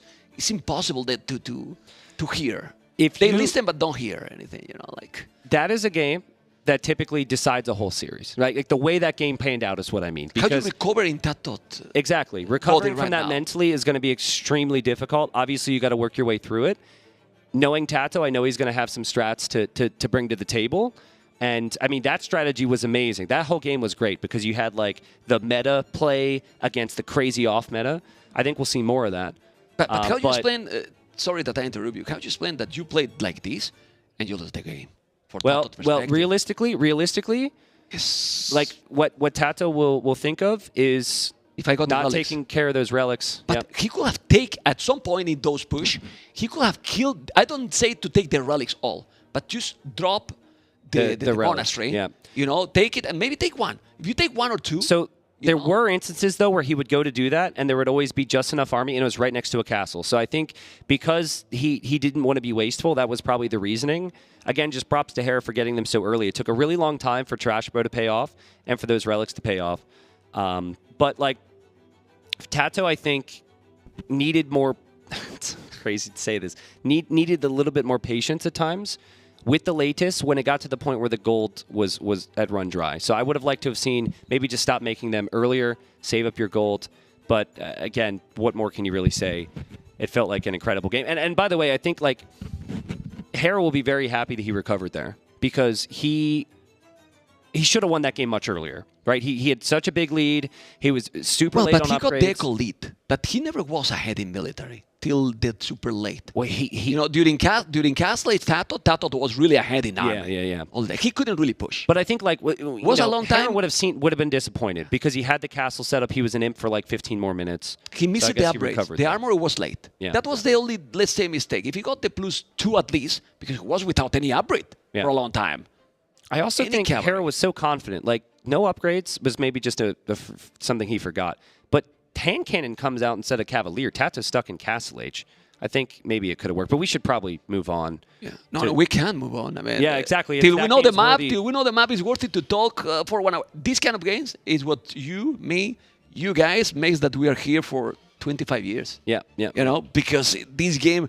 That's a game we'll is- remember yeah, for a long time. It's crazy. I'm talking about the Age of Empires 2 Definitive Edition, but then when it bring those kind of games in these kind of scenes, in the tournament, and you feel how the players are in quote. Well, in quote, no, they're suffering.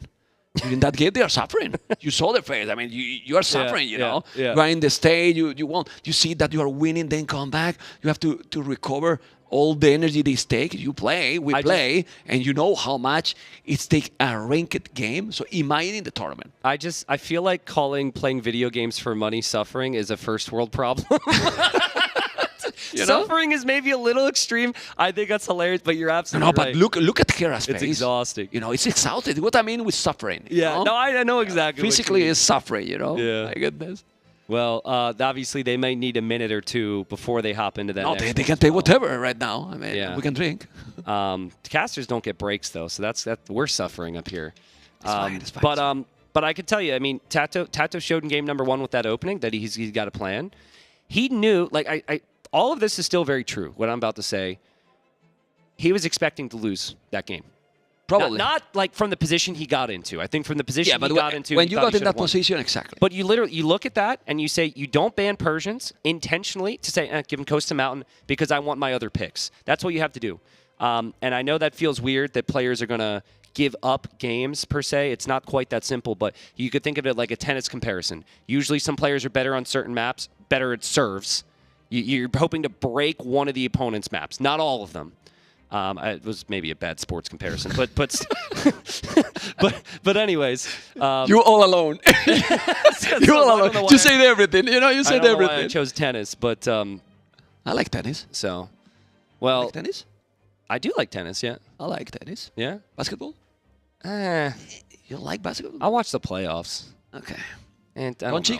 Doncic trade you. He's know about that. Yeah, I do know about that. Okay. Yeah. Who doesn't know about that, right? I do Who know doesn't about know? that one, Anyway, imagine now, and we're back into the games because, guys, if you let us talk, Tristan and go, we can go telling his stories during 2 hours if Yeah, it's needed. Imagine after this chaos, then we get now Chaos Pit. Well, that's one of Tato's home maps. I'm down. And it would be very ironic if it isn't chaotic at all if we get there. Okay, but it is this- not going to be though. They need some more. They need some more more chill. Rayside Fortress, right? more boomy map. Yeah, we're here. So Tato's got to recover mentally. Crowd's hyped. Regicide Fortress. Players are bringing in their boars with their scouts. They'll heal up their scouts inside the castle, which you can do on this map, which is quite nice. And we have the more typical pick of Bohemians from Hera. You tend to see a lot of cannons and halbs. It's one of the best civs. I'd say top 5 for the map. Khmer from Tato, though, that's a recent pick for him in a lot of tournaments. What do you think about that? I thought that this pick in this map, it was not the great one, but after seeing some of his gameplay, controlling the map, and then go for ballistas, full ballistas with also scorpions, you don't kill them. Yeah, that's if true. you get, but you need to get to that point. And that's the problem because Bohemians, it's like kind of Turk civilization. If you in the transition have the chemistry, you go right away to Imperial and you have already bomber cannons and cannoneers. And a very underrated economic civilization, Bohemians. I think they are, with Fervor, the gold and the stone upgrade, they're strong. I think if they're especially strong if you use their mining upgrades to help your boom. Right? So if you're going fast castle, you're normally going to just toss, let's say, 2 vills on gold, right? You can do 3 depending, but typically it's 2. What some really good arena players are going to do, because the Bohemians get the extra mining upgrades, is they're going to go heavier on gold. Maybe not right away, but you want to have 4 or 5 on gold, and you're using the market to buy resources to balance out your boom. So it's just taking further advantage. Look, you can see it now. Hera's going 4 on gold. He doesn't do that with any other civ. maybe except for Turks, which also have a gold mining bonus. But that's a really good play. Cheap blacksmith is also really helpful. Yeah, but in the starting resides, it has less resources also. You kind of have to put more. That's true. That's true. On gold That's right true. now. Yeah. You know? 4 is pretty standard for So regicides, we need to yeah. focus more like in Feudal. What if he's going to move some of them and keep it? Because also you get the gold mine upgrade in Feudal. Yeah. Right now doesn't have any bonus, you know? And let's see now what is going to be. Also the farming for Tato is going to be great. I just hope that the first game is not going to affect Tato. Like keep playing the same level. Because we know that Hera will keep. No matter what. Well, losing or winning, he's going to keep that same level, right? I think that you need a bounce back game now for your mentality, right? Like losing this one, all you're going to think about is game number 1. And X is going to affect you. I'm not saying that Tato's still not going to send it. I'm not saying he's still not going to be sharp, but this feels like an important one. And so it is surprising. I think this was a home map pick from Hera. So Tato lost that game and still goes to one of Hera's home maps, which you don't typically see. Okay. Let's see what it's going to be. It's going to go, well, the beauty also of Khmer is that look at the transition. Well, when you see that you are 30 seconds away, it feels that you could have gone up quicker. Because you need to have the build perfect, and he's going to have like 900 foot. You know what's going to be perfect? He can click his wood upgrade right away. That's true. Right? Like he can go wood upgrade, he can go castle age, he doesn't have to skip anything. I stopped having all the answers, man. It's what is super this? smooth. Yeah, and now horse collar. You should do it. The next one. All well, right. that's interesting because you start with 5 farms and then you have berries, and you're going to be really picky on your wood count right now. Oh, maybe he doesn't have the So mill. you might skip horse collar until he later doesn't have on. the mill, probably. Oh, that's true as well. No, Oh, he has. Yeah, he yeah, has. of course he he needs the berries. But sometimes, I remember one game, I don't know what tournament was, but he played without the mill and horse collar for a really long time. That was a Rocky Forest game. Rocky Forest Yeah. went crazy army. Yeah. All army. And he Tato's won. got that switch, guys. Like Tato now more than ever loves to just make it crazy, like we saw in the previous game. I think in the past he always had the strategy, but he didn't go wild like that. But I gotta say, a couple things here are fortunate for Hera. The relic spawn is way better for him. So you look, he's got 3 He has relics 3 closer to him. Yeah. Okay, but the bigger thing I'm noticing is I believe he also has a neutral gold. Well, they both do. No, never mind. I'm wrong. He's got a gold in his back corner, but he is the front one. But Tato's got the same. So that's pretty much. It's just the relics. That's going to be nice for Hera long term, but ultimately there's a lot more to fight for on the map. Yeah, a lot more. But still, we have seen how powerful was the relics in the first game. Yeah, so yeah. You don't want to get those relics that early. It's a little bit untypical this generation, honestly. Like this is the second time we've seen the relics be positioned and that like close. this. The fortress usually is farther. Like it is more or less for Tato. Yeah, you know, I it think should be. just the spawns could be more random, which can lead to a bit more variance, and variance obviously is nice. With it comes a little bit of risk that one player benefits a bit more than the other. And there go the TCs for Tato. So he's in Castle Age a bit faster, drops the TCs faster, but not way faster. Hera's build, for having to build the buildings unlike the Khmer, is very smooth himself. Yeah, he's gonna boom completely. He's not mining any gold. Any gold. So he's going for the boom as well. And he does have the stone. He bought it. What? He has to sell food. Oh, 200 food to buy the stone to make the TC. But now he doesn't have the food to keep going with 3 TCs. Listen, No? Hera does so much well, okay? It almost feels like you can never go out there and say, that's just not good. I disagree with that because he's probably going to win. That's just not good. That's not just good, not. man. And also, you can't really recover now because you don't have the vills on the gold to buy the food back. It's not as smooth as things would have been. And it's just a detail Hera forgot.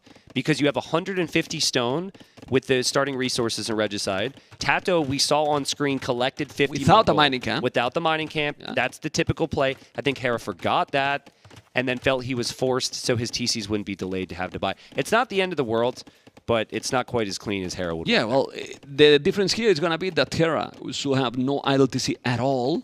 And now he maybe is going to have some. Yeah. Just maybe, you know? Maybe. It's going to be really close. He's getting some. He's getting some idle TC. It'll creep up. I'm going to guess it goes up to like maybe 31 seconds and then stalls out. Well, but with 3 TC, Or you usually need 51. You need usually with 3 TC like 15 farmers, you know? Yeah. 5 per TC, ideally, because, well, you have the mill there on the main TC, and you can see how he's getting more idle TC. Yeah, You like don't I have the said, food. 55, 52. Yeah, 52. That's what I said. But that You're right. I'm getting everything right today. But no. Now we really need to think, what does Tato do from here? You could go for Ballista Elephant and cut through the trees, and I'm sure all the viewers would love that. But then you just run into a castle. So I'd like to see... No. He need to keep booming. Yeah. And if I was him, if he's able to explore and see that his opponent is not taking the relics, one stable, get some scouts, and you just get the relics, man. I want to see Tato scouting, though, because the relic positions are kind of like different. And so he might be assuming... He see two of them that are very far. But he's going to assume one's in the middle when there's not, and he's not going to see the one in the north either. So he doesn't really have a lot of information to know. And Hera knows? Hera knows that relic on the right side? Oh, yes. Hera has seen those. He see the 5 relics, man. Yeah. Oh, he's doing this. See everything, man. Yeah, he's been a bit more thorough in the fine details. Tato has skipped some spots. Either one's fine. You just need a bit more luck, obviously, in Tato's case. But I see stone for Tato. And I think it's about to be TC number 4 here. Yeah, him. because he want to go heavy boom. Heavy boom into big arming, you know. I mean, what you can do with a fast imp here with Chimera against Bohemian. That's a fair point. You know. That is the worry, though, is that you can die to a fast imp. But, yeah, you don't want to rush fast imp with a Civ that doesn't benefit from it. No, you don't. I mean, Arbalest. What are you gonna do? Arbalest here that don't have even Thumbrian, and then Yeah. it's against a civilization like Bohemian. You need to go with your heavy army, even if it's expensive, but it's so strong. I want Tato's whole focus in this game is to keep Hera in that box, in those walls, right? Yeah. And Hera cannot prevent push. Hera from expanding. Yeah. If he can prevent Hera from expanding, it's really nice. Hera's Civ, though, is one of the best civilizations at slow pushing, and castles are always on the front here. So eventually Halb and bombard cannons moving through the middle of the map, maybe some forward castles from Hera, could be really, really strong for him. Yeah, I think Tato see now 4 relics. Can we go back to his point of view, please? Because he's missing the one in the north. Yeah, he's see now the 4 relics. Yep. He need to take at least 2. If you take 2, I mean 2, 3 is fine. Yeah. But the 4th one is the terrible one. I also think just like, it's weird. I think Okay, he's doing the loom. I So think maybe he's going to go forward now with some army. Because why you do the loom now? That's fair. I don't know. He might want a wall. He might want to extend the walls outside of his base or something. But I think in Tato's case, it's actually kind of good that Hera's going for the relics. I know that the relics are close to Hera. I don't think, and this feels really bad to say because Hera just won a game because he had 4 relics, but I really don't think this matchup is decided by relics. I think this is decided by early imp and the push. So Hera's going to get them, get what he can. But, like, this is all about early imp, in my opinion. If this goes mid-imp, Bohemians are slow, dude. They're super That's very slow. I was about to ask, but now we have the answer. He did Fervor, is doing now in terms of also upgrade, Bozo, heavy blow. He's missing those. He's doing now the Hussite wagons, which are so tanky. Like, really tanky here. Hera missing Bosal's crazy. Hera missing Bosal. He was late on Fervor. Well, he's come from the mistake. Yeah. He's come from the early mistake. Yeah. He has to sell all that food, and that's why he's 1 minute 31 seconds idle TC, which is not a lot. Yeah. You know, but for him, it is 1 minute 30 seconds more than usual. At this level, to pick this as a home map and have some of these slight dips compared to the opponent is a bit of a surprise, yes. Hussite wagon will be tough for any scouts to deal with. I still think Tato's not really certain. Like, is he going to produce scouts? I guess you make the stable now you want to, but he hasn't Maybe seen a lot. maybe it's just for the upgrades, because you will need eventually. Yeah. You know, and then he want to see if his opponent is going to come or something. He's doing tone. What you see? He's like thinking, I don't want to let him come. It's so... Yeah, you're not supposed. It is rather unfortunate, though, for Tato that Hera has basically been able to get these relics so much easier, right? Like, it's been so close. The one was in the back of his base, the other one right in the front. This one he's able to sneak away with. Maybe that was risky, but it's so far. And so Hera will get 3, and then Hera doesn't have to worry about the scouts at all. You get 3 relics out of the 5, you're chilling, and you could be very happy with it. He's going to take 4, actually, because he's going to go for the one in the corner. Yeah, he's going to be 4 relics again. Tato doesn't see. Yeah, doesn't see Tato's scouts just haven't been able to move forward yet because Hera's been tracking him and Hera had the wagon. And this is where Hera needs to think about imp, and you can start to see his resources rising there. Tato is going forward. Siege workshop there. He's mining now, stone mining hybrid. That means he's going to have the castle. He has 42 farmers. Chimera is insane. It's really, really big. You know, is a forward siege workshop a play here? Is this a good move? I feel like Tato... He's going to do a ballista, they're going to cut, and then he's going to try to make some mess. You know, like try to make some denied here, but the wagon is coming, so maybe that siege workshop is not gonna happen, or maybe no, it's not gonna happen because he's there, and that valley is in danger to be lost. You can see that there is gonna be a light gap. That light gap is going to probably go down. He's doing now another stable, I believe, at the back, but to kill that one, you will need now knights. Hera was sending units to the north because he's taken the other relics, and he knows about that one. Tato doesn't know that's up there. So Tato's going to be like, how did you know I was coming? That felt like a natural place for Tato to go because there was no reason in his mind for Hera to be going to the north. Here comes the Ballista. I mean, they're both going to be on the way to Imp. The Ballista can be converted, though. And then you don't want your opponent to be able to cut the trees to get into your base. So it's probably not the main form of Tato's attack here. Well, Tato is going to go, I believe, Ballistas. The Lighters now are not going to do too much against those wagons. You know, you can convert them as you mentioned, but you can see that there is a lot more villas for Tato. He's doing +1 armor. He's going to go, what, House? Probably. So frustrating for Tato. Like, the previous game was so good. He loses it. Okay, completes the Siege Workshop at least. But this is what, 2 minutes now that Hera has known a Siege Workshop was going to come up. And the position of it's in the back. The Siege investment almost feels like it's not helpful now. Because Hera should be able to prep for it.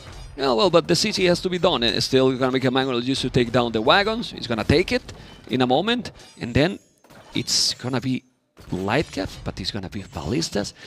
Tato is going to have a stone for a castle, and I don't know where he's going to make. Hera resources are looking okay. I want the castle from Tato defensive, nowhere near the middle of the map. Also, has Hera clicked chemistry at all? Or did he forget that? Because chemistry, this is the only civ that can get it in Castle Age. Does he has university? And I don't think he's clicked it. Yeah, he does I have don't think university. He's clicked it. So, again, great for Hera. He got the win in the previous game because I think maybe mentally he's been affected a little bit, slowed down, missing some of these finer details. To not have chemistry on the way is crazy. Yeah, and just look the upgrades he's doing now. He's doing now heavy plow when he has already 40 farmers without that upgrade. Yep, and Bosal now, but he's getting there. He's getting there. We saw the previous game how he was able to recover when things were much worse. Yeah, but look at that is okay. Tato's castle in the like corner. That. It's fine. That is a ballista elephant. Well, not that castle. That one. That is a ballista elephant castle. We're 100% seeing ballista. No, he's gonna do them. You know, he's gonna do them for sure. He's walling right now. He's doing the halberdiers. The halberdiers are gonna melt. Does Hera see this? Is Hera just extending those walls? Does Hera have vision on that army close by? Maybe he saw some of it. No, but he smelled it. I mean, when you have this score difference, he really smelled it. You know, like he has to be doing this. What else is gonna do now? I mean, what else he can do now, Tato? He has to do them. He knows there's multiple Lycav, and yeah, just smelling a couple of those Lycav means you do not want to be raided.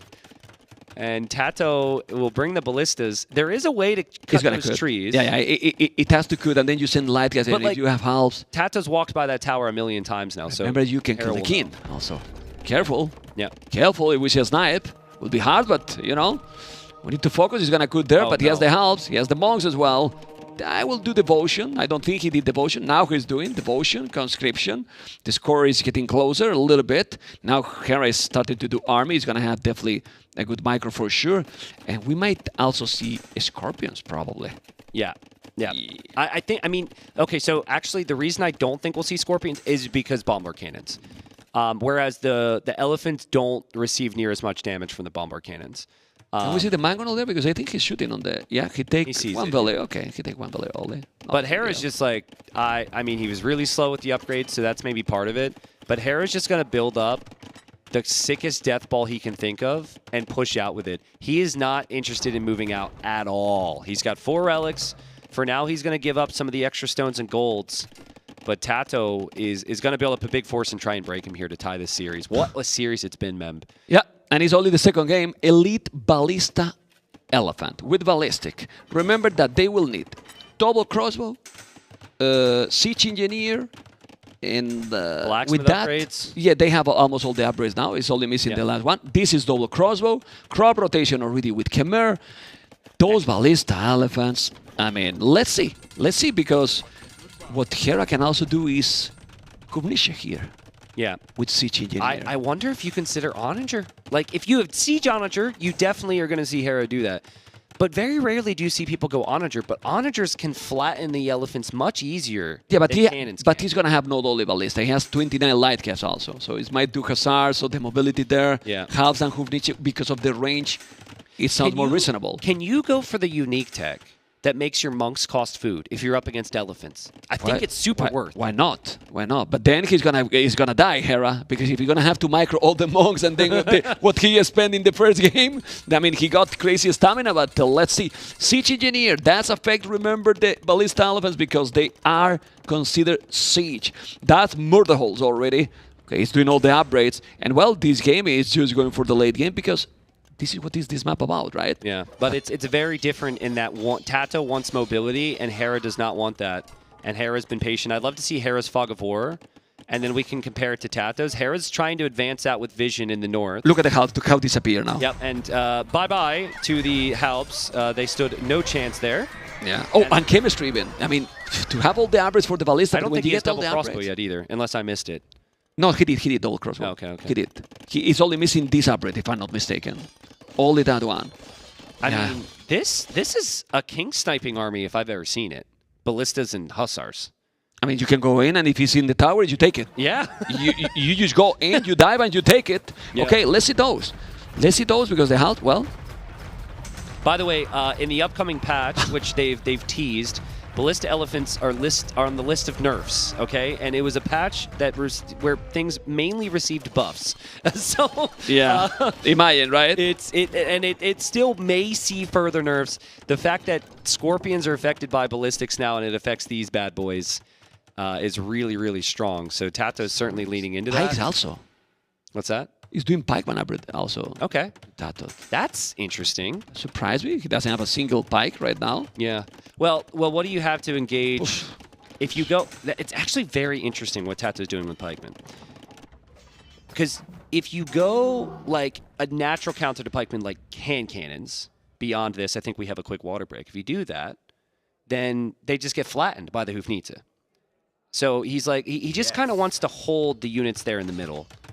And pikemen v pikemen, you don't do a lot of damage to each other. So it just kind of keeps them stuck there. And they're just stuck there fighting, and then the ballistas just wreck everything. That might be the idea. Let's see. What I'm afraid is about the Hufnita. They are going to be really, really strong if he gets some good numbers. He has only one right now. He has two. Right now he's shooting here. He's trying to dive in. Can we put his POV? No, he's going to wall everything. He's going to wall or not? No.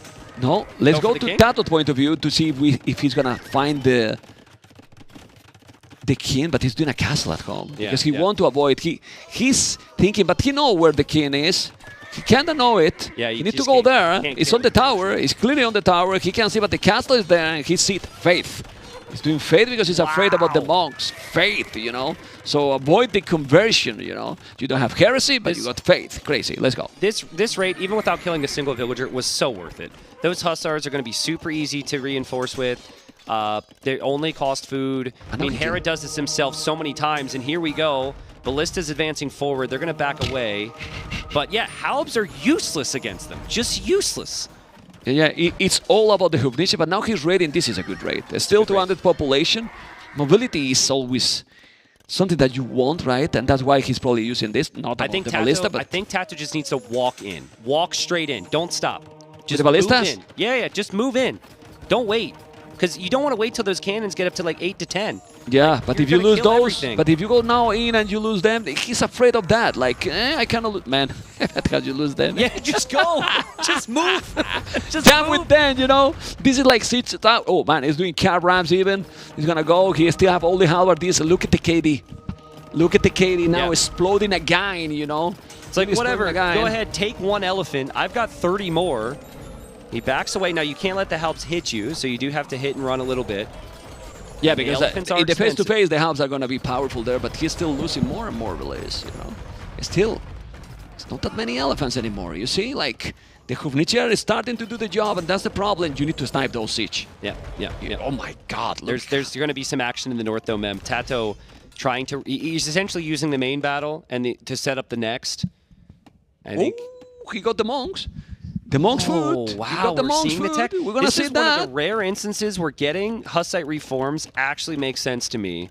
You simply could spam the monks nonstop against the ballista elephants. It's just absolutely crazy now. Those how many monks is gonna make? That's the question here. Hera is gonna make 20 monks, 30 monks. I'm getting so excited, man. I'm sorry to interrupt, but Tato needs Siege Ram right now. He has Cap Rams. Because he needs a push.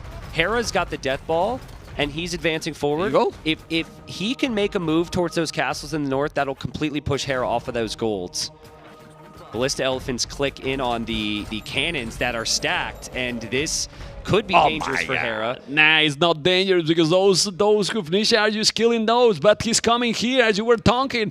Let's see if he's gonna be able to do the distraction. He has now a ballista and he can now cut. He can now cut here with the units, and then imagine the Hufnisha going in now and taking everything. He's going with that elephant. That he's going to try to defend that one. The halberdiers are going to take those hussars like in a moment, as you can see.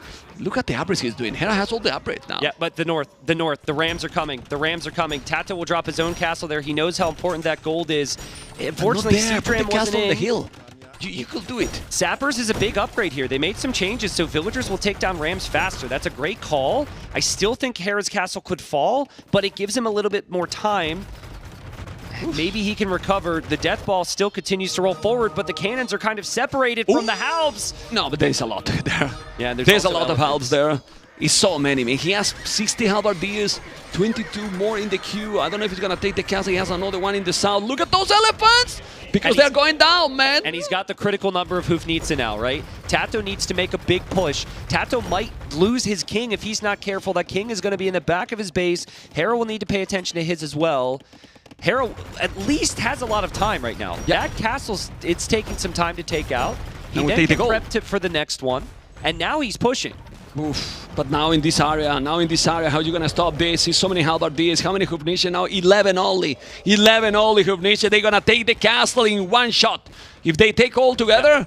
And if you don't have castles, you can't make elephants. And remember, even the position of Hera's army currently is a problem for Tato. It is between the castles. So as he produces, they're all going to run right into the meat grinder. But there's where are the halves from Hera? Hera's distracted. He'll lose one. He'll lose two. He could lose 3 or 4 cannons here. He's losing 3 in total, but the halberdiers, they also have extra bonus. You know, the Bohemian halves are super strong. On the right side, what is happening? The Rams are coming. He needs to take that threat, but now that castle is not on the hill, so that traps are going to take it down or not. The Rams are to kill it. The castle. He's going to survive. He survived. And now he keep going. And not gonna take that one, but there's another castle going down here. And Hera, with this crazy now redemption that is cost food only, he can do whatever he wants. The Canadian beast mode activated. Yeah, and elephants are just so costly, guys. They're so costly. Hera's had 4 relics, so he's always going to be ahead there. He hasn't really produced many gold units. He's had the cannons, but then it's been only Halb, and now all of his monks cost food. So he's banking up so much gold. All the gold is for the Hufnisha. Yep, and that's all he needs to do. And with that many, he's going to flatten them. And Tato, I just wonder now if he feels like he needs to go for the King Snipe or something, because going back when you were telling go in, maybe you were right. Yeah, you know, let's so try. You need to try. Still, this is crazy. How it is almost 200 population Tato, and it seems that now he's getting destroyed. Yeah, because look at his base. This is Bohemians. Bohemians could do this to everybody. This is the common pick. This is what you're worried about. Big attack round maybe from Hera. Ooh, but he missed it now. The halves are out of position. Many are very low HP. He need to take half of them at least. And he's taking so many. Yeah, he's killing many of them actually. Only 4 left. And if he's going a guy now, he can probably take those. And the others are at home. Man, those villagers with shoppers are just amazing, man. The traps are just down. That's not amazing huge. to know, you know? Yeah, that's actually huge. I wonder if Tato can clear these bombard cannons right now. If he can just clear these, he can maybe mass up elephants again and kill off some of these halbs. Now, Hera's going to come back with more cannons. But, man, it's just so tough. Like, look at how much of Tato's eco has been disrupted. There's just a destruction right into the heart of his eco. Yeah, and the problem is that he needs more eco than Hera. Yeah. I mean, well, Hera economy in the bank. Look at his resources. Yep. 2K food. The only thing I'll say gold. is it does only have 3 on gold. So, 3 on gold, 4 relics.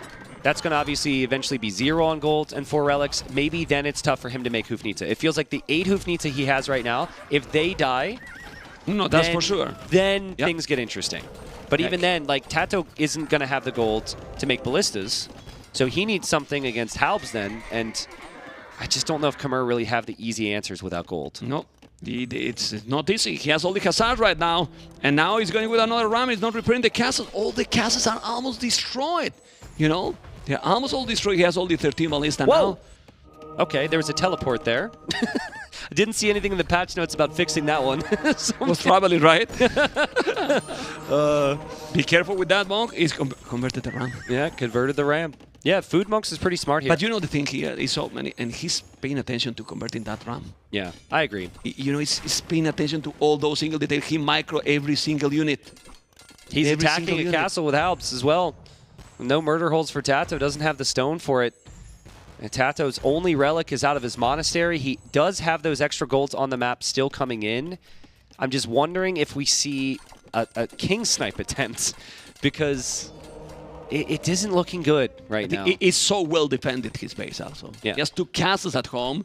You know, this is around too, and it's so difficult. He was so patient, wasn't he? Right? He knew that he couldn't move out with his castles, and that he just had to wait until he could get to the 60 or 70 Halbs with the bombard cannons, and he's gotten there now. And with the reputation Hera has, with the momentum he's probably still feeling from the first game, it is looking all the likely that he's going to finish Tato off here. He's moving in for the first time in a while. Took him some time to build these numbers up. And Tato, he can't kill this. Isn't the problem that it's kind of expected? You know, like Hera was expecting, like, okay, with Khmer he has to do this. Yeah, but you expect Halb Hufnita with Bohemians, right? It's just a matter of how you can maybe utilize the strengths, and I think Tato's been trying so desperately to make it messy, but it's just not, he hasn't been able to make it messy enough. Like, he never truly cut into Hera's base. He never truly did a lot of eco damage. And Hera didn't have to respect it. Hera just marched forward, like, so quickly as he was getting pushed in the north. He just didn't care. That was a really good call from Hera, and we actually might see a king go down here, guys. The king is on screen to the left in the tower. But I mean, even if he's killing the king, it's just, you know. Tato should use the king as a distraction right now.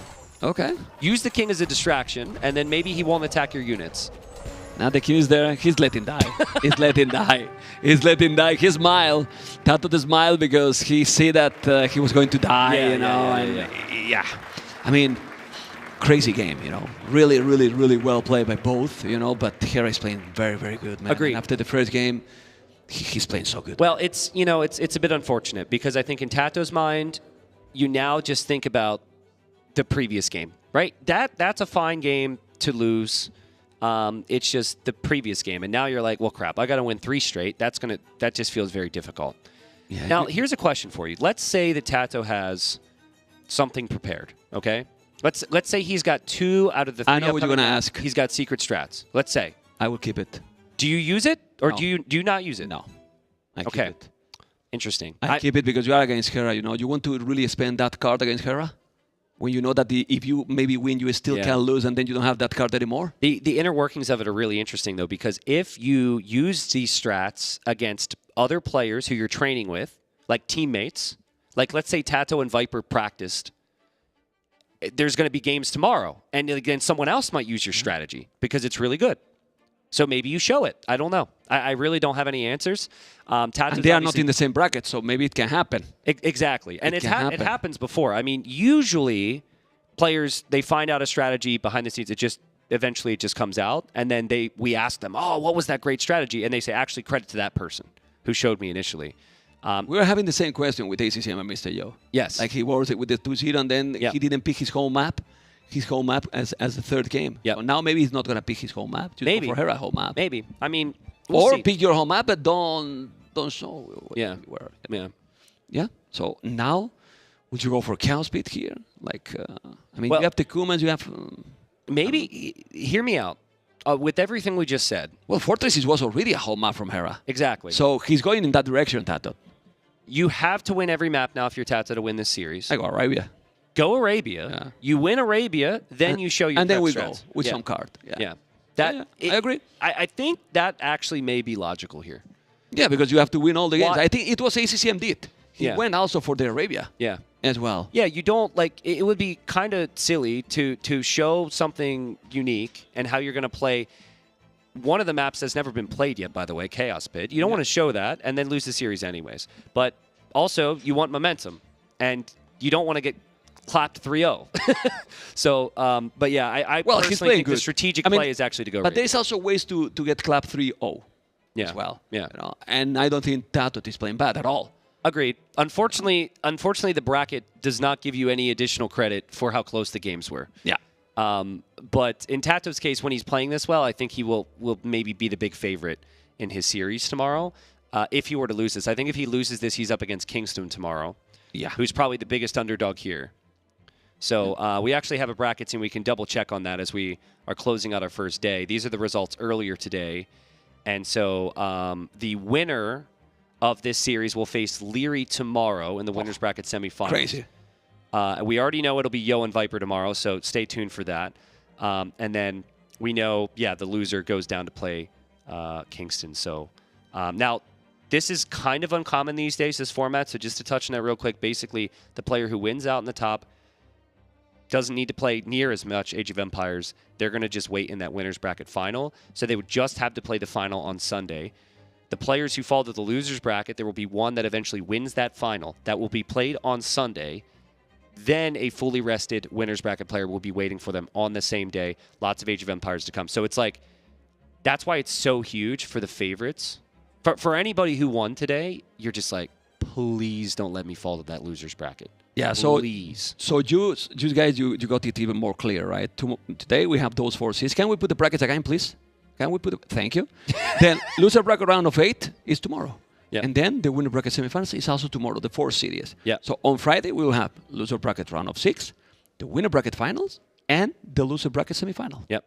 And then obviously we have Sunday where we've got the two finals there. So Yeah. it's just going to be such a big edge to whoever wins, moves on to that winner's bracket. So far, I would say today the favorites have won. Now, many people around the arena here were saying that they thought ACCM was going to beat Yo. For me, Yo is the favorite. Okay, well, I agree. That was the with you. question. I agree You were, with you. you Yeah, were going but to other ask me. people, you're right. I read you. Other people were saying that they thought ACCM would be better. So, I feel as though the favorites won today, and we will be into the next game shortly, by the way. But it's not for you the favorite, Mr. Yo. Yeah. It was. Yo's Mr. Top For 5. me, it's top 4 all times. Let's say. You know what I mean? Like, Yeah, I agree. The whole The time. thing with Yo, maybe the someday reason- it can be, but The argument against Yo is the earlier it is in the tournament, the worse he performs. And this is day 1. And so I think all these lands now, we've seen that with Yo, and it's not group stage anymore, where you have that time. he has said it It's in the interview knockout. that he was happy about today because he usually play slow in the first day, Yeah, and he he was admits his best first day in an event at this caliber. I think what really helped him is these maps are maps that have been played in a lot of events the last year and a half. Now, not like recent, but he has that knowledge. He's one of the smartest players in the game. So here we keeps are. it. We did have a slight issue getting in with the spectating, so my apologies, folks, but we are in. First time we see Chaos Pit. We thought we might see towers, and we've got the 2 tower civs. Now, the gold is only on the outside of the map, so players are going to have to cut to get out there. In the middle, you've got double berry area, and then you've also got you've got some stone, which is why I think we see Teutons for tower rushing, and why I think we see Koreans for the same thing. But honestly, thinking about if he's going to have something special, if you go in this kind of map with Teutons and you go tower rest, not really special. It's like kinda a real big possibility. It's not a strategy that It's is not a surprise. or you don't think about this, Yep. So maybe the Kumans, the Romans was something more specific that he was having for other maps. So here, I wouldn't be surprised, obviously, if he's doing the tower rest. So And are then- all the deer, sorry to ask a question here, I know we're supposed to be the experts, but are all the deer You're talking, I'm positioned an on the expert to them. sides? Is there 2 different shrine-looking buildings here?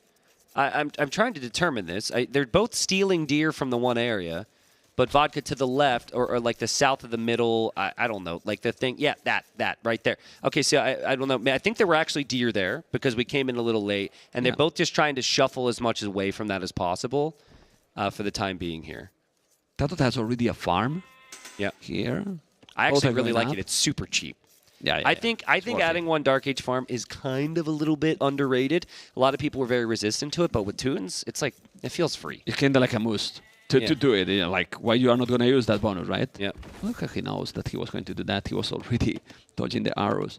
But he has already many abilities outside. If maybe not going to go for a tower rise, because that's another way to surprise. Like, oh, he's so expected going to go tower rise.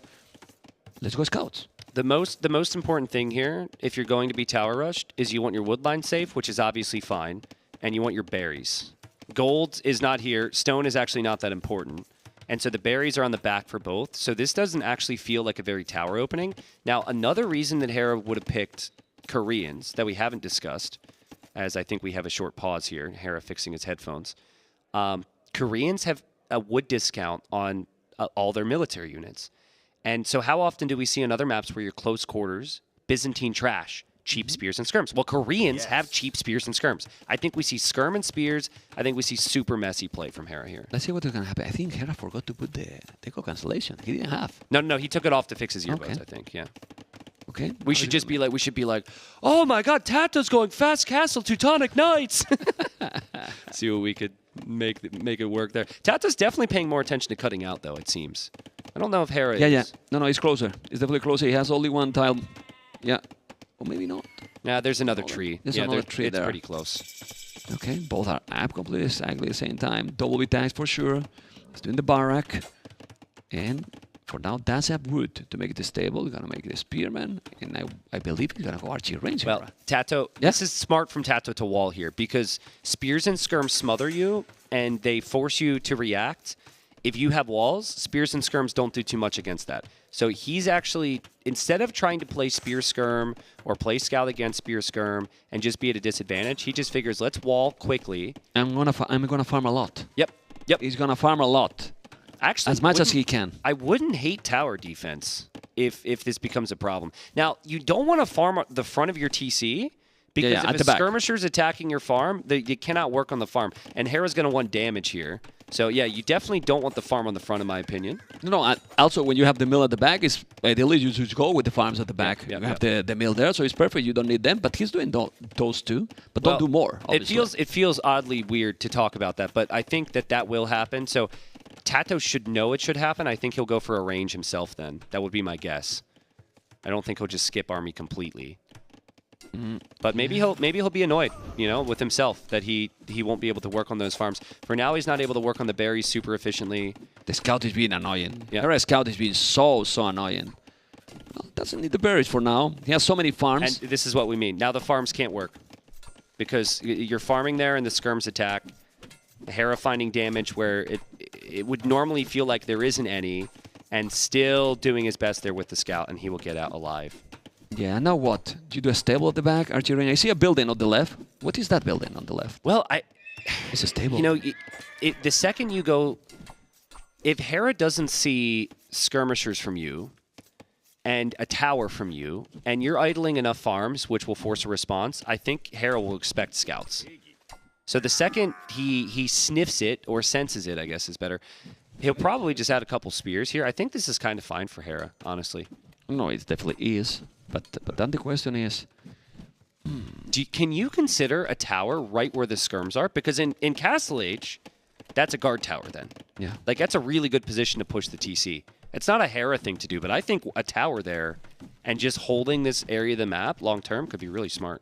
This will do it, but I feel that what Tato is going to do is go all over around with Villas and try to lock it down outside. Maybe. And make a tower or wall even, Or send the scouts that way, honestly. Yeah. That's why he put the stable where he did, because Hera's still inside with that scout that is so annoying. He doesn't want to show the card, and he's going there. He already chopped. He's still trying to find the stable. Look where the stable is. This is exactly what he wants. He wants to know what's going on out here, and he gets through. So now he can look and see what's happening. Yeah, but the village, he need to go. He need to go. He went back. Oh, he's just searching for gold, so he's not going to go for anything else. Hera should be through, though. There's no way that Tato gets over there in time. Hera should be through. Yeah. is there already. I think it'll actually just be walls on the side from Hera. Now, this might be an opportunity for Tato. Those farms are still there. Sure, they've been idle, but those are fresh jobs. He's going for the spear. Now the scouts are coming. Yep. He set it back, so he's going to take all them. But the problem here is Tato feel like, oh, I'm spamming farms like crazy. Hera has 18. Yeah, He has already a lot and 400 food in the bank. He doesn't have gold, okay, but doesn't have gold either, Tato.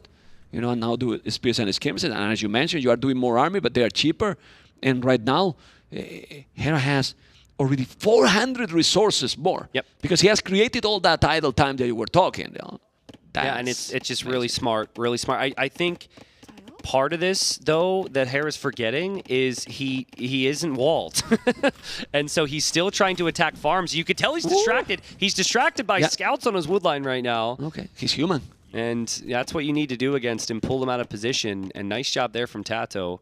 The Ville's still moving forward from Hera. Both at the same time. Oh, but let's see if true. they're going to notice. I think they wanted to wall, probably. Let's see. Oh, Hera Hera see definitely it. noticed that. Come on, come on, come on. No way, that would have been so funny, dude. He was trying to make that block, man. Bad. Well, let's see if he can save the Ville. Let's see Yeah, if he can let's save see. the Ville. Let's see. Come on, Hera. Save Are you the going to be Ville. able? Impress everybody. Come on, impress everybody. Impress everybody. Okay. Okay. Well, you know, Okay, he can't okay, do it all. okay. He can't do it all. Yeah, but he still impressed everybody because he's with Bloodline Status, but Hera is about to click up to Castle as soon as he get the gold that he's missing. I don't know if he has the market, he has the ability to go up. I believe he's Plasmid and an archery range, correct? You know, but he cannot have the gold yet. So I'm still... Hera's not walled. Bloodlines and forging. There's hills involved. With 8 He scouts. doesn't have all of his spears in position. I think since Hera's on his way to castle soon, he's expecting that from Tato. But Tato has gone from defense to offense here. That will be a dead spear. The spear next to it should die as well. And as Hera gets as most value as possible here, Tato not really committing. yeah, didn't have forging yet. Forging will be huge there to kill those very fast. Man, that was a missed opportunity, I think, for Tato. That should have been 2 spear kills. And he's And walling the the scouts map. could stay. The scouts could absolutely stay and linger around there. Oh, that Villier? I like that Villier. Okay, sneaky one. Very sneaky. He's gonna save it. He take the farm. He take the farm, man. He take the farm and then delete it, man. What? so It's a funny. thief, man. Yeah, it's a thief. You cannot do that, man. I don't think that was intentional from Hera to send that villager there, but he certainly made the most of it. Stole the farm, deleted the farm, said see you later. Tato saved his villager here, and Hera saved his villager there. Oh my, oh my. Wow, He saved the thief. that's Both are insane. just taking bat. In the meanwhile, ladies and gentlemen, we can see how Hera, yes, believe it or not, is on the way to Castle. Now, Tato is doing some tower here. Of course, he won't have a great army, Hera, but he's in Castle.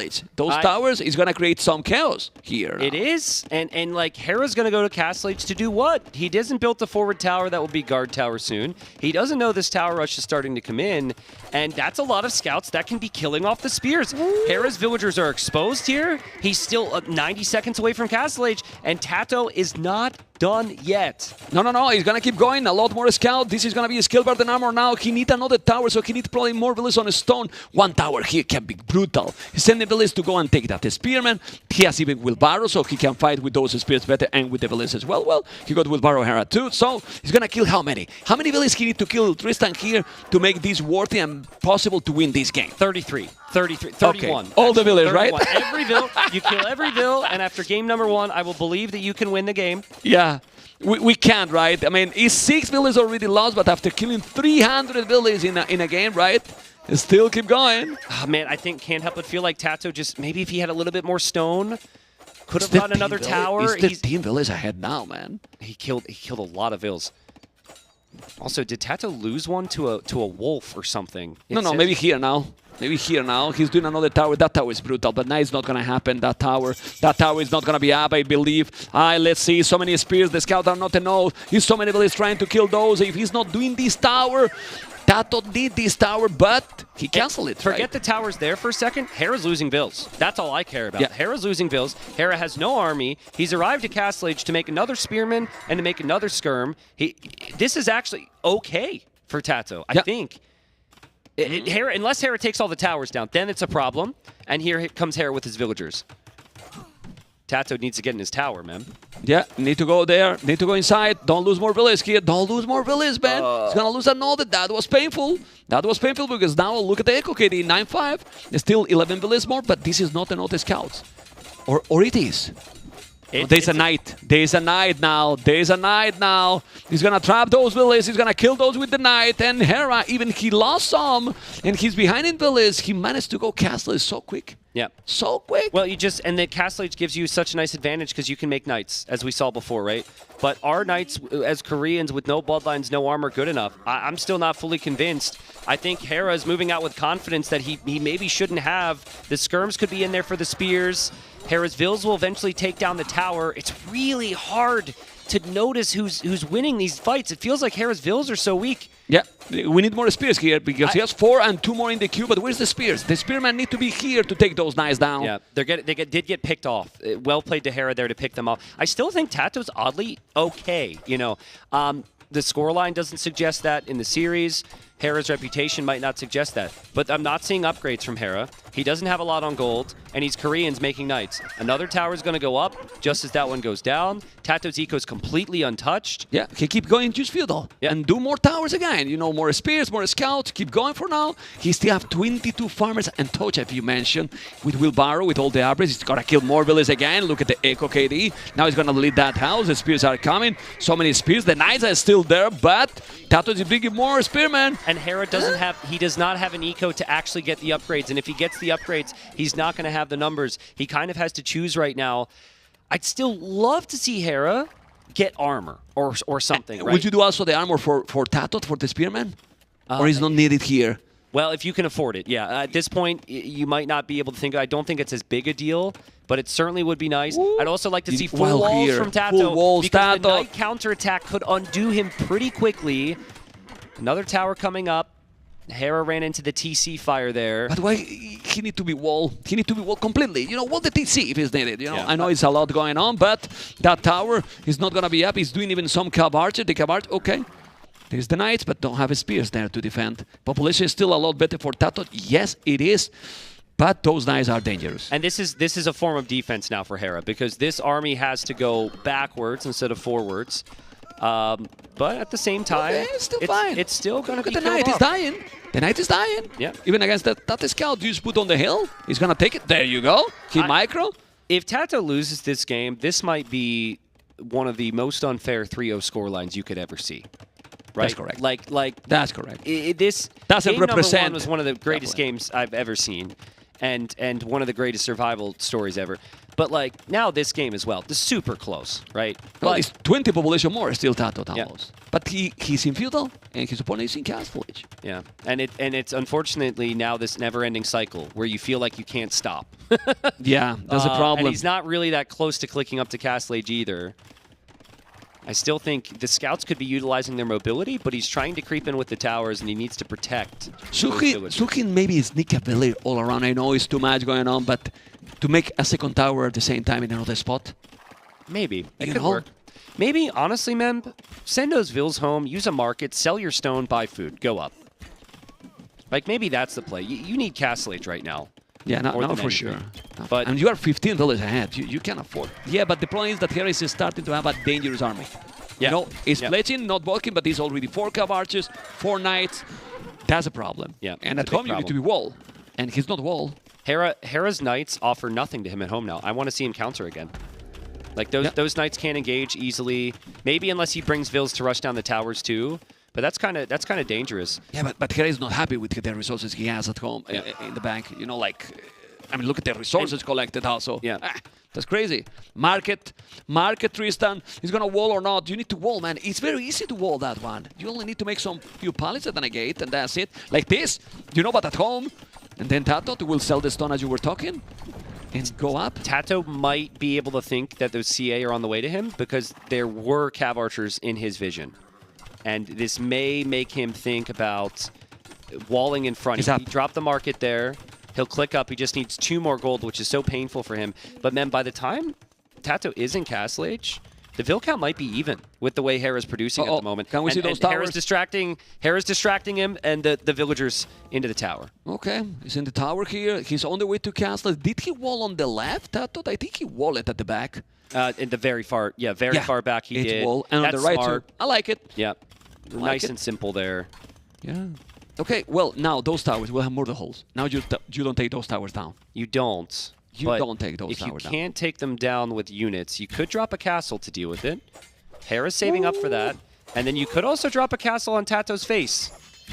These are Bodkin Cav Archers. Cav Archers are also cheaper for the Koreans, by the way. It's kind of a unique thing to see because of the lack of long-term upgrades. But you get the armor for free, and they're cheap. I think knowing Hera is going to make the cast on his DC, probably.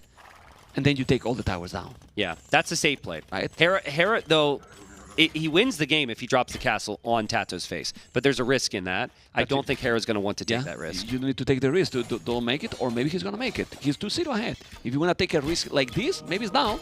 Yeah. Yeah, but you don't want to give confidence to Tato. Because after we This have has been seen a how he has tough been series. playing, you know, you get now a 2-1, and hey, be careful here. It feels like he's waiting.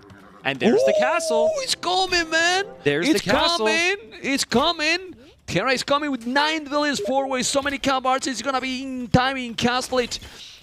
Tato to do something. The castle is literally on his face. He's going to take the stable, the market. The TC is taking everything. But Tato, we have a stone for a castle. We'll delete down the farms, and you make a castle defensive as well. Yeah. Delete the farms in front. But delete the farms. Can you fit it there? You got to build it further back. You had to have to delete the house. There's not enough space. You can't delete your stable.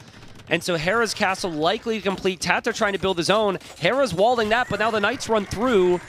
And Hera's knights could deny it or delay this castle, but he's going to just pull them back to the monk. They don't have upgrades. That's why he's not doing. The thing is, okay, your castle is there, but now you are not even protecting the TC. The TC is going to go down. So is that castle a grade 1 by Tato? Yes. If you where else are you going to build it? I think you need some form of defense.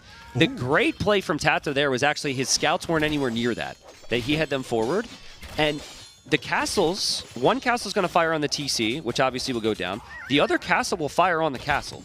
So it's a weird thing, but long term, Hera will probably lose that castle. Yeah. And maybe Tato, if he can boom in the back, could catch up economically as well. We're going to see TC number 3 from Hera, but another game where Hera's lost a lot of villagers. He's doing something else there. Is that another stable that he's not finished on the right to the town center? I don't know. Yeah, stable. Maybe the villager died.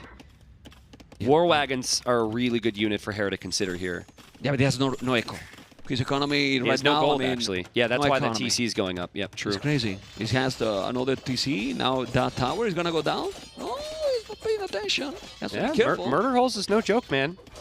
But yeah, he has no villas inside. That's the problem. Yeah. With villas, definitely he will take those knights. He's still doing damage with those scouts because the knights are still with 0 upgrades. But the tower is going to be down, doing a TC at the back. And villas is the same. Yeah. Can we see the HP on Hera's castle when we find a moment? Obviously, right now. Okay, so that's lost 300 already, and it has not been up for very long. So that's almost a trep shot for comparison. And the TC for Tato, he's going to trade that. Okay, well down. But wow, you have units down there from Hera. He still really wants to take this tower. It felt like he was going to do it. He had so many knights, but Tato's held on. And Tato now dropping town centers behind this. Yep, 2 extra. 2 extra TC is going to have one less because he's going to lose his main town center. He's not even bothering to repair. Yep. And now, what is the following here, Tristan? I mean, there's a ram. Well, you want to lose your castle? I mean, it's murder holes, but still you need something else to kill the ram. I feel like that castle's not firing enough arrows there. Okay. I could have been wrong. I know in the upcoming patch they mentioned that there's a bug sometimes where your castles won't fire the proper amount of arrows. I could be completely crazy. But Tato killed the ram. I think long-term Hera's just honestly is going to boom towards Imp. Already. Yeah, he's just going to boom towards Imp. He's not making any wagons. He's making a couple more CA. I think he just takes his Imp now. 4 TC. But Tato is doing the same. Yeah. Imp. And thinking in Imperial, depend on the timings. But Imperial is a strong Teutons. Yeah. I mean, they have house, very strong. The siege is strong for both. You know, I will say that it's cheaper now Teutons because you can spam farms forever. Yeah. You know, so it might be a little bit better economically talking because now Korea doesn't have any real big eco bonuses. bonus. I mean, they have the stone mining bonus. I actually think the towers are key for Koreans and Imp. If you can get to keeps to stop bombard cannons, could be pretty critical. Send the knights here. He has the knights and he's gonna be guard tower. I love that he did that upgrade. Yeah, and I'm actually still wondering, will Hera lose his castle on the front? What's his plan? Guard towers in. He will not be able to take out Teuton towers very easily. His Cav archers will come in next to that. Love to see Tato get Bodkin and ballistics now. Both. It's expensive. It helps his castle for reasons we already explained, and it helps the towers. Now, those towers now, he cannot kill it. I mean, if he's doing those upgrades you're mentioning, you know, it's definitely not. He's going to try to repair that tower. That is an annoying tower. Yeah, he's going to repair. He's going to repair the tower and put maybe villas inside. Is it crazy? Hera just needs to build his own tower there. Just tower the tower. Yeah. You have Bodkin, you're Koreans. Oh, but I like it. I like what he's doing. The castle is forward. I'm going to push him. Yeah. Siege, Monastery. I got the knights. I have the castle here to defend. I have already 3 DCs as well myself. Population is obviously now better for Hera because he has some good army. Look at the castle now to take those towers. But if he's able to do a mangonel, and he's having the mangonel at home, I believe, he need to deny that. I'm sorry. I got excited because Hera thinks that castle's fine because there's no Bodkin. He's like, I can place it because he has Bodkin and I'm fine. No, he didn't have Bodkin. Now he has. So now Bodkin's going to be in. Ballistic. You need to send the knights or not. There's no siege for Tato. It's a little late. That's one mangonel will take it. That was a risky one, dude. Like, Hera was fortunate that there wasn't one mangonel. Otherwise, that whole castle gets denied. It's a very different situation, but he's got a 15 villager lead. He's got access to tons of stone and gold and food with his farming eco. The towers are now going to be shot down. I think Tato's got to direct his focus towards the rest of his push. More towers coming up. Another siege workshop from him. But the Knights, not really a big part of this right now. Yeah, the Knights cannot do the job here. Well, he did the tower. You know, he's going to try to keep pushing there. Like, he's going to take those towers here, but he wants to push outside. Yep. But he got so many Cav archers, man. Cav archers with ballistic. He has to go with the mangonel. What'd you do against those Cav archers now? They don't have bloodlines, but... The curse of the commentator there, Mem. He has so many Cav archers, he loses quite a few there. But that's true. I mean, I think your switch is an imp. It's very easy to look at the CA right now and say, why are you doing that with Koreans? But it just simplifies Hera's game plan. I want to know, does Tato see the siege workshop with the flag behind Hera's castle? He saw a flag, but it's not like very obvious. Well, he still have a mangonel, you know. That's a lot of rams. The holes, you know. He has +2. True. +2 knights. He's gonna come with a lot of rams. You know, that castle so whole. We will see.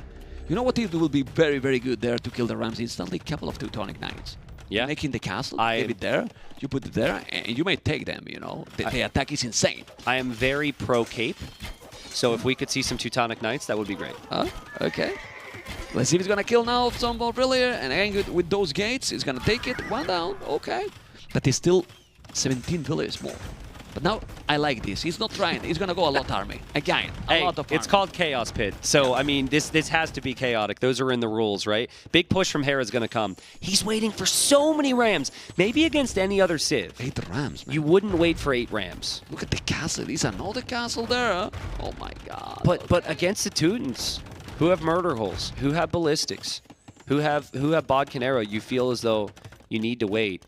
And the longer you wait, the less likely Tato's going to expect this. But here we go. He's doing another mangonel in that siege workshop.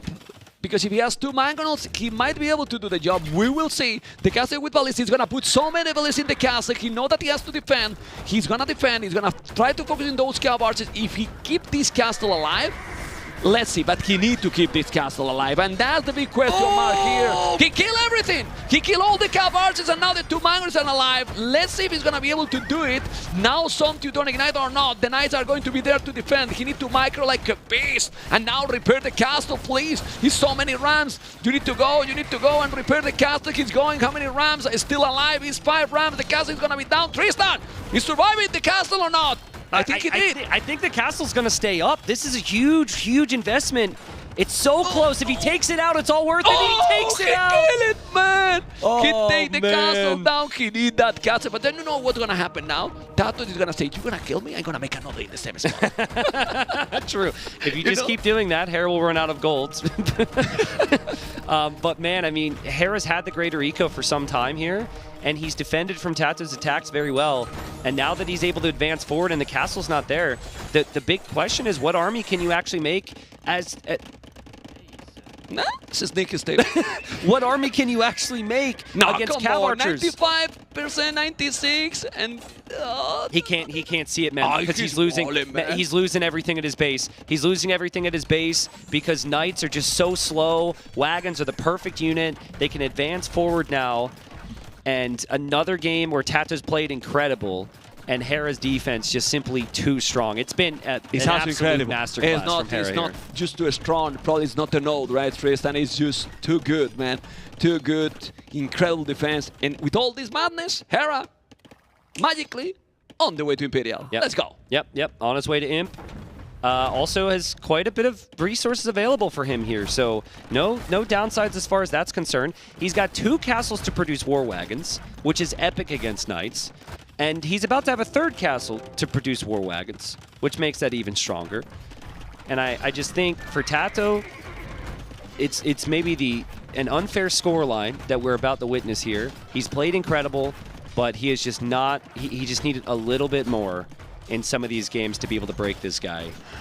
And it feels as though Tato's going to fall down to the loser's bracket. What a series, man. Yeah, incredible. I mean, a little bit more probably in the first game. What more in there? I think in that game it was just epic. For me, it was epic. In these ones, it was more a bit all in now with the Teutons, you know, desperate mode activated.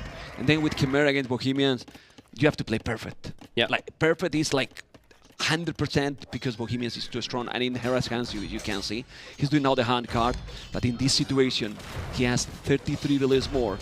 1 minute 30 seconds left to be in Imperial.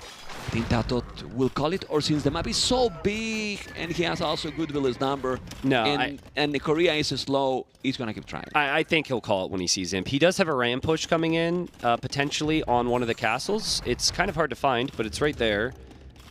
But there's just not enough support for that, right? Villagers can take out those rams, and even if you take out one castle, there's still so many more. He sees the score lead. He knows this is a problem. Tato's just a fighter, though, and he's not going to call it until he sees this gets one step worse.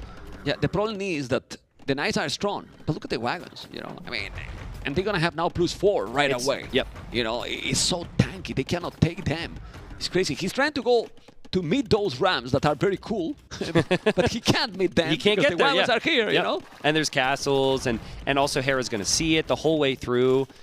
Maybe one big fight here. Maybe Tato does try and engage, because Hera's gone too far, and Hera's imp upgrades will take a little bit of time, but I think the wagons can probably find a nice little nook and stack in the wood line, and Hera is just going to sit there. This is maybe a bit of a test for him to see, is this doable? There's the rams. He's 4 rams, and he's fighting at the same time. I love what he's doing right now here. He's deleting even the market. He's going to be able to kill those. Here are still 142 villages. But he see it, man. I mean, he noticed. And now he's going with villages. He's going to be able to keep that castle alive. But he's still trying. Look how he's doing another castle. Yeah. Tato's Tato's played amazing today. I'm really excited. He called it. This is actually one of the best sets Tato's played in a long time. Not enough to beat Hera. What a series. Some real bangers there. Absolute crazy entertainment. And Hera moves on in the winner's bracket as we expected he would. He played as good, if not better, than we expected he would. No. And then he did better. Yeah. I think he did. Somehow. Yeah. See, it really insane. And then, but Tato also played amazing. Tato is going to be really scary in that loser's bracket. What a series. And what a close to day number 1, man. That was beautiful. Yeah, man, because we got the feeling that maybe the first 2 series was more one-sided that we expected. Obviously, we won 3-2 here or 2-3, whatever. But this is this is one of the closest 3-0s that you'll see. Yeah. It's not like, okay, 3-0, and then because when we finish, we talk about the series. Oh man, but Tristan, we got some series. I'm happy with this series. Yeah, very happy with it. Very happy with this series. I hopefully you all guys are happy as well, because it has been the pure Age of Empires crazy, and tomorrow going to be even more crazy, because now tomorrow there's some people that is going to be already eliminated. Yeah. So yeah, and honestly, if we have a moment, I'd love to pull up the bracket again just to talk about it. We might have to wait for that till the tail end of the show. Obviously, we're going to get Hera up here in a minute and hear his thoughts on his series. I'm really curious on his thoughts, because that was, again, exhausting one. I don't know how long that was exactly, but that was... What time is it? That was a crazy... It's been long. Yeah, that was a crazy long We thought that we were like quite fast today, you know, Yeah, faster than we expected. Yeah. You know, but this series put us in time. Yeah. But I think like In the skill, yeah. that's a sign of things to come. To put a positive spin on like Tato and anyone who wants to try and take down Hera over the next couple days, he was this close. He was this close, right? Now, you could look at that and say, well, look at how much he had to do to get that close. That should mean it's impossible to beat the guy, and I could see your point there. But Hera was vulnerable at times, but I mean... Not too much. Not too much. Anyway, guys, we're going to see what Hera, the Beast, have to say to KP that is on a stage.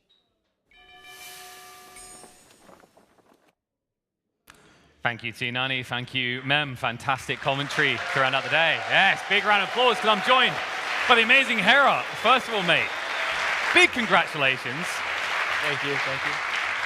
We got to dissect this series a little bit because I don't think we can even approach this series without talking about that game number 1. Already, for me, the highlight in terms of individual games the entire tournament.